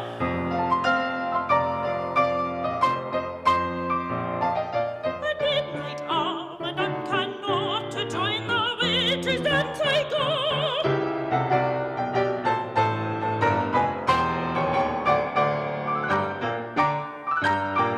And 3 and 4 a witch's lore, and 5 and 6 are witches' tricks, and 9 is 1, and 10 is none, and 7 is nil, oh what she will. And so we ride till dawn of day.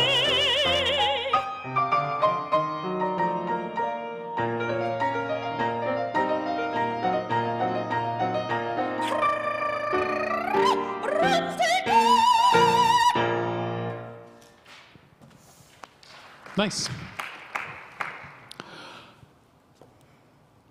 It feels a little bit without the broom riding. It turns to like Isolation. Carmen in German or English. It's very, it's very strange. Without staging, right? Yes. When we got to hop, hop, hop, glop, glop, glop, your diction kind of turned on. Okay. And Humperdinck's a little bit weird, right?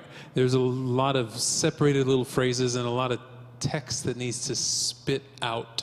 And especially when we're singing Ruth and Thomas Martin version of German, I need to understand a little bit more, and I don't want to interrupt the legato singing you're doing through the beginning sections, but I would enjoy a few more voiced consonants that actually like spit as loud as your vowels. Okay. It feels like you're being dainty about the consonants Okay. and giving us a lot of line, which is, right, that's ideal singing. But if there's ever a character to like rip into the text and the ugliness of those weird little phrases in the beginning, this is that kind of place. So what do you say at the beginning? Yes, Gretel dear, soon you will disappear. Now watch, I'm so sly. When in the oven she's peeping, quickly behind her I'm creeping. One little push, bang, goes the door, clang. It's a lot of It's a lot rhyming of things, words. right? Can you give... So when I think of vowels and consonants, I think vowels are happening back here in space, and my articulators are doing this spitting up here, and the voiced consonants kind of connect all the things, right? Hi, Gretel, dear, can have some voice to it, but it has to be a bit more crisp and just as present as those vowels. Can we start at the beginning? Yeah. Just like the bar you sing? Yes, Gretel dear, soon you will disappear. Good. Soon you. Soon you, okay. Yeah. Same thing? Yep. Perfect. Yes, Gretel dear, soon you will disappear.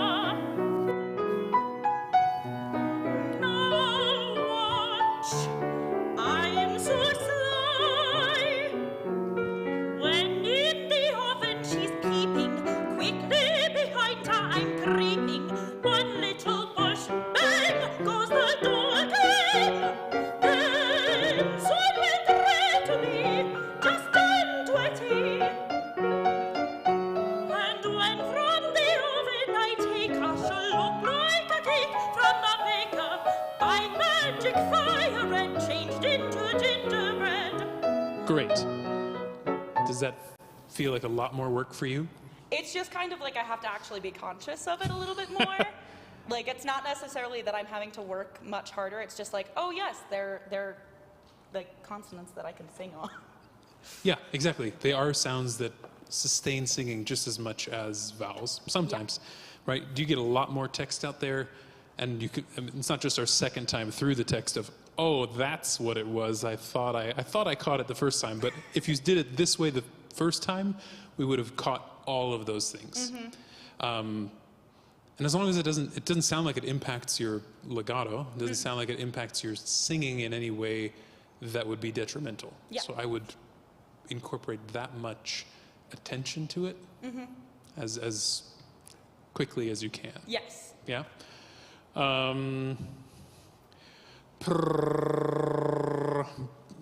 Doesn't D feel too low for that?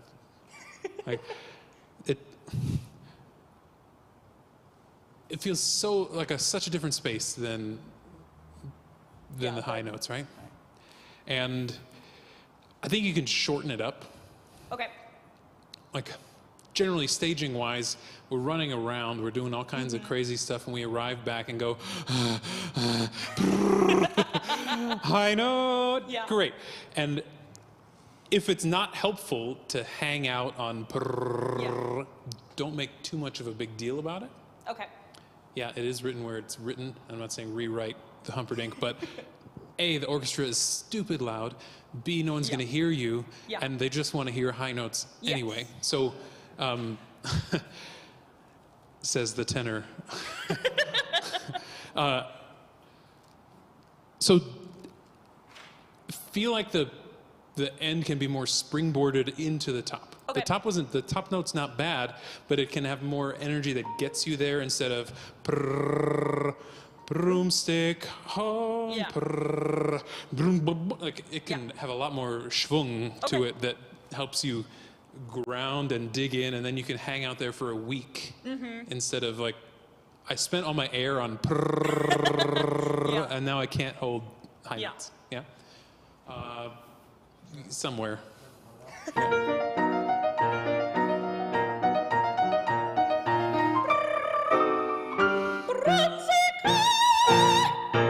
That was a very weird feeling to my brain. To not sing it correctly? Well, to change the rhythm. Yeah, it's okay. And you could hang out there longer. Okay. Almost like a button. Broomstick, ho, bonk. Which isn't there. There's no bunk, right? So you should let the orchestra know when they're going to play that. Okay. Broomstick, ho, boom. Okay. Yeah. I said earlier that I had a conductor tell me you have to let people know when the aria is over and when they need to get out of their seats and clap for you and not go, oh, I guess we'll clap now, right? Any kind of energy that goes, broomstick, ho, everyone goes, yay, and they get up and clap, hopefully. But if they don't, you haven't necessarily done your job of like, here's the period, here's where we're done, here's where you're supposed to praise me for what I've just done. Yeah. Yeah? And the energy that you lead and leave in the space will encourage us to clap for you. Yeah. Can we try one more time? Absolutely.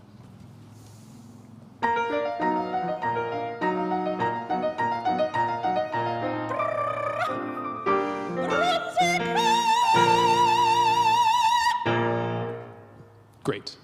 You could even be longer. Okay. And with more bloom at the end. Okay. Especially in competition / audition setting, it's like show off what you've got. It doesn't seem hard for you to hang out there, so don't cut it off Okay. before you really have to. Yeah. Be a little bit overindulgent about it and just let it ring. Okay. Great work. Thank you. Thanks.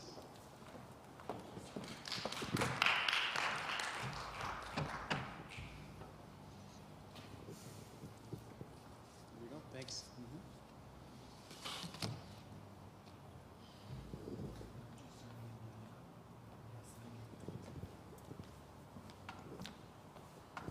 Hello, my name is Santiago Gutierrez Herrera, and I will sing Alif Toi Soleil from Romeo and Juliet by Charles Gounod.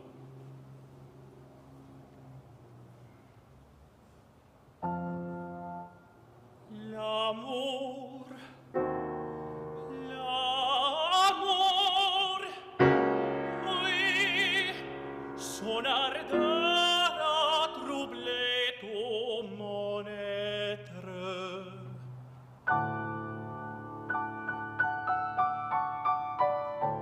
Mais quelle soudaine clarté resplendit à cette fenêtre.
Great job, Santiago. Good to hear you again. I think this aria is especially dangerous, right?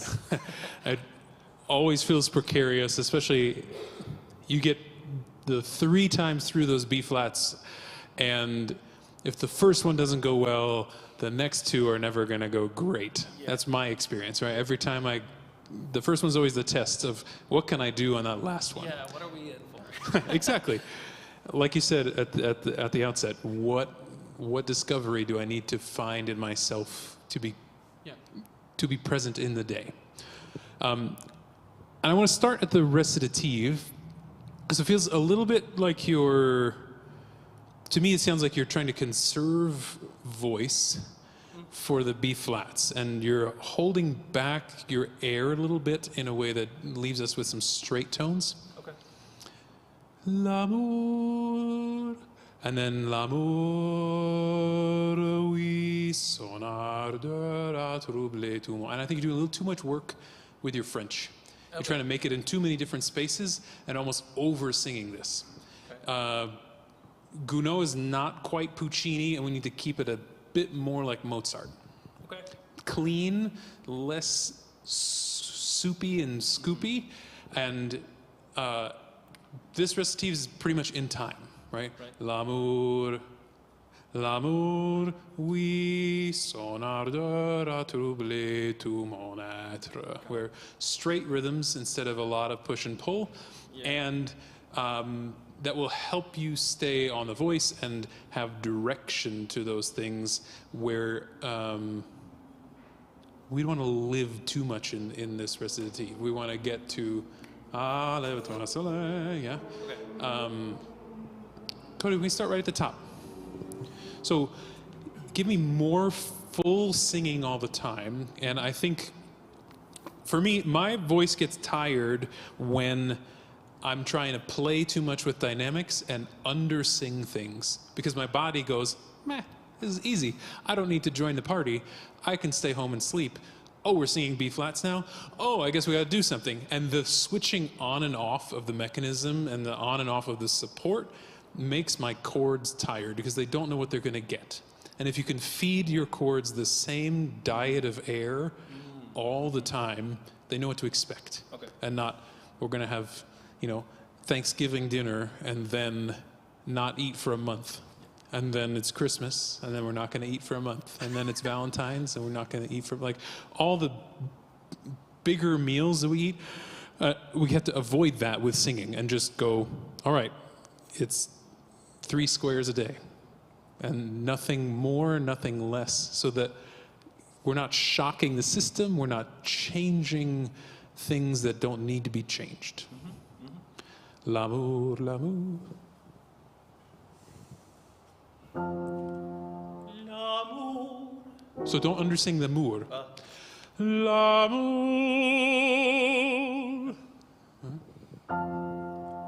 L'amour. Yes, but don't make it too short. L'amour, l'amour. Okay. L'amour, l'amour. That's weird. What's weird? I guess I'm really used to be free with these measures. Yeah, but let me try it again. So watch that portamento. L'amour. Can you L'amour. Without popping the ooh. Yeah. L'amour, l'amour, oui, son ardeur a troublé tout mon être. Yeah. Probably feels square and stuck to you. Yeah. But to me, that feels more like magic that's happening, and not like, it's romantic, but it's also like, I gotta whisper, because I'm hiding under the balcony and she can't know that I'm here. If it's, like, it's not all loud, but it needs to be fully sung in a way that feels ethereal and tranquil at the same time. Okay. Not ardent and yelling about your love. Oui,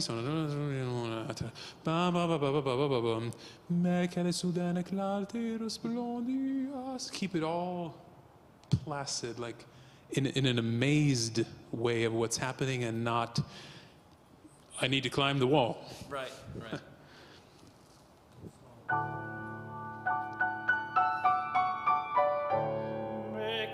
soudaine clarté resplendit à cette fenêtre.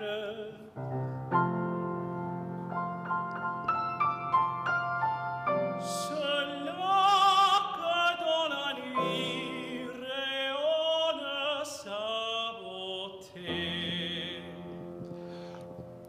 Great. Add a little more voice to the beginning of the la. C'est la. I got too big of a bloom instead of c'est la. So sing on the L. Okay.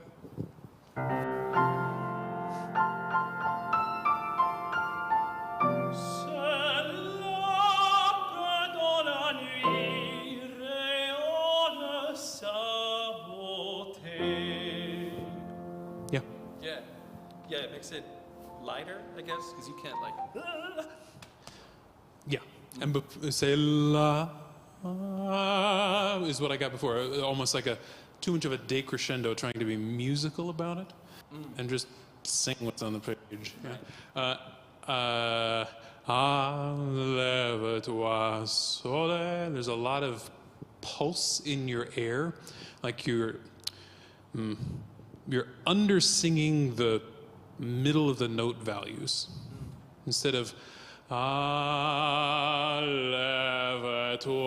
soleil, I get lève-toi. So there's like a bloom in each one. Okay. Keep sustaining through the length of each of the notes so that it's going to feel louder and more persistent to you, but it's going to encourage your body to be more consistent and legato. Yeah. Sorry, lève-toi, soleil. Lève-toi, soleil. Oh, there, sorry.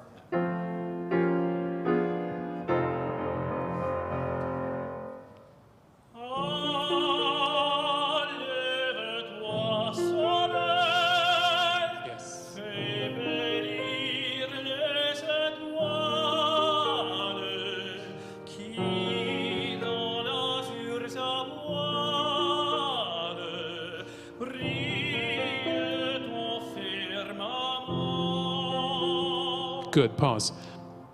What do you think? Yeah, it's definitely like you have to commit really to the note value.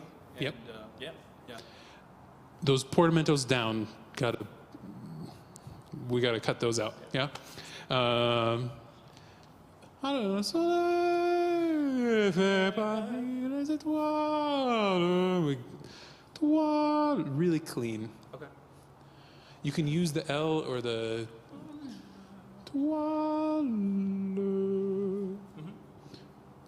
from the beginning. It's okay to be loud. It's okay to be loud in your body and sing through all of those note values.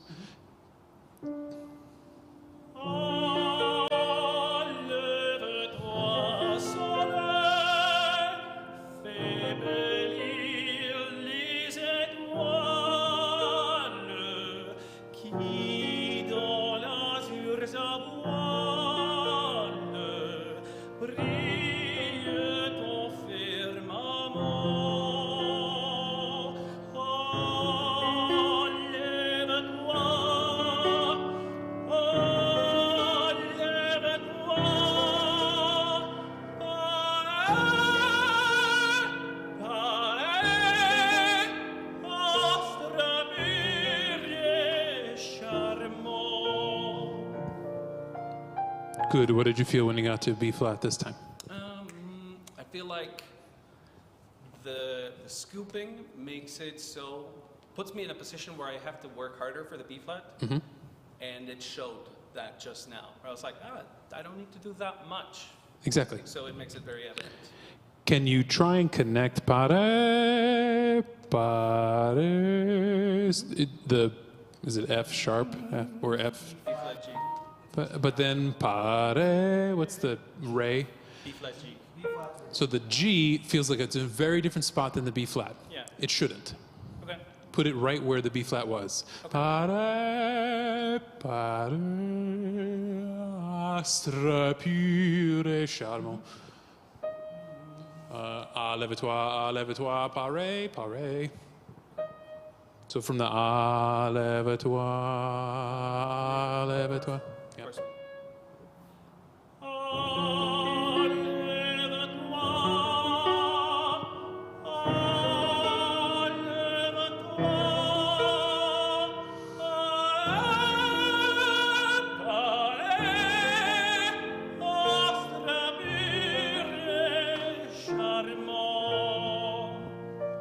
Better.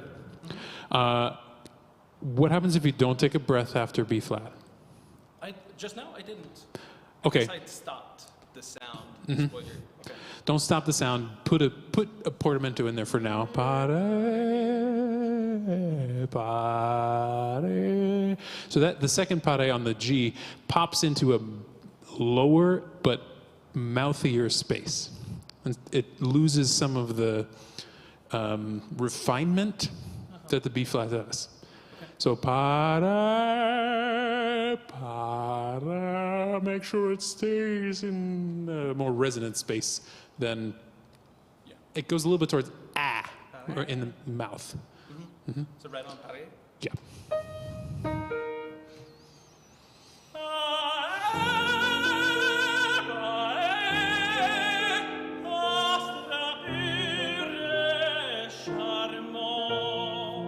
Tell me what that space feels like.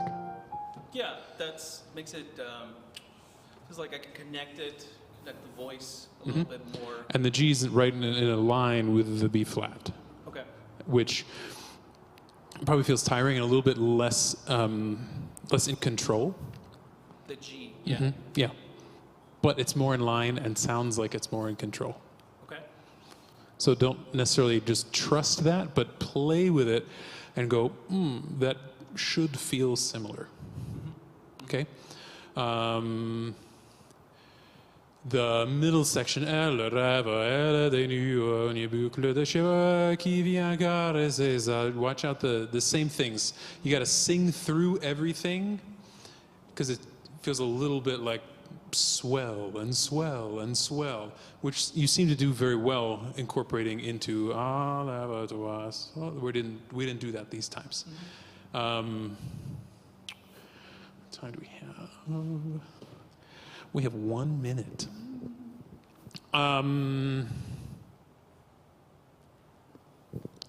Fast forward to the end. Via pare via. Pare is real hard. Try via pare via pare. Okay. In one breath? Up to you.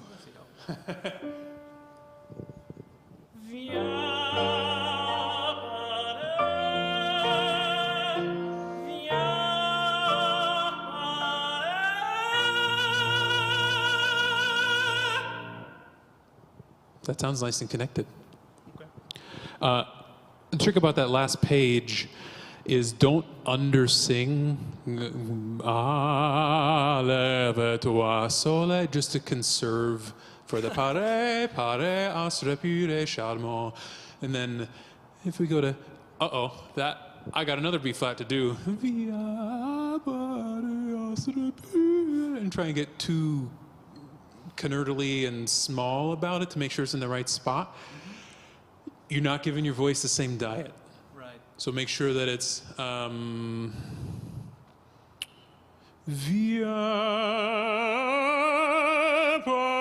it was like in a controlled way and not undersung to conserve air. Use it as a way to check in with how that last B flat's going to function.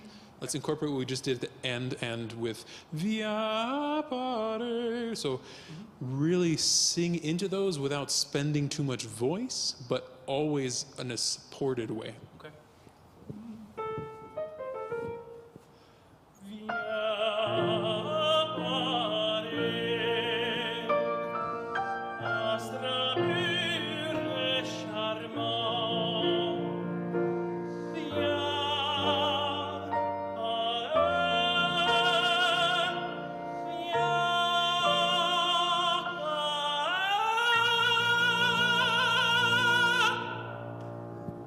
Yeah.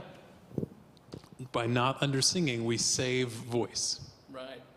Okay. because you're giving your voice the same diet. And if we start to go, I'm going to hold back, and now I got to give more, and measuring all of those breath things gets too much in the way and too complicated to really manage. And then you're like, where am I? I don't know. And then I'm going to hook and push all the notes that need that, and then it starts to get out of hand. Okay. Yeah, great work.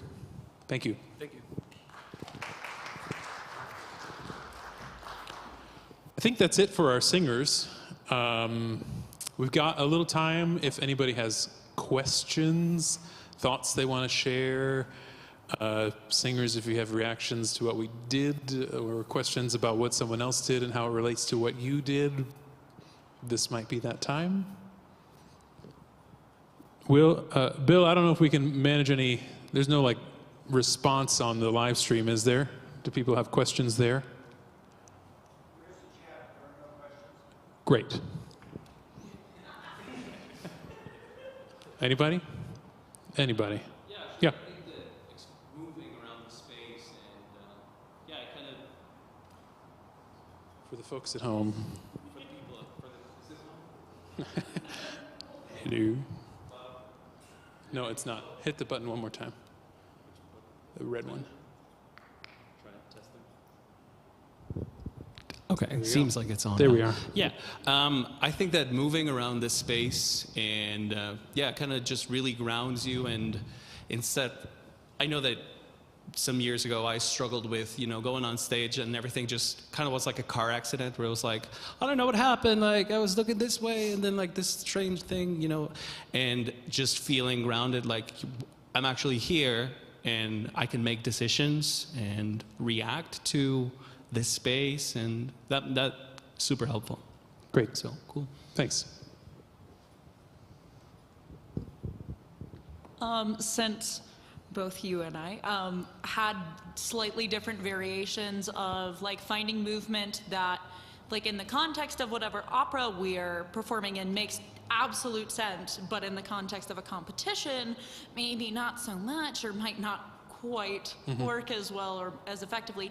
How would you recommend going about trying to go from kind of that, like, I have all of the space in the world and I have all of these props and things to mess with, to now it's just me, my lovely accompanist or collaborative pianist, and that's it?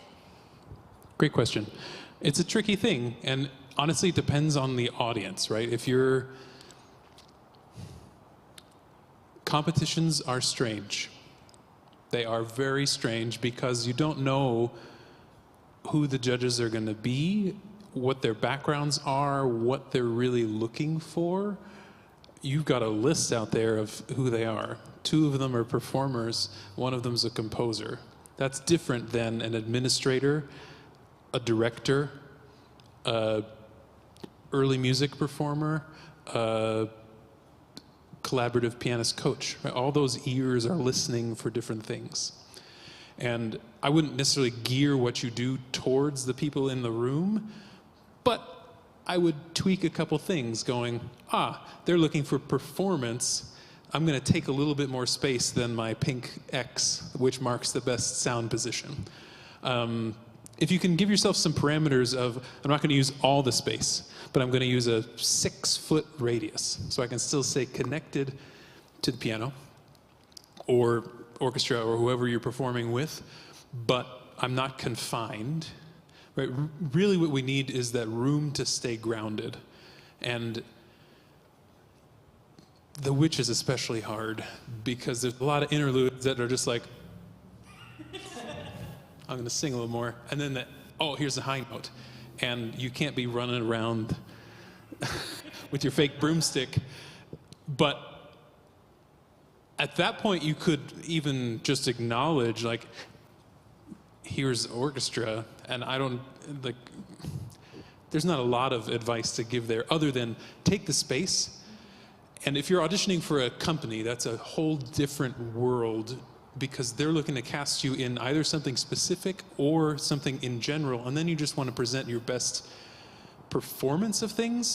But in competition land, it's often about high notes and about the excitement factor that pulls us in to what you're doing and not the time to really break out those artistic arias that are very broody and don't have high notes or anything really exciting about the singing, but on the musical level are like impossible.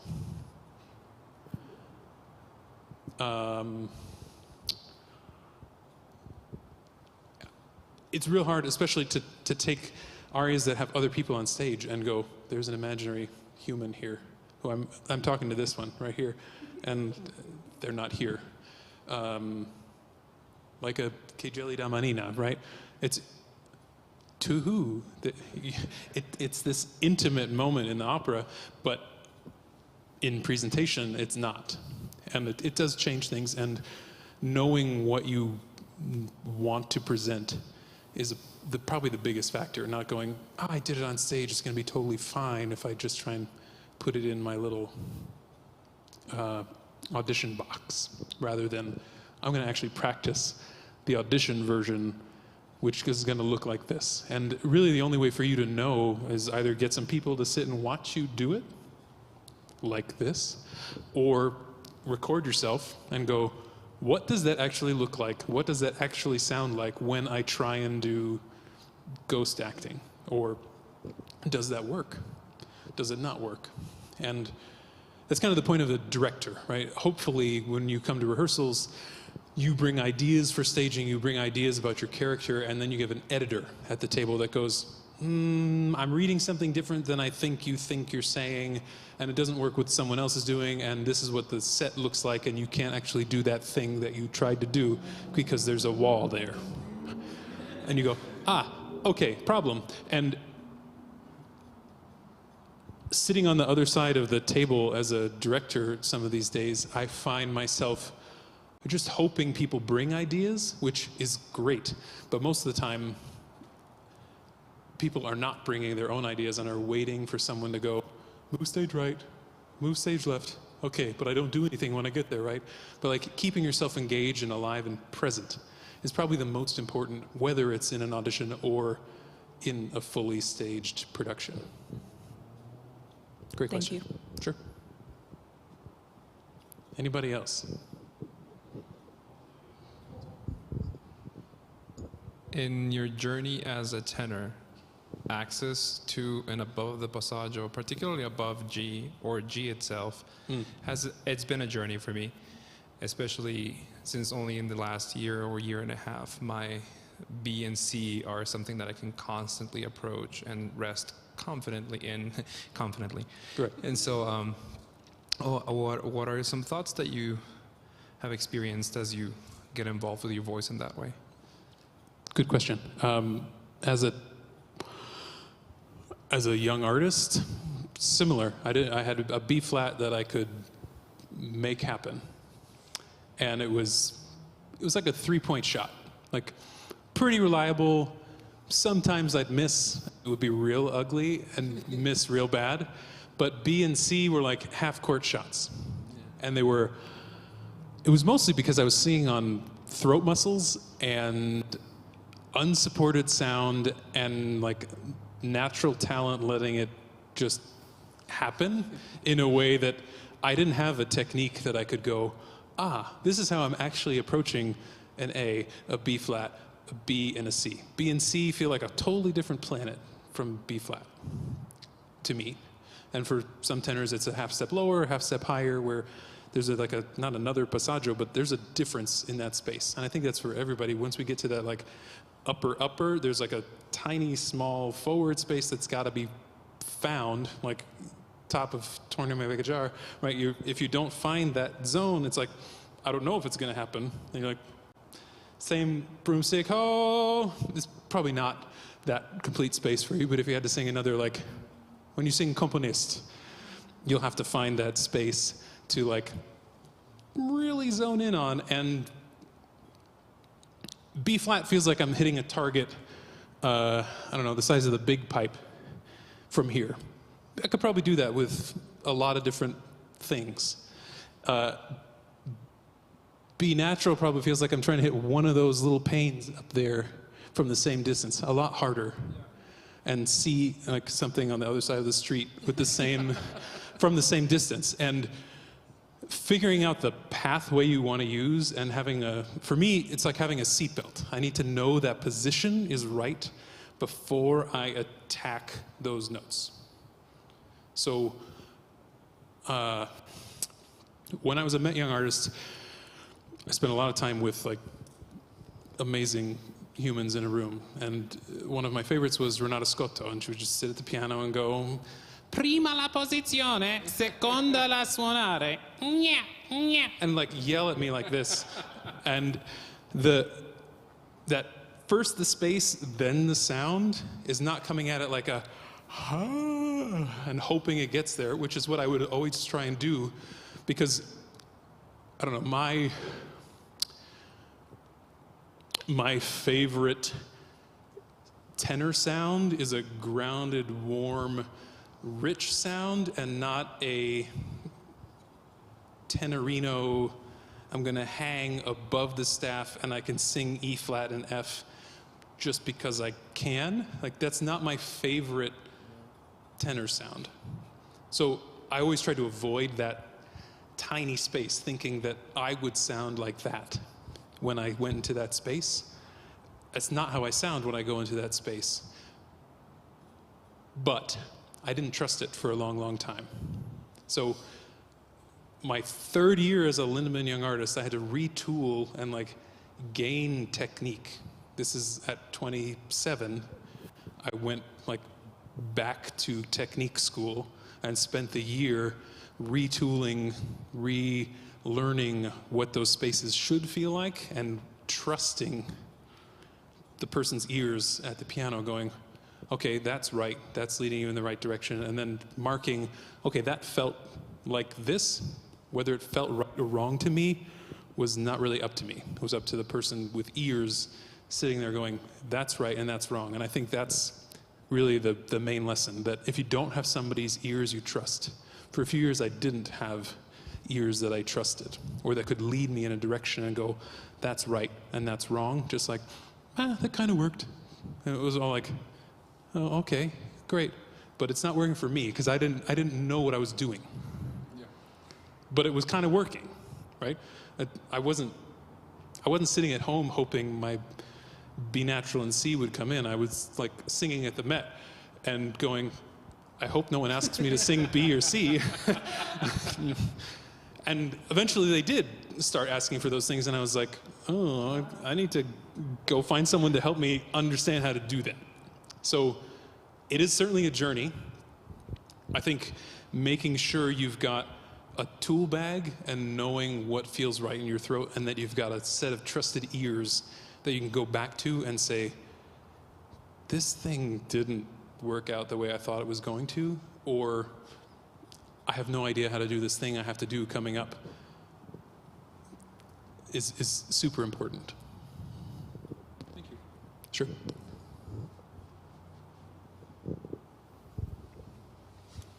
Sorry. How many singers does it take? Singers. I'm just curious with like the pulling the giant steak situation. Yeah. How, like, is there any way that you would recommend, like, is there any way to incorporate that without someone else, like, yep, helping you out? Like, does that feel the same? Okay. Because I've had teachers suggest, like, pushing, and I've had other teachers say, like, don't do that because that's going to be too much tension. Or maybe it works for, like, a tenor or baritone, but less so for a soprano. And so I was curious if, like, pulling feels different than pushing. It if does. It's about It's whatever you're not used to. Singing and most things, I don't know, I play golf and it's very similar. Like, it's a game of overcorrection, and singing is a game of overcorrection of, oh, it's too dark, uh-oh, oh, it's too bright, and like everything is going way too far, so you can feel what that is and then go, okay, I'm going to take some of that and put it back into what I was doing, instead of I'm going to take a little tiptoe to the right and hope I know what that feels like, because it's not going to feel very different when you come full circle from going too far back to really where it needs to be. And that's like the practice process. So pushing on a wall, lifting something, they're all similar sensations of engagement of the core and of the legs, of the trunk. And the more work you can do away from singing on that kind of stuff, like do a plyometrics class where you're jumping from stair to stair and you're like, oh, that's what my lower body does when it does work. Or Pilates or yoga and all those things that are like core work, and then going, oh, I need to bring that into my singing and not, well, that's Pilates class over here. And then this is the singing artistic thing over here. What we do as singers is artistic, but it's not unathletic.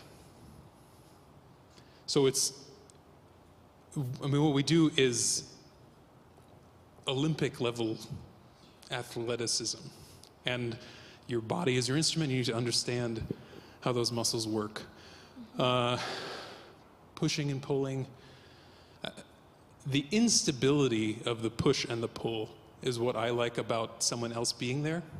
That you don't know if I was going to push or pull, and you just had to be ready. And if you're just ready, then you're doing what you need to do in those exercises, whether someone's pushing or pulling. Yeah. So, I don't know, boxing class, kickboxing is very similar of like, I'm ready to do something, and my lower body is doing things to support my body. Okay. Things like a Bosu ball that you have to stand on and it's unstable. Yeah. That does the work of somebody else.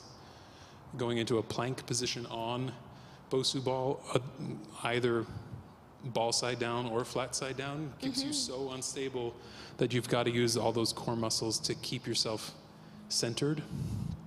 Yoga ball that you can roll out on and do a plank with kind of like knees on the ball, hands on the ground going, I don't know what's happening. That's a great way to sing too. But when we go horizontal, gravity kicks in and really helps a lot. And when we go vertical again, we're like, wait, where's that 8.2 pounds of acceleration that it's pulling me towards the center of the planet? It's not there, so I'm not feeling the same exact things. But that instability is what needs to do that work. Okay, totally. Cool. Anybody else?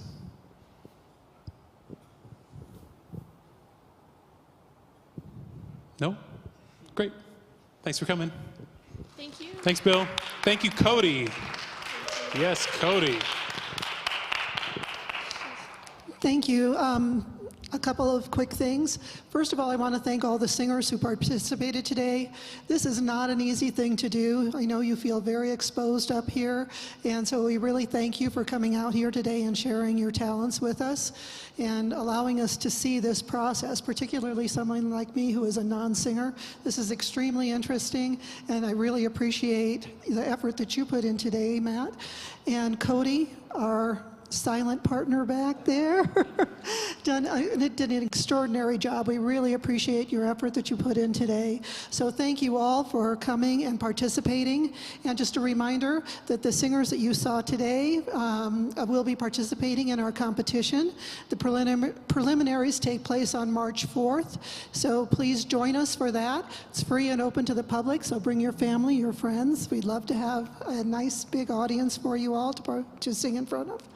And again, thank you all for coming out today, and we'll see you soon. Thank you.